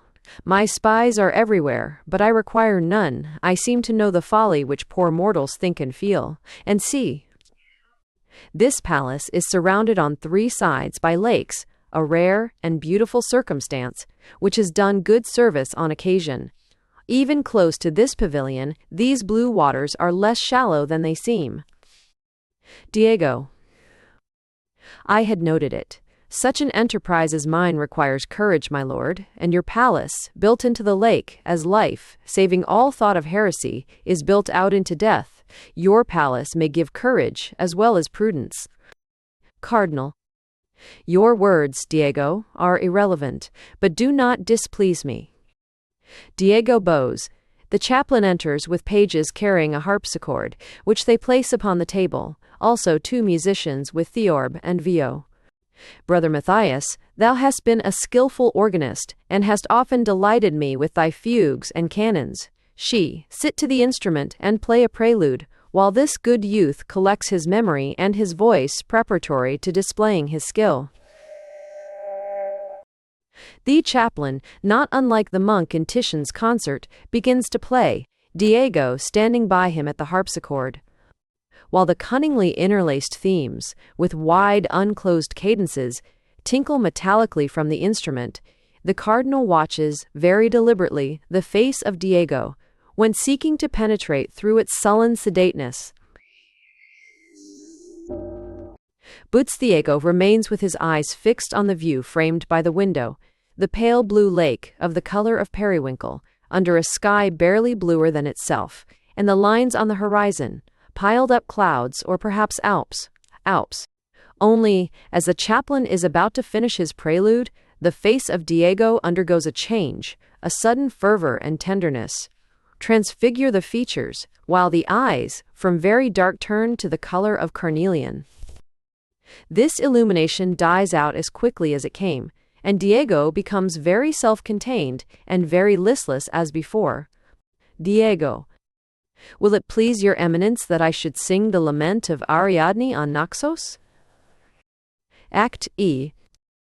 A few months later, another part of the ducal palace of Mantua, HTC, of closet, a small irregular chamber, the vaulted ceiling painted with geotesque patterns in blue and russet, much blackened, and among which there is visible only a coronation of the Virgin, white and vision-like.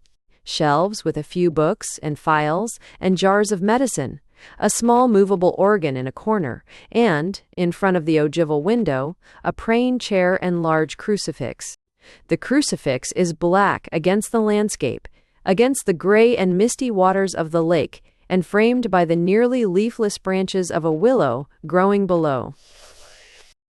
That was a Duchess Dowager, is tall and straight, but almost bodiless in her black nun-like dress. Her face is so white, its lips and eyebrows so colorless, and eyes so pale a blue, that one might at first think it insignificant, and only gradually notice the strength and beauty of the features. The Duchess has laid aside her sewing on the entrance of Diego. In reality, Magdalene, forgetful of all state, been on the point of rising to meet him. But to Diego has ceremoniously let himself down on one knee, expecting to kiss her hand. Duchess. Nay, Signor Diego, do not kneel. Such forms have long since left my life, nor are they, as it seems to me, very fitting between God's creatures. Let me grasp your hand, and look into the face of him whom heaven has chosen to work a miracle. You have cured my son. Diego. It is indeed a miracle of heaven, most gracious madam, and one in which, alas, my poor self has been as nothing. For sounds, subtly linked, take wondrous powers from the soul of him who frames their patterns, and we, who sing, are merely as the string or keys he presses, or as the reed through which he blows. The virtue is not ours, though coming out of us. Diego has made this speech, as if learned by rote, with listless courtesy. The Duchess has at first been frozen by his manner, but at the end she answers very simply. Duchess. You speak too learnedly, good Signor Diego, and your words pass my poor understanding. The virtue in any of us is but God's finger-touch or breath, but those he chooses as his instruments are, methinks, angels or saints, and whatsoever you be, I look upon you with loving awe. You smile. You are a courtier, while I, although I have not left this palace for 20 years, have long forgotten the words and ways of courts. I am but a simpleton, a foolish old woman who has unlearned all ceremony through many years of many sorts of sorrow, and now, dear youth, unlearned it more than ever from sheer joy at what it has pleased God to do through you. For, thanks to you, I have seen my son again, my dear, wise, tender son again. I would fain thank you. If I had worldly goods which you have not in plenty, or honors to give, they should be yours.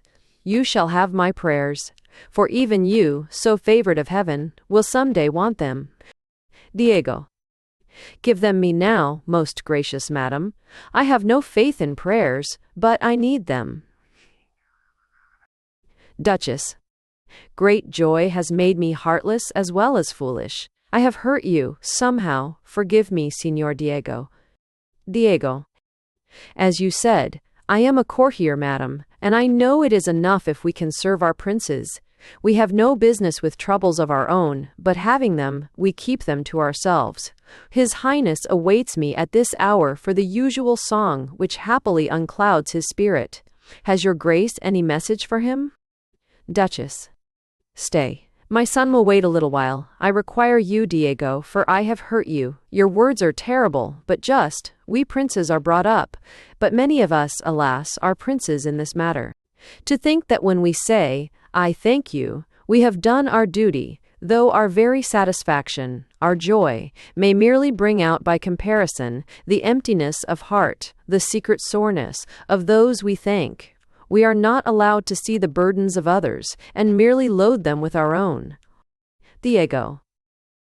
Is this not wisdom? Princes should not see those burdens which they cannot, which they must not try to carry.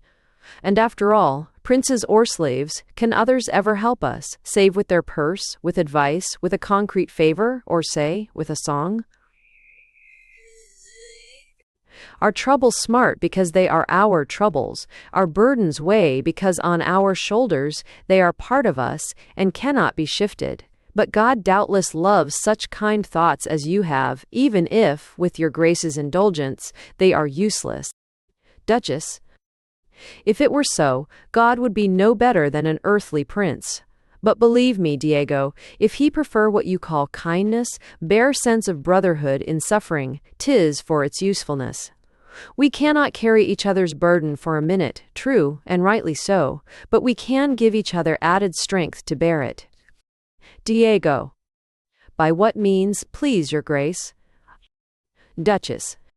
By love, Diego. Diego. Love. But that was surely never a source of strength, craving your grace's pardon? Duchess. The love which I am speaking of, and it may surely bear the name, since 'tis the only sort of love that cannot turn to hatred. Love for who requires it, because it is required. Say love of any woman who has been a mother for any child, left motherless. Nay, forgive my boldness, my gratitude gives me rights on you, Diego. You are unhappy, you are still a child, and I imagine that you have no mother. Diego. I am told I had one gracious madam. She was, saving your grace's presence, only a light woman, and sold for a ducat to the infidels. I cannot say I ever missed her. Forgive me, madam. Although a courtier, the stock I come from is extremely base. I have no understanding of the words of noble women and saints like you. My vileness thinks them hollow, and my pretty manners are only, as your grace has unluckily had occasion to see, a very thin and bad veneer. I thank your grace, and once more crave permission to attend the Duke.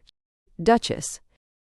Nay, that is not true. Your soul is nowise base-born. I owe you everything, and, by some inadvertence, I have done nothing save stir up pain in you. I want, the words may seem presumptuous, yet carry a meaning which is humble. I want to be your friend, and to help you to a greater, better friend. Diego. No, no. You are a pious and virtuous woman, and your pity and prayers must keep fit company. Duchess. The only fitting company for pity and prayers, for love, dear lad, is the company of those who need them. Am I overbold?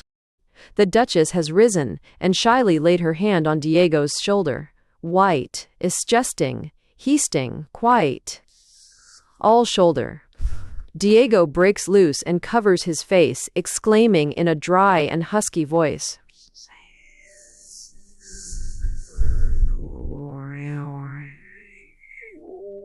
Diego. Oh, the cruelty of loneliness, madam, save for 2 years which taught me by comparison, its misery. I have lived in loneliness always in this lonely world, though never, alas, alone.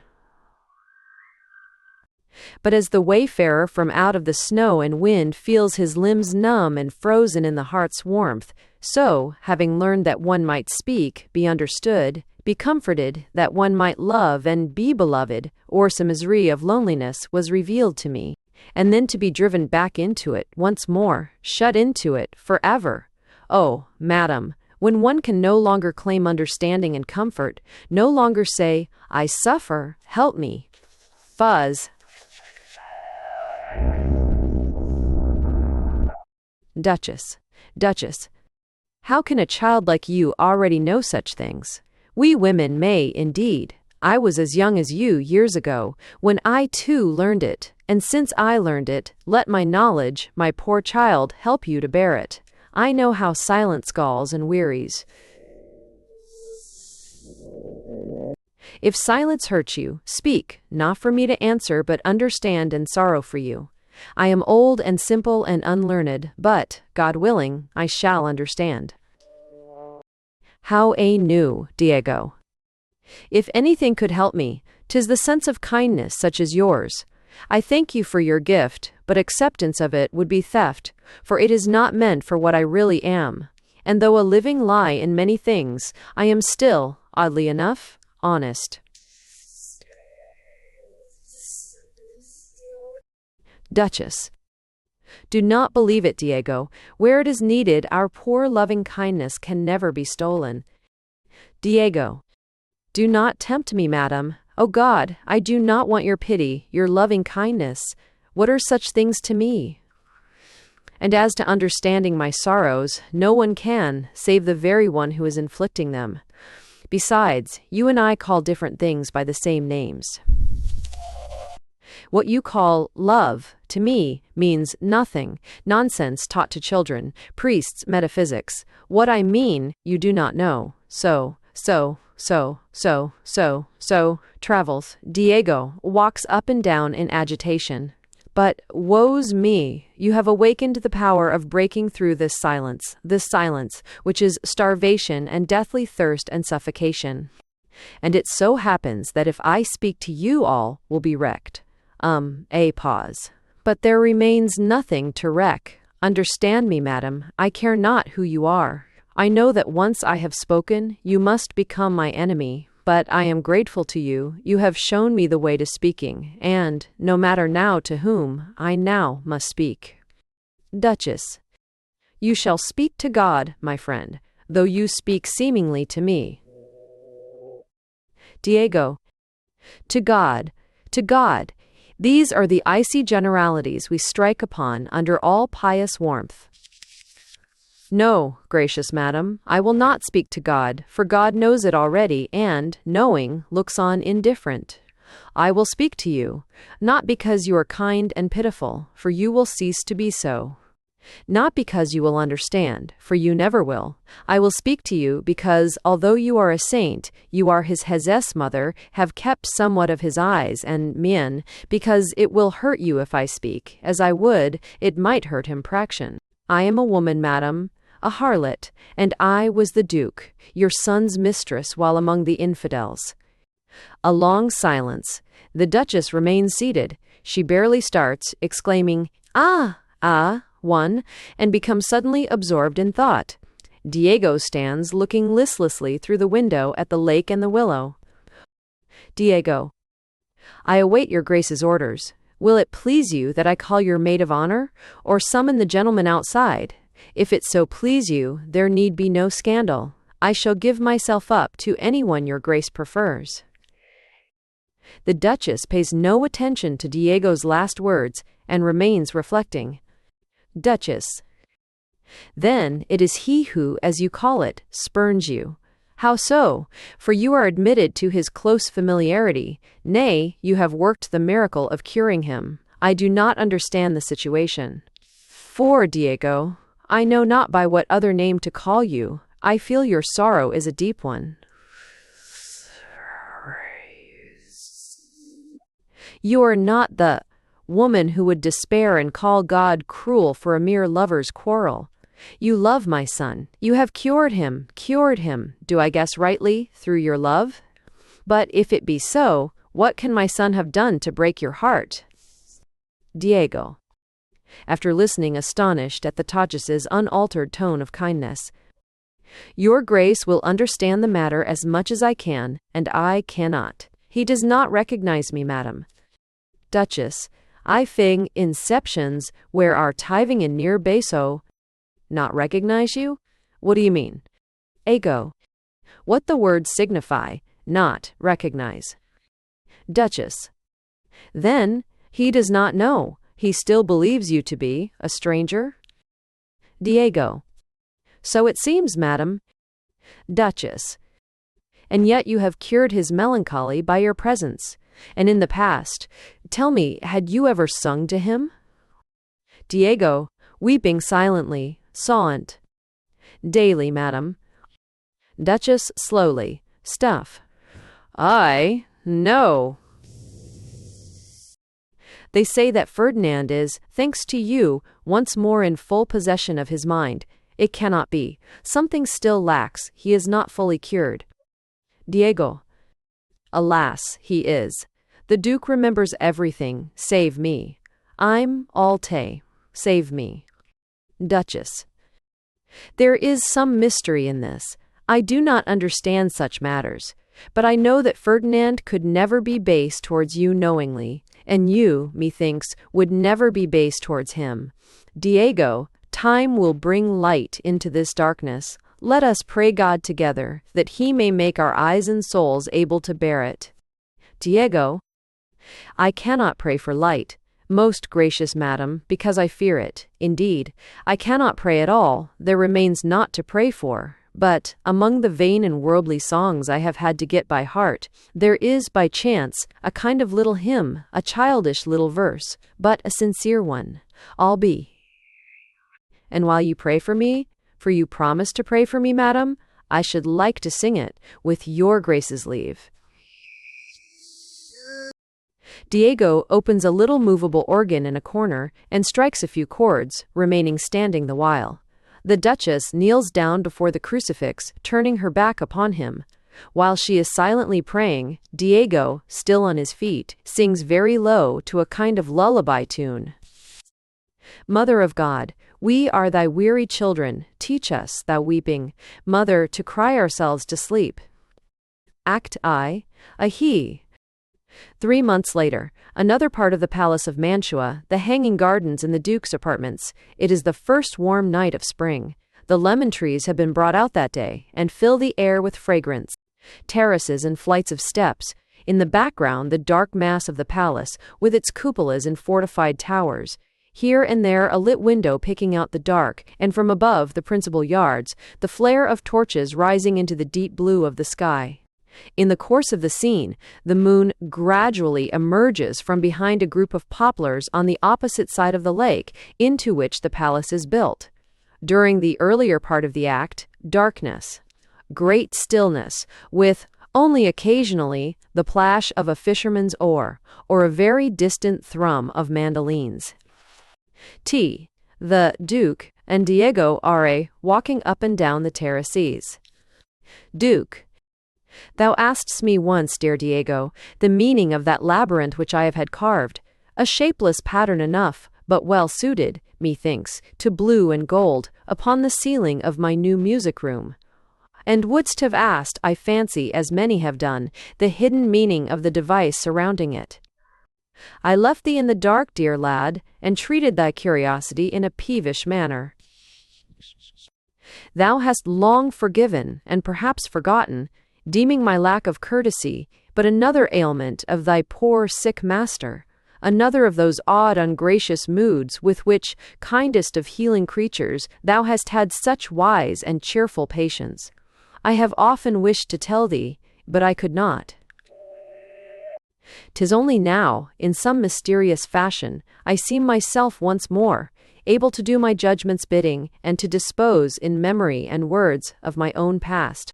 My strange sickness, which thou hast cured, melting its mists away with thy beneficent music, even as the sun penetrates and sucks away the fogs of dawn from our lakes. My sickness, Diego, the sufferings of my flight from Barbary, and my the horror, perhaps, of that shipwreck which cast me, so they say, for I remember nothing, senseless on the Illyrian coast. These things, or heaven's judgment on but a lukewarm crusader, had somehow played strange havoc with my will and recollections. I could not think, or thinking, not speak, or recollecting, feel that he whom I thought of in the past was this same man, myself. The Duke pauses, and leaning on the parapet, watches the long reflections of the big stars in the water. But now, and thanks to thee, Diego, I am another. I am myself.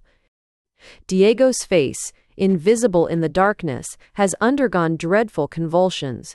His breast heaves, and he stops for breath before answering, but when he does so, controls his voice into its usual rather artificially cadenced tone.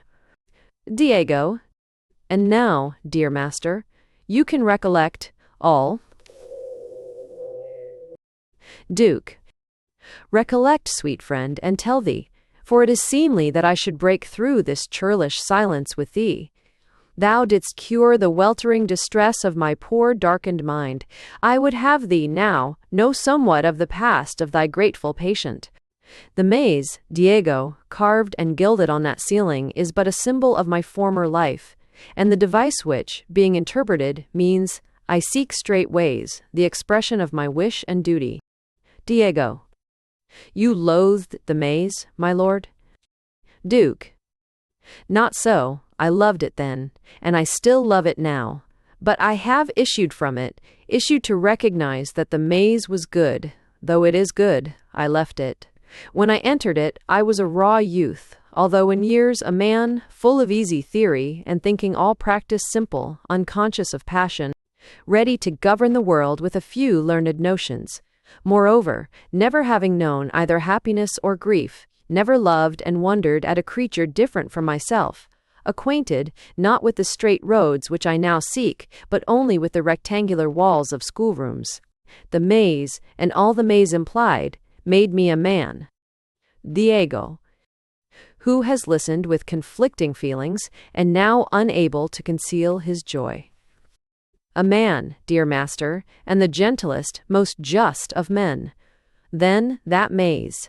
But idle stories interpreting all spiritual meaning as prosy fact would have it that this symbol was a reality. The legend of your captivity, my lord, has turned the pattern on that ceiling into a real labyrinth, some cunningly built fortress or prison, where the infidels kept you, and whose clue you found, and with the clue, freedom, after 5 weary years. Duke. Whose clue, dear Diego, was given into my hands, the clue meaning freedom, but also eternal parting, by the most faithful, intrepid, magnanimous, the most loving, and the most beloved of women. The Duke has raised his arms from the parapet, and drawn himself erect, folding them on his breast and seeking for Diego's face in the darkness. But Diego, unseen by the Duke, has clutched the parapet and sunk onto a bench. Duke. Walking up and down, slowly and meditatively, after a pause. The poets have fabled many things concerning virtuous women. The Roman Aria, who stabbed herself to make honorable suicide easier for her husband, Antigone, who buried her brother at the risk of death, and the Thracian Alcestis, who descended into the kingdom of death in place of Admetus. All. But none, to my mind, comes up to her.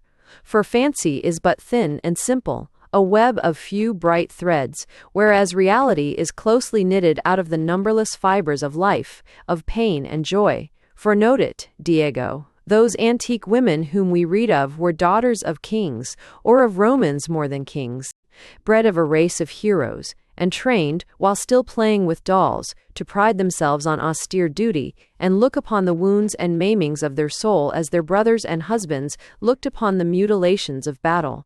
Whereas here was a creature infinitely humble, a waif, a poor spurned toy of brutal mankind's pleasure, accustomed only to bear contumely, or to snatch, unthinking, what scanty happiness lay along her difficult and despised path.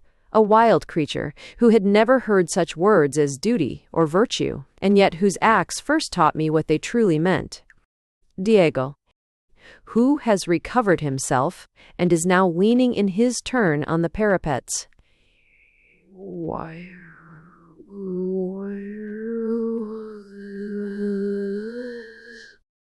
Ah, a light woman, bought and sold many times over, my lord, but who loved, at last.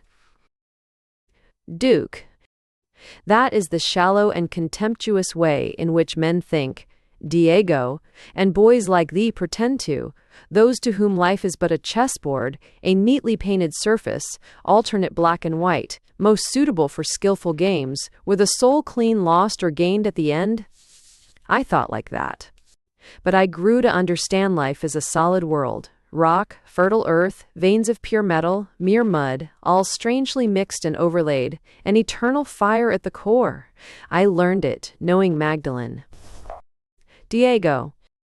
Her name was Magdalene. Duke. So she bade me call her. Diego. And the name explained the trade. Duke, after a pause. I cannot understand thee, Diego, cannot understand thy lack of understanding. Well, yes, her trade. All in this universe is trade. trade of prince, pope, philosopher, or harlot, and once the badge put on, the license signed. The badge a crown, or a hot irons brand, as the case may be. Why then we ply it according to prescription, and that's all. Yes, Diego, since thou obligest me to say it in its harshness, I do so, and I glory for her in every contemptuous word I use.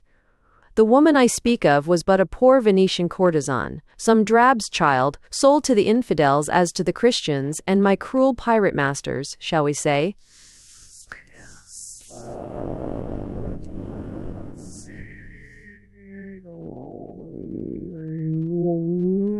For the first time, Diego, thou dost not understand me, or is it that I misjudged thee, thinking thee, dear boy, breaks off hurriedly.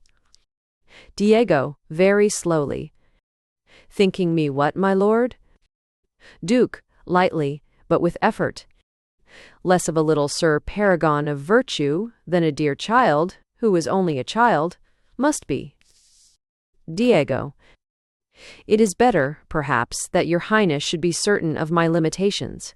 But I crave your highness's pardon. I had meant to say that being a waif myself, pure gutter-bred, I have known, though young, more Magdalens than you, my lord. They are, in a way, my sisters, and had I been a woman, I should, likely enough, have been one myself.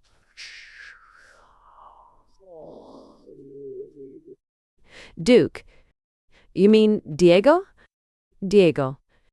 I mean that knowing them well, I also know that women, such as your highness has described, occasionally learn to love most truly. Nay, let me finish, my lord.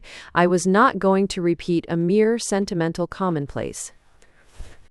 Briefly, then, that such women, being expert in love, sometimes understand, quicker than virtuous dames brought up to heroism, when love for them is cloyed. They can walk out of a man's house or life with due alacrity, being trained to such flittings. Or, recognizing the first signs of weariness before 'tis known to him who feels it, they can open the door for the other hand him, the clue of the labyrinth with a fine theatric gesture. But I crave your highness's pardon for enlarging on this theme. Duke. Thou speakest, Diego, as if thou hadst a mind to wound thy master. Is this, my friend, the reward of my confiding in thee, even if tardily? Diego. I stand rebuked, my lord, but, in my own defense, how shall I say it? Your highness has a manner tonight which disconcerts me by its novelty, a saying things and then unsaying them, suggesting and then, somehow, treading down the suggestion like a spark of your lightning. Lovers, I have been told, use such a manner to revive their flagging feeling by playing on the other ones. Even in so plain and solid a thing as friendship, such ways, I say it subject to your highness's displeasure, are dangerous. But in love I have known cases where, carried to certain lengths, such ways of speaking undermined a woman's faith and led her to desperate things. Women, despite their strength, which often surprises us, are brittle creatures. Did you never, perhaps, make trial of this? Magdalene, with... Duke. With what? Good God, Diego, 'tis I who ask thy pardon, and thou sheddest a dreadful light upon the past.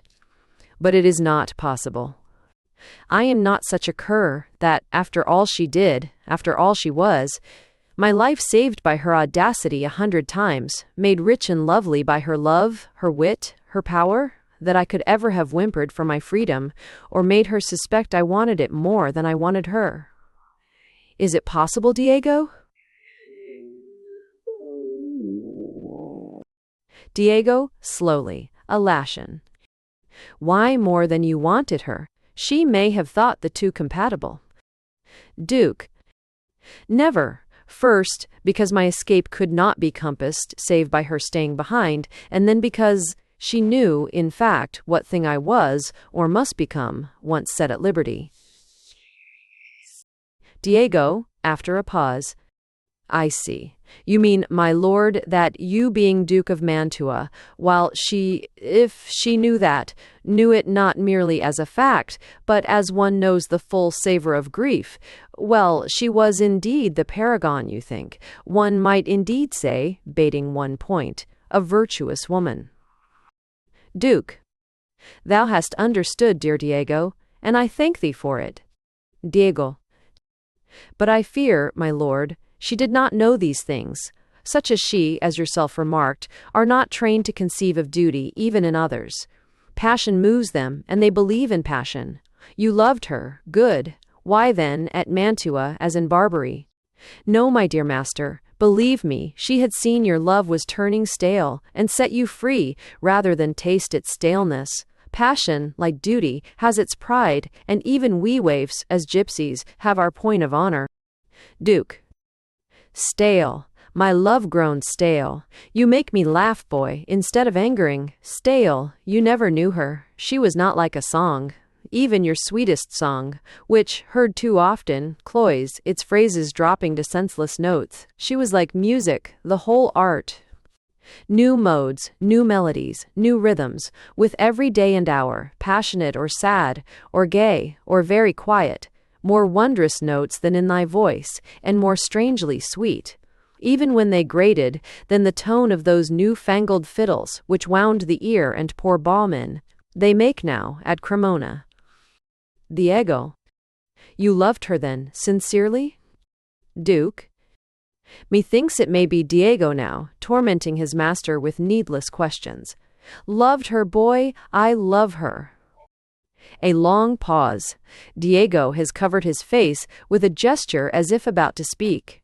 But the moon has suddenly risen from behind the poplars and put scales of silver light upon the ripples of the lake, and a pale, luminous mist around the palace. As the light invades the terrace, a sort of chill has come upon both speakers. They walk up and down further from one another. Diego. A marvelous story, dear master, and I thank you from my heart for having told it me. I always loved you, and I thought I knew you. I know you better still now. You are a most magnanimous prince. Duke. However. Alas, dear lad, I am but a poor prisoner of my duties, a poorer prisoner, and a sadder far, than there in Barbary. Oh, Diego, how I have longed for her, how deeply I still long, sometimes. But I open my eyes, force myself to stare reality in the face, whenever her image comes behind closed lids, driving her from me. And to end my confession. At the beginning, Diego, there seemed in thy voice and manner something of her. I saw her sometimes in thee, as children see the elves they fear and hope for in stains on walls and flickers on the path. And all thy wondrous power, thy miraculous cure, nay, forgive what seems ingratitude, was due, Diego, to my sick fancy making me see glances of her in thy eyes, and hear her voice in thine. Not music, but love, love's delusion, was what worked my cure. Diego? Do you speak truly, master? Was it so? And now? And now? Duke, the arm, letter, and 4 bases arm, and 2 ice, 2 4 1 4 1. Now, dear lad, I am cured, completely. I know bushes from ghosts, and I know thee, dearest friend, to be Diego. Diego. When these imaginations still held you, my lord, did it ever happen that you wondered, what if the bush had been a ghost? If Diego had turned into, what was she called? Quote. Duke. Magdalene, my fancy never went so far, good Diego. There was a grain of reason left, but if it had, well, I should have taken Magdalene's hand and said, welcome, dear sister, this is a world of spells, let us repeat some. Become henceforth my brother, be the Duke of Mantua's best and truest friend, turn into Diego, Magdalene.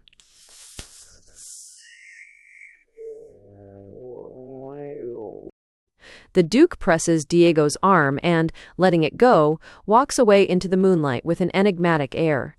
A long pause. Hark, they are singing within, the idle pages making songs to their ladies' eyebrows. Shall we go and listen? They walk in the direction of the palace.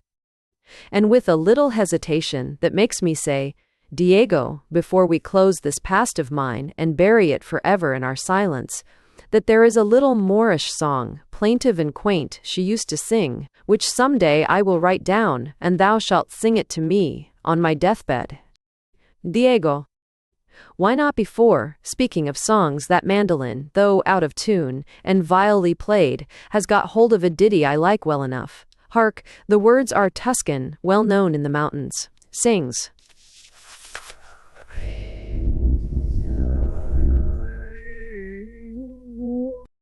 I'd like to die, but die a little death only. I'd like to die, but look down from the window. I'd like to die, but stand upon the doorstep. I'd like to die, but follow the procession. I'd like to die, but see who smiles and weepeth. I'd like to die, but die a little death only. While Diego sings very loud, the mandolin inside the palace thrums faster and faster. As he ends, with a long defiant leap into a high note, a burst of applause from the palace. Diego, clapping his hands. Well sung, Diego. Act IV. If we have.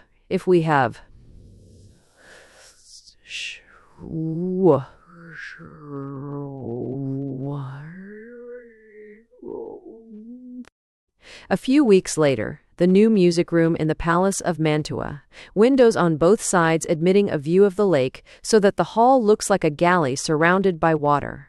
Outside, morning, the lake, the sky, and the lines of poplars on the banks are all made of various textures of luminous blue. From the gardens below, bay trees raise their flowering branches against the windows. In every window an antique statue, the Mantuan Muse, the Mantuan Apollo, etc. In the walls between the windows are framed panels representing allegorical triumphs. Those nearest the spectator are the triumphs of chastity and of fortitude. At the end of the room, steps and a balustrade, with a harpsichord and double basses on a dais. The roof of the room is blue and gold, a deep blue ground, constellated with a gold labyrinth in relief. Round the cornice, blue and gold also, the inscription, Rectus Pedo, Ferdinandus Mantuae Dux. The Princess Hippolyta of Mirandola, cousin to the Duke, Diego. Hippolyta is very young, but with the strength and grace and the candor, rather of a beautiful boy than of a woman. She is dazzlingly fair, and her hair, arranged in waves like an antique Amazon's, is stiff and lustrous, as if made of threads of gold. The brows are wide and straight, like a man's, the glance fearless, but virginal and almost childlike. Hippolyta is dressed in black and gold, particolored, like Mantegna's Duchess. An old man, in scholar's gown, the princess's Greek tutor, has just introduced Diego and retired. Diego? The Duke, your cousin's greeting and service, illustrious damsel. His Highness bids me ask how you are rested after your journey hither. Princess, tell my cousin, good Signor Diego, that I am touched at his concern for me. And tell him, such is the virtuous air of his abode, that a whole night's rest sufficed to right me from the fatigue of 2 hours' journey in a litter, for I am new to that exercise, being accustomed to follow my poor father's hounds and falcons only on horseback. You shall thank the Duke my cousin for his civility. Princess laughs. Diego, bowing and keeping his eyes on the princess as he speaks. His Highness wished to make his fair cousin smile. He has told me often how your illustrious father, the late Lord of Mirandola, brought his only daughter up in such a wise as scarcely to lack a son, with manly disciplines of mind and body, and that he named you fittingly after Hippolyta, who was queen of the Amazons, virgins unlike their vain and weakly sex. Princess. She was and wife of Theseus, but it seems that the poets care but little for the like of her. They tell us nothing of her, compared with her poor predecessor, Cretan Ariadne, she who had given Theseus the clue of the labyrinth. Methinks that maize must have been mazier than this blue and gold one overhead. What say you, Signor Diego? Diego, who has started slightly. Ariadne? Was she the predecessor of Hippolyta? I did not know it. I am but a poor scholar, madam, knowing the names and stories of gods and heroes only from songs and masques. The Duke should have selected some fitter messenger to hold converse with his fair learned cousin. Princess, see, gravely. Speak not like that, Signor Diego. You may not be a scholar, as you say, but surely you are a philosopher. Nay, conceive my meaning. The fame of your virtuous equanimity has spread further than from this city to my small dominions. Your precocious wisdom, for you seem younger than I, and youths do not delight in being very wise. Your moderation in the use of sudden greatness, your magnanimous treatment of enemies and detractors, what is actors, all so far and sumprovise, what is binking distractor. And the manner in which, disdainful of all personal advantage, you have surrounded the Duke, my cousin, with wisest counselors and men expert in office. Such are the results men seek from the study of philosophy. Diego, at first astonished, then amused, a little sadly. You are mistaken, noble maiden. 'Tis not philosophy to refrain from things that do not tempt one. Riches or power are useless to me. As for the rest, you are mistaken also. The Duke is wise and valiant, and chooses therefore wise and valiant counselors. Princess, impetuously, we have exade of all referred to styes. You are eloquent, Signor Diego, even as you are wise.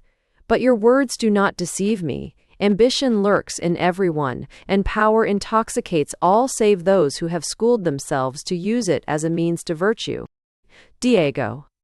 The thought had never struck me, but men have told me what you tell me now. Princess, even antiquity, which surpasses us so vastly in all manner of wisdom and heroism, can boast of very few like you. The noblest souls have grown tyrannical and rapacious and foolhardy in sudden elevation. Remember Alcibiades, the beloved pupil of the wisest of all mortals. Signor Diego, you may have read but little, but you have meditated to much profit, and must have wrestled like some great athlete with all that baser self which the divine Plato has told us how to master. Diego, shaking his head. Alas, madam, your words make me ashamed, and yet they make me smile, being so far of the mark. I have wrestled with nothing, followed only my soul's blind impulses. Princess, say gravely. It must be then, dear Signor Diego, as the Pythagoreans held, the discipline of music is virtuous for the soul. There is a power in numbered and measured sound, very akin to wisdom, mysterious and excellent, as indeed the ancients fabled in the tales of Orpheus and Amphion, musicians and great sages and legislators of states. I have long desired your conversation, admirable Diego. Diego, with secret contempt. Wado contempt. Noble maiden, such words exceed my poor unscholarly appreciation. The antique worthies whom you name are for me merely figures in tapestries and frescoes, quaint greybeards in laurel wreaths and helmets, and I can scarcely tell whether the ladies' fortitude and rhetoric with whom they hold converse are real daughters of kings or mere arts and virtues. But the Duke, a learned and judicious prince, will set due store by his youthful cousin's learning. As for me, simpleton and ignoramus that I am, all I see is that Princess Hippolyta is very beautiful and very young. Princess, sighing a little, but with great simplicity. I know it. I am young, and perhaps crude, although I study hard to learn the rules of wisdom. You, Diego, seem to know them without study. Diego. I know somewhat of the world and of men, gracious princess, but that can scarce be called knowing wisdom. Say rather knowing blindness, envy, cruelty, endless nameless folly in others and oneself. But why should you seek to be wise? You who are fair, young, a princess, and betrothed from your cradle to a great prince. Be beautiful, be young, be what you are, a woman. Diego has said this last word with emphasis, but the Stio princess has not noticed the sarcasm in his voice. Princess, shaking her head. That is not my lot. I was destined, as you said, to be the wife of a great prince, and my dear father trained me to fill that office. Diego. Well, and to be beautiful, young, radiant, to be a woman, is not that the office of a wife? Princess. Ah. I have not much experience, but my father told me, and I have gathered from books, that in the wives of princes such gifts are often thrown away, that other women, supplying them, seem to supply them better. Look at my cousin's mother. I can remember her still beautiful, young, and most tenderly loving. Yet the Duke, my uncle, disdained her, and all she got was loneliness and heartbreak. An honorable woman, a princess, cannot compete with those who study to please and to please only. She must either submit to being ousted from her husband's love or soar above it into other regions. Diego, interested. Other regions? Princess? Higher ones. She must be fit to be her husband's help, and to nurse his sons to valor and wisdom. Diego. I see. The prince must know that besides all the knights that he summons to battle, and all the wise men whom he hears in council, there is another knight, in rather lighter armor and quicker tired, another counselor, less experienced and of less steady temper, ready for use. Is this great gain? Princess. It is strange that being a man, you should conceive of women from... Diego. From a man's standpoint? Princess. Nay, methinks a woman's. For I observe that women, when they wish to help men, think first of all of some transparent masquerade, donning men's clothes, at all events in metaphor, in order to be near their lovers when not wanted. Diego, hastily. Donning men's clothes, a masquerade? I fail to follow your meaning, gracious maiden. Princess, simply. So I have learned at least from our poets, Angelica and Bradamante and Fiordaspina, scouring the country after their lovers, who were busy enough without them. I prefer Penelope, staying at home to save the lands and goods of Ulysses, and bringing up his son to rescue and avenge him. Diego, reassured and indifferent. Did Ulysses love Penelope any better for it, madam? Better than poor besotted Menelaus, after all his injuries, loved Helen back in Sparta? Princess. That is not the question. A woman born to be a prince's wife and prince's mother, does her work not for the sake of something greater than love, whether much or little? Diego. For what then? Princess. Does a well-bred horse or excellent falcon do its duty to please its master? No, but because such is its nature. Similarly, methinks a woman bred to be a princess works with her husband, for her husband, not for any reward, but because he and she are of the same breed, and obey the same instincts. Diego. Ah, then happiness, love, all that a woman craves for? Princess. Are accidents, are they not so in the life of a prince? Love he may snatch, and she, being in woman's fashion not allowed to snatch, may receive as a gift, or not. But received or snatched, it is not either's business, not their nature's true fulfillment. Oi? Diego. You think so, lady? Princess. I am bound to think so. I was born to it and taught it. You know the Duke, my cousin. Well, I am his bride, not being born his sister. Diego. And you are satisfied? O beautiful princess, you are of illustrious lineage and mind, and learned. Your father brought you up on Plutarch instead of Amadis. You know many things, but there is one, methinks. No one can know the nature of it until he has it. Princess, even was Rever. What is that, pray? Diego. A heart. Because you have not got one yet, you make your plans without it, a negligible item in your life. Princess. I durd, Sievers in stress. I am not a child. Diego. But not yet a woman. Princess. You, meditatively. You think then? Diego. I do not think. I know, and you will know, some day, and then, Princess, Nady Baz, home. Then I shall suffer. Why, we must all suffer. Say that having a heart for husband or child, means certain grief. Well, does not riding, walking down your stairs, mean the chance of broken bones? Does not living mean old age, disease, possible blindness or paralysis, and quite inevitable aches? If, as you say, I must needs grow a heart, and if a heart must needs give agony, why, I shall live through heartbreak as through pain and any other limb. Diego. Yes, were your heart a limb like all the rest? But 'tis the very center and fountain of all life. Princess. You think so? See, Nee thinks, pushing analogy too far, and metaphor, this necessary organ diffusing life throughout us, and, as physicians say, removing with its vigorous floods all that has ceased to live, replacing it with new and living tissue, this great literal heart cannot be the seat of only one small passion. Diego. Yet I have known more women than one die of that small passion's frustrating. Princess. But you have known also, I reckon, many a man in whom life, what he had to live for, was stronger than all love. They say the Duke, my cousin's melancholy sickness was due to love which he had outlived. Diego. They say so, madam. Princess thoughtfully. I think it possible, from what I know of him. He was much with my father when a lad, and I, a child, would listen to their converse, not understanding its items, but seeming to understand the general drift.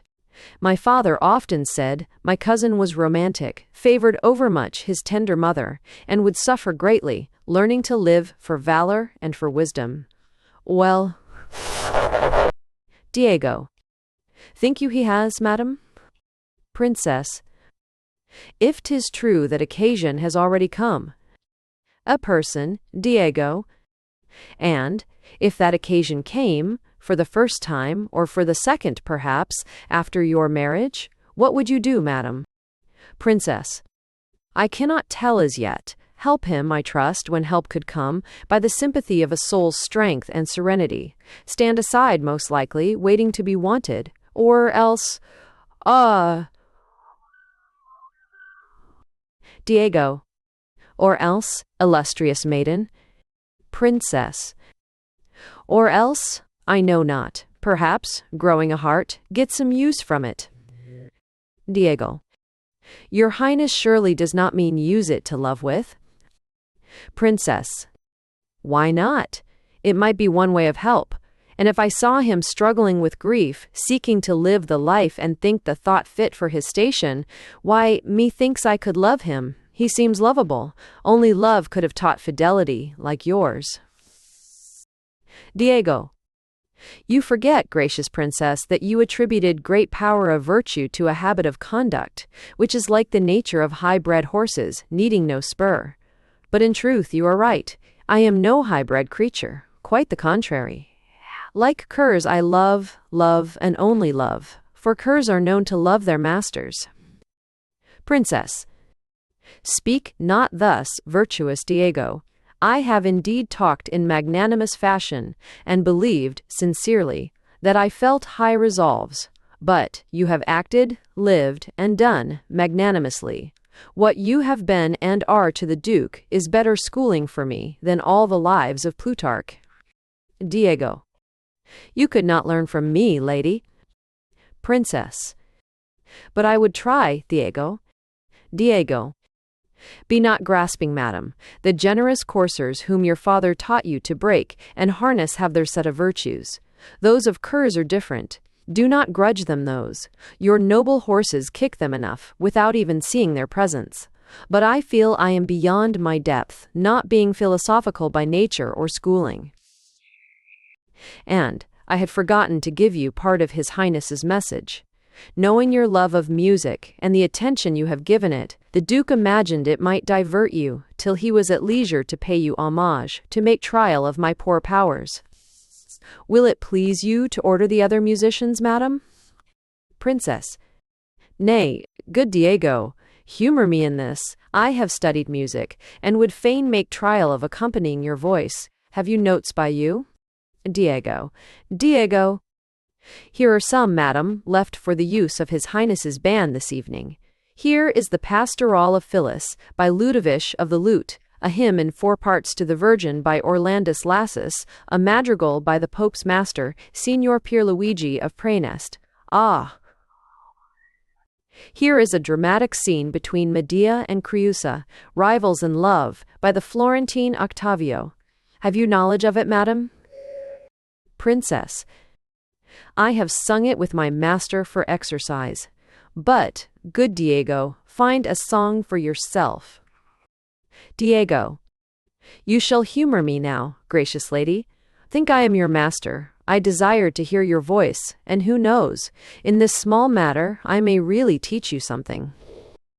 The princess sits to the harpsichord, Diego standing beside her on the dais. They sing, the princess taking the treble, Diego the contralto part. The princess enters first, with a full-toned voice clear and high, singing very carefully. Diego follows, singing in a whisper.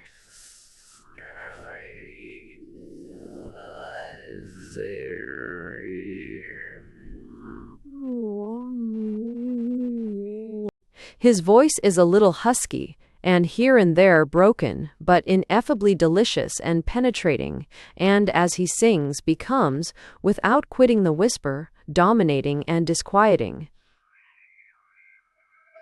Diego.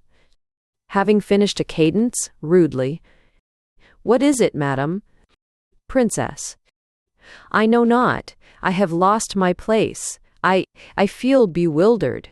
When your voice rose up against mine, Diego, I lost my head, and I do not know how to express it. When our voices met in that held dissonance, it seemed as if you hurt me. Diego. Smiling, with hypocritical apology. Forgive me, madam, I sang too loud, perhaps. We theatre singers are apt to strain things. I trust some day to hear you sing alone. You have a lovely voice, more like a boy's than like a maiden's still. Princess. And yours? 'Tis strange that at your age we should reverse the parts. Yours, though deeper than mine, is like a woman's. Diego, laughing. I have grown a heart, madam. 'Tis an organ, grows quicker where the breed is mixed and lowly, no nobler limbs retarding its development by theirs. Princess. Speak not thus, excellent Diego.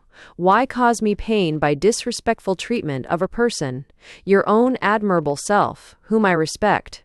You have experience, Diego, and shall teach me many things, for I desire learning. Meixes takes his hand in both hers, very kindly and simply. And simply, Diego, disengaging his, bows very ceremoniously. Diego. Shall I teach you to sing as I do, gracious madam? Princess, after a moment. I think not, Diego. Act V. 2 months later, the wedding day of the Duke, another part of the Palace of Mantua, a long terrace still to be seen, with roof supported by columns. It looks on one side onto the jousting ground, a green meadow surrounded by clipped hedges and set all round with mulberry trees. On the other side it overlooks the lake, against which, as a fact, it acts as dike.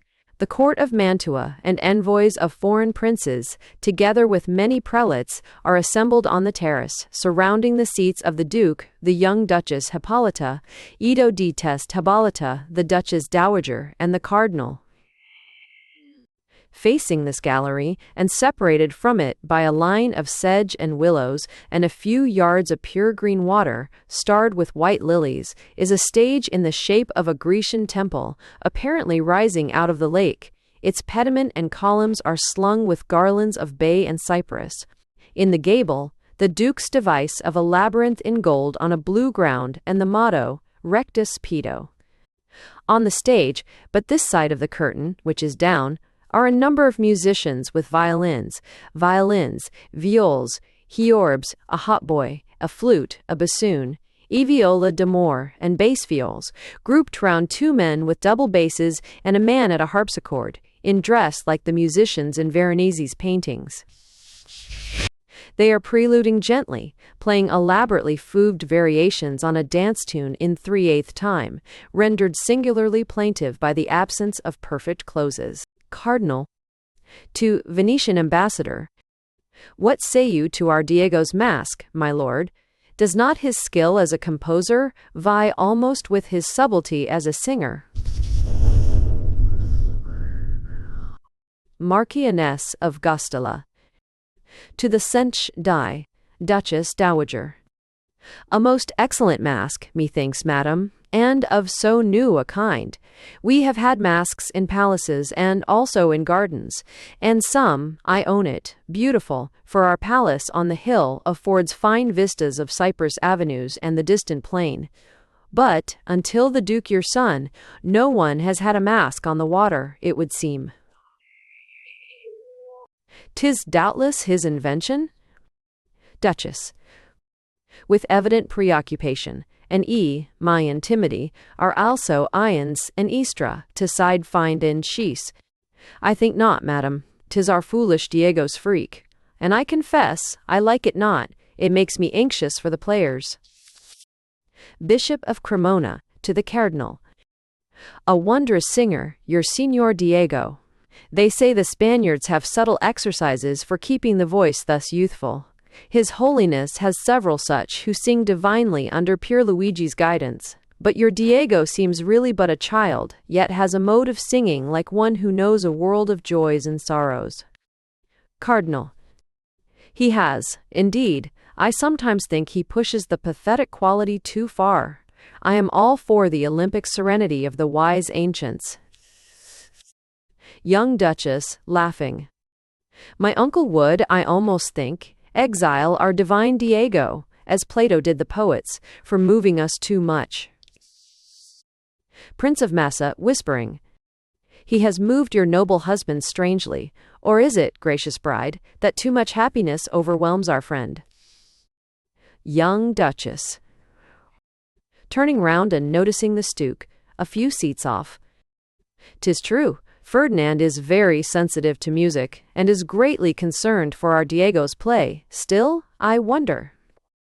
Marchioness to the Duke of Ferrara's poet, who is standing near her. I really never could have recognized Signor Diego in his disguise. He looks for all the world exactly like a woman. Poet. A woman, say a goddess, madam, upon my soul, whispering, the bride is scarce as beautiful as he, although as fair as one of the noble swans who sail on those clear waters. Jester, I busted. After the play, we shall see admiring dames trooping behind the scenes to learn the secret of the paints which can change a scrubby boy into a beauteous nymph, a metamorphosis worth 20 of Sir Ovid's. Dogus' wife, to the Duke.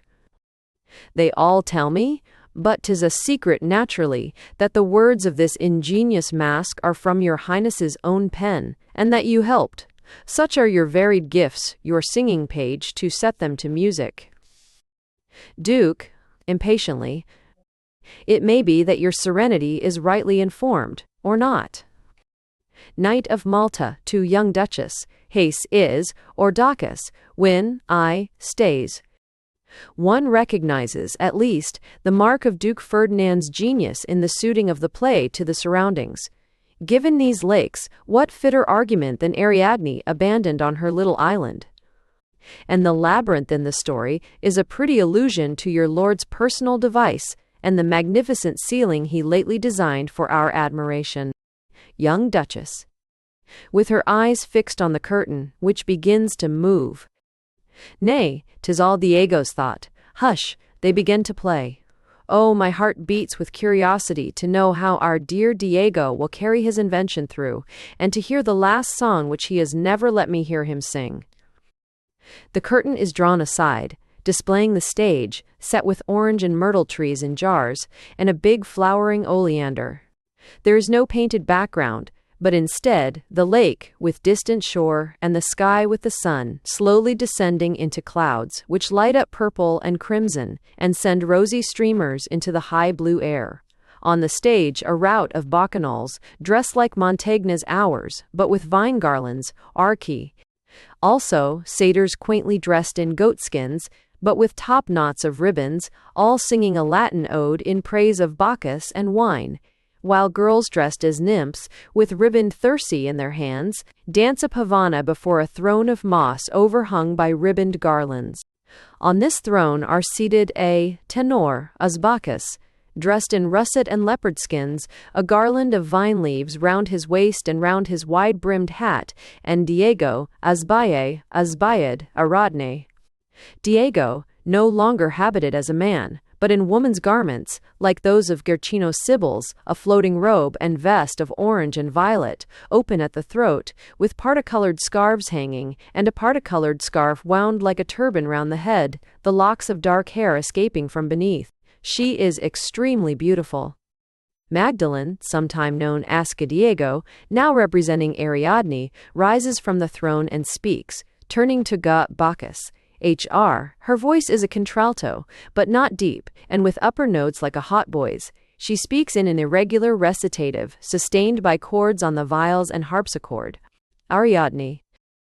Tempt me not, gentle Bacchus, sunburnt god of ruddy vines and rustic revelry.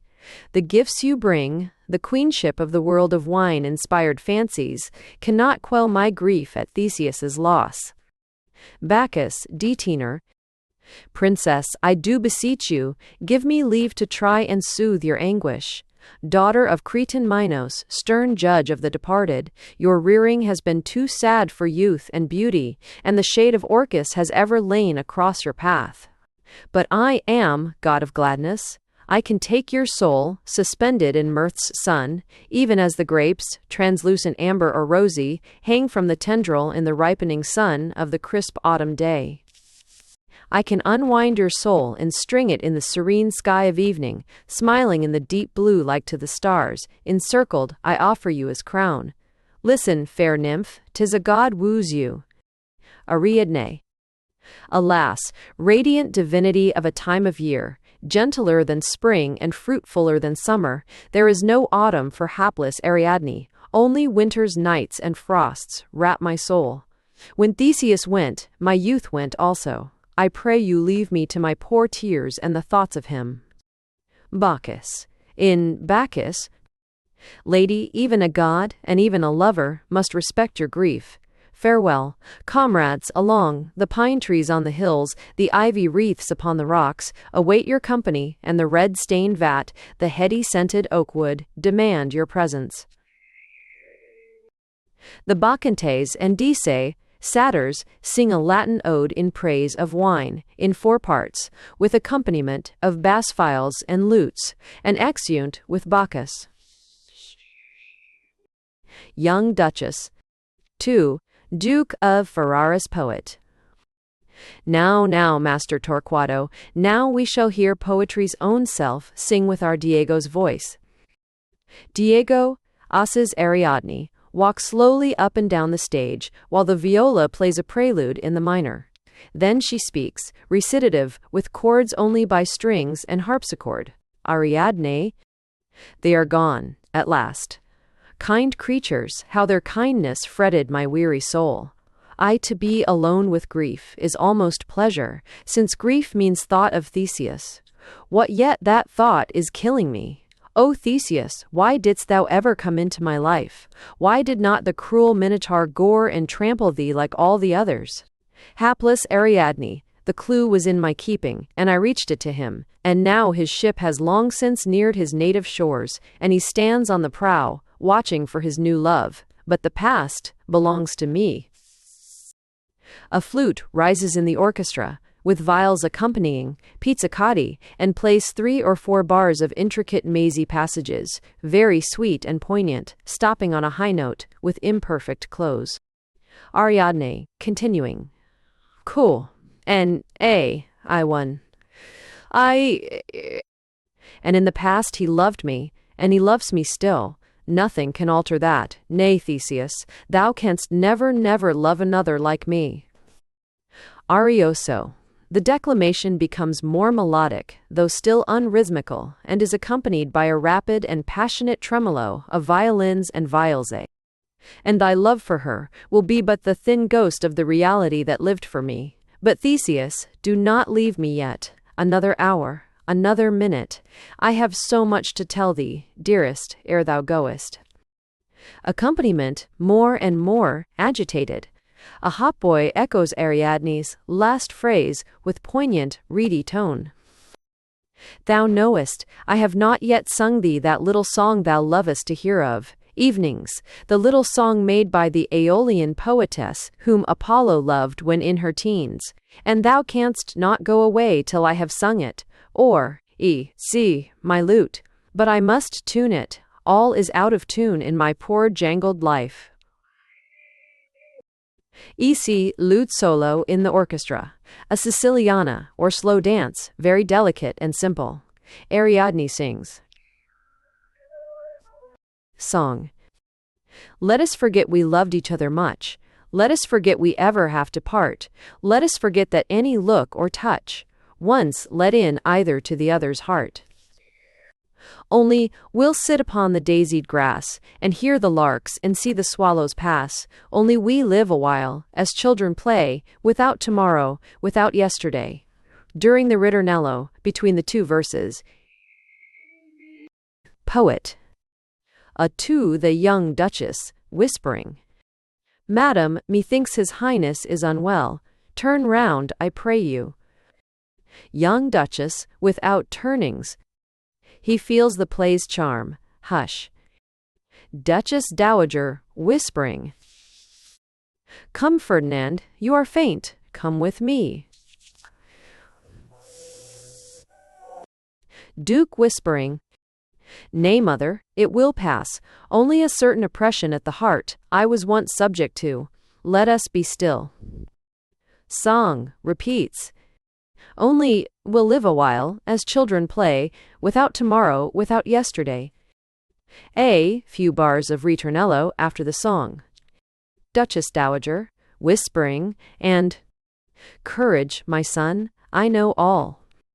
Ariadne. Recitative with accompaniment of violins, flute, and harpy. Theseus, I've sung my song. Alas, alas for our poor songs, we sing to the beloved, and vainly try to vary into newness. A few notes of the harp, well up, slow and liquid. Now I can go to rest, and darkness lap my weary heart. Theseus, my love, good night. Violins tremolo. The hautboy suddenly enters with a long, wailing phrase. Ariadne quickly mounts onto the back of the stage, turns round for 1 second, waving a kiss to an imaginary person, and then flings herself down into the lake. A great burst of applause. Enter immediately, and during the cries and clapping, a chorus of water nymphs in transparent veils and garlands of willows and lilies, which sings to a solemn counterpoint, the dirge of Ariadne. But their singing is barely audible through the applause of the whole court, and the shouts of Diego, Diego, Ariadne, Ariadne, Ariadne. The young Duchess endeavorated, wiping her eyes, incest. Young Duchess. Dear friend, Diego, Diego, our Orpheus, come forth. Crowd. Diego, Diego. Poet, to the Thek, Pope's legate. He is a real artist, and scorns to spoil the play's impression by truckling to this foolish habit of applause. Marchioness. Still, a mere singer, a page, when his betters call, but see, the Duke has left our midst. Cardinal. He has gone to bring back Diego in triumph, doubtless. Venetian ambassador. And, I note, his venerable mother has also left us. I doubt whether this play has not offended her strict widow's austerity. Young Duchess. But where is Diego meanwhile? The chorus and orchestra continue the dirge for Ariadne. A gentleman, in waiting, elbows through the crowd to the cardinal.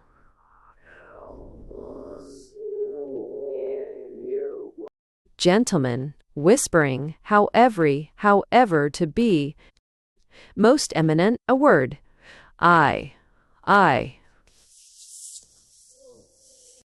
Cardinal, whispering, and the Duke has had a return of his malady?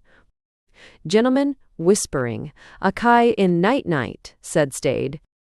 No, most eminent, but Diego is nowhere to be found, and they have brought up behind the stage the body of a woman in Ariadne's weeds.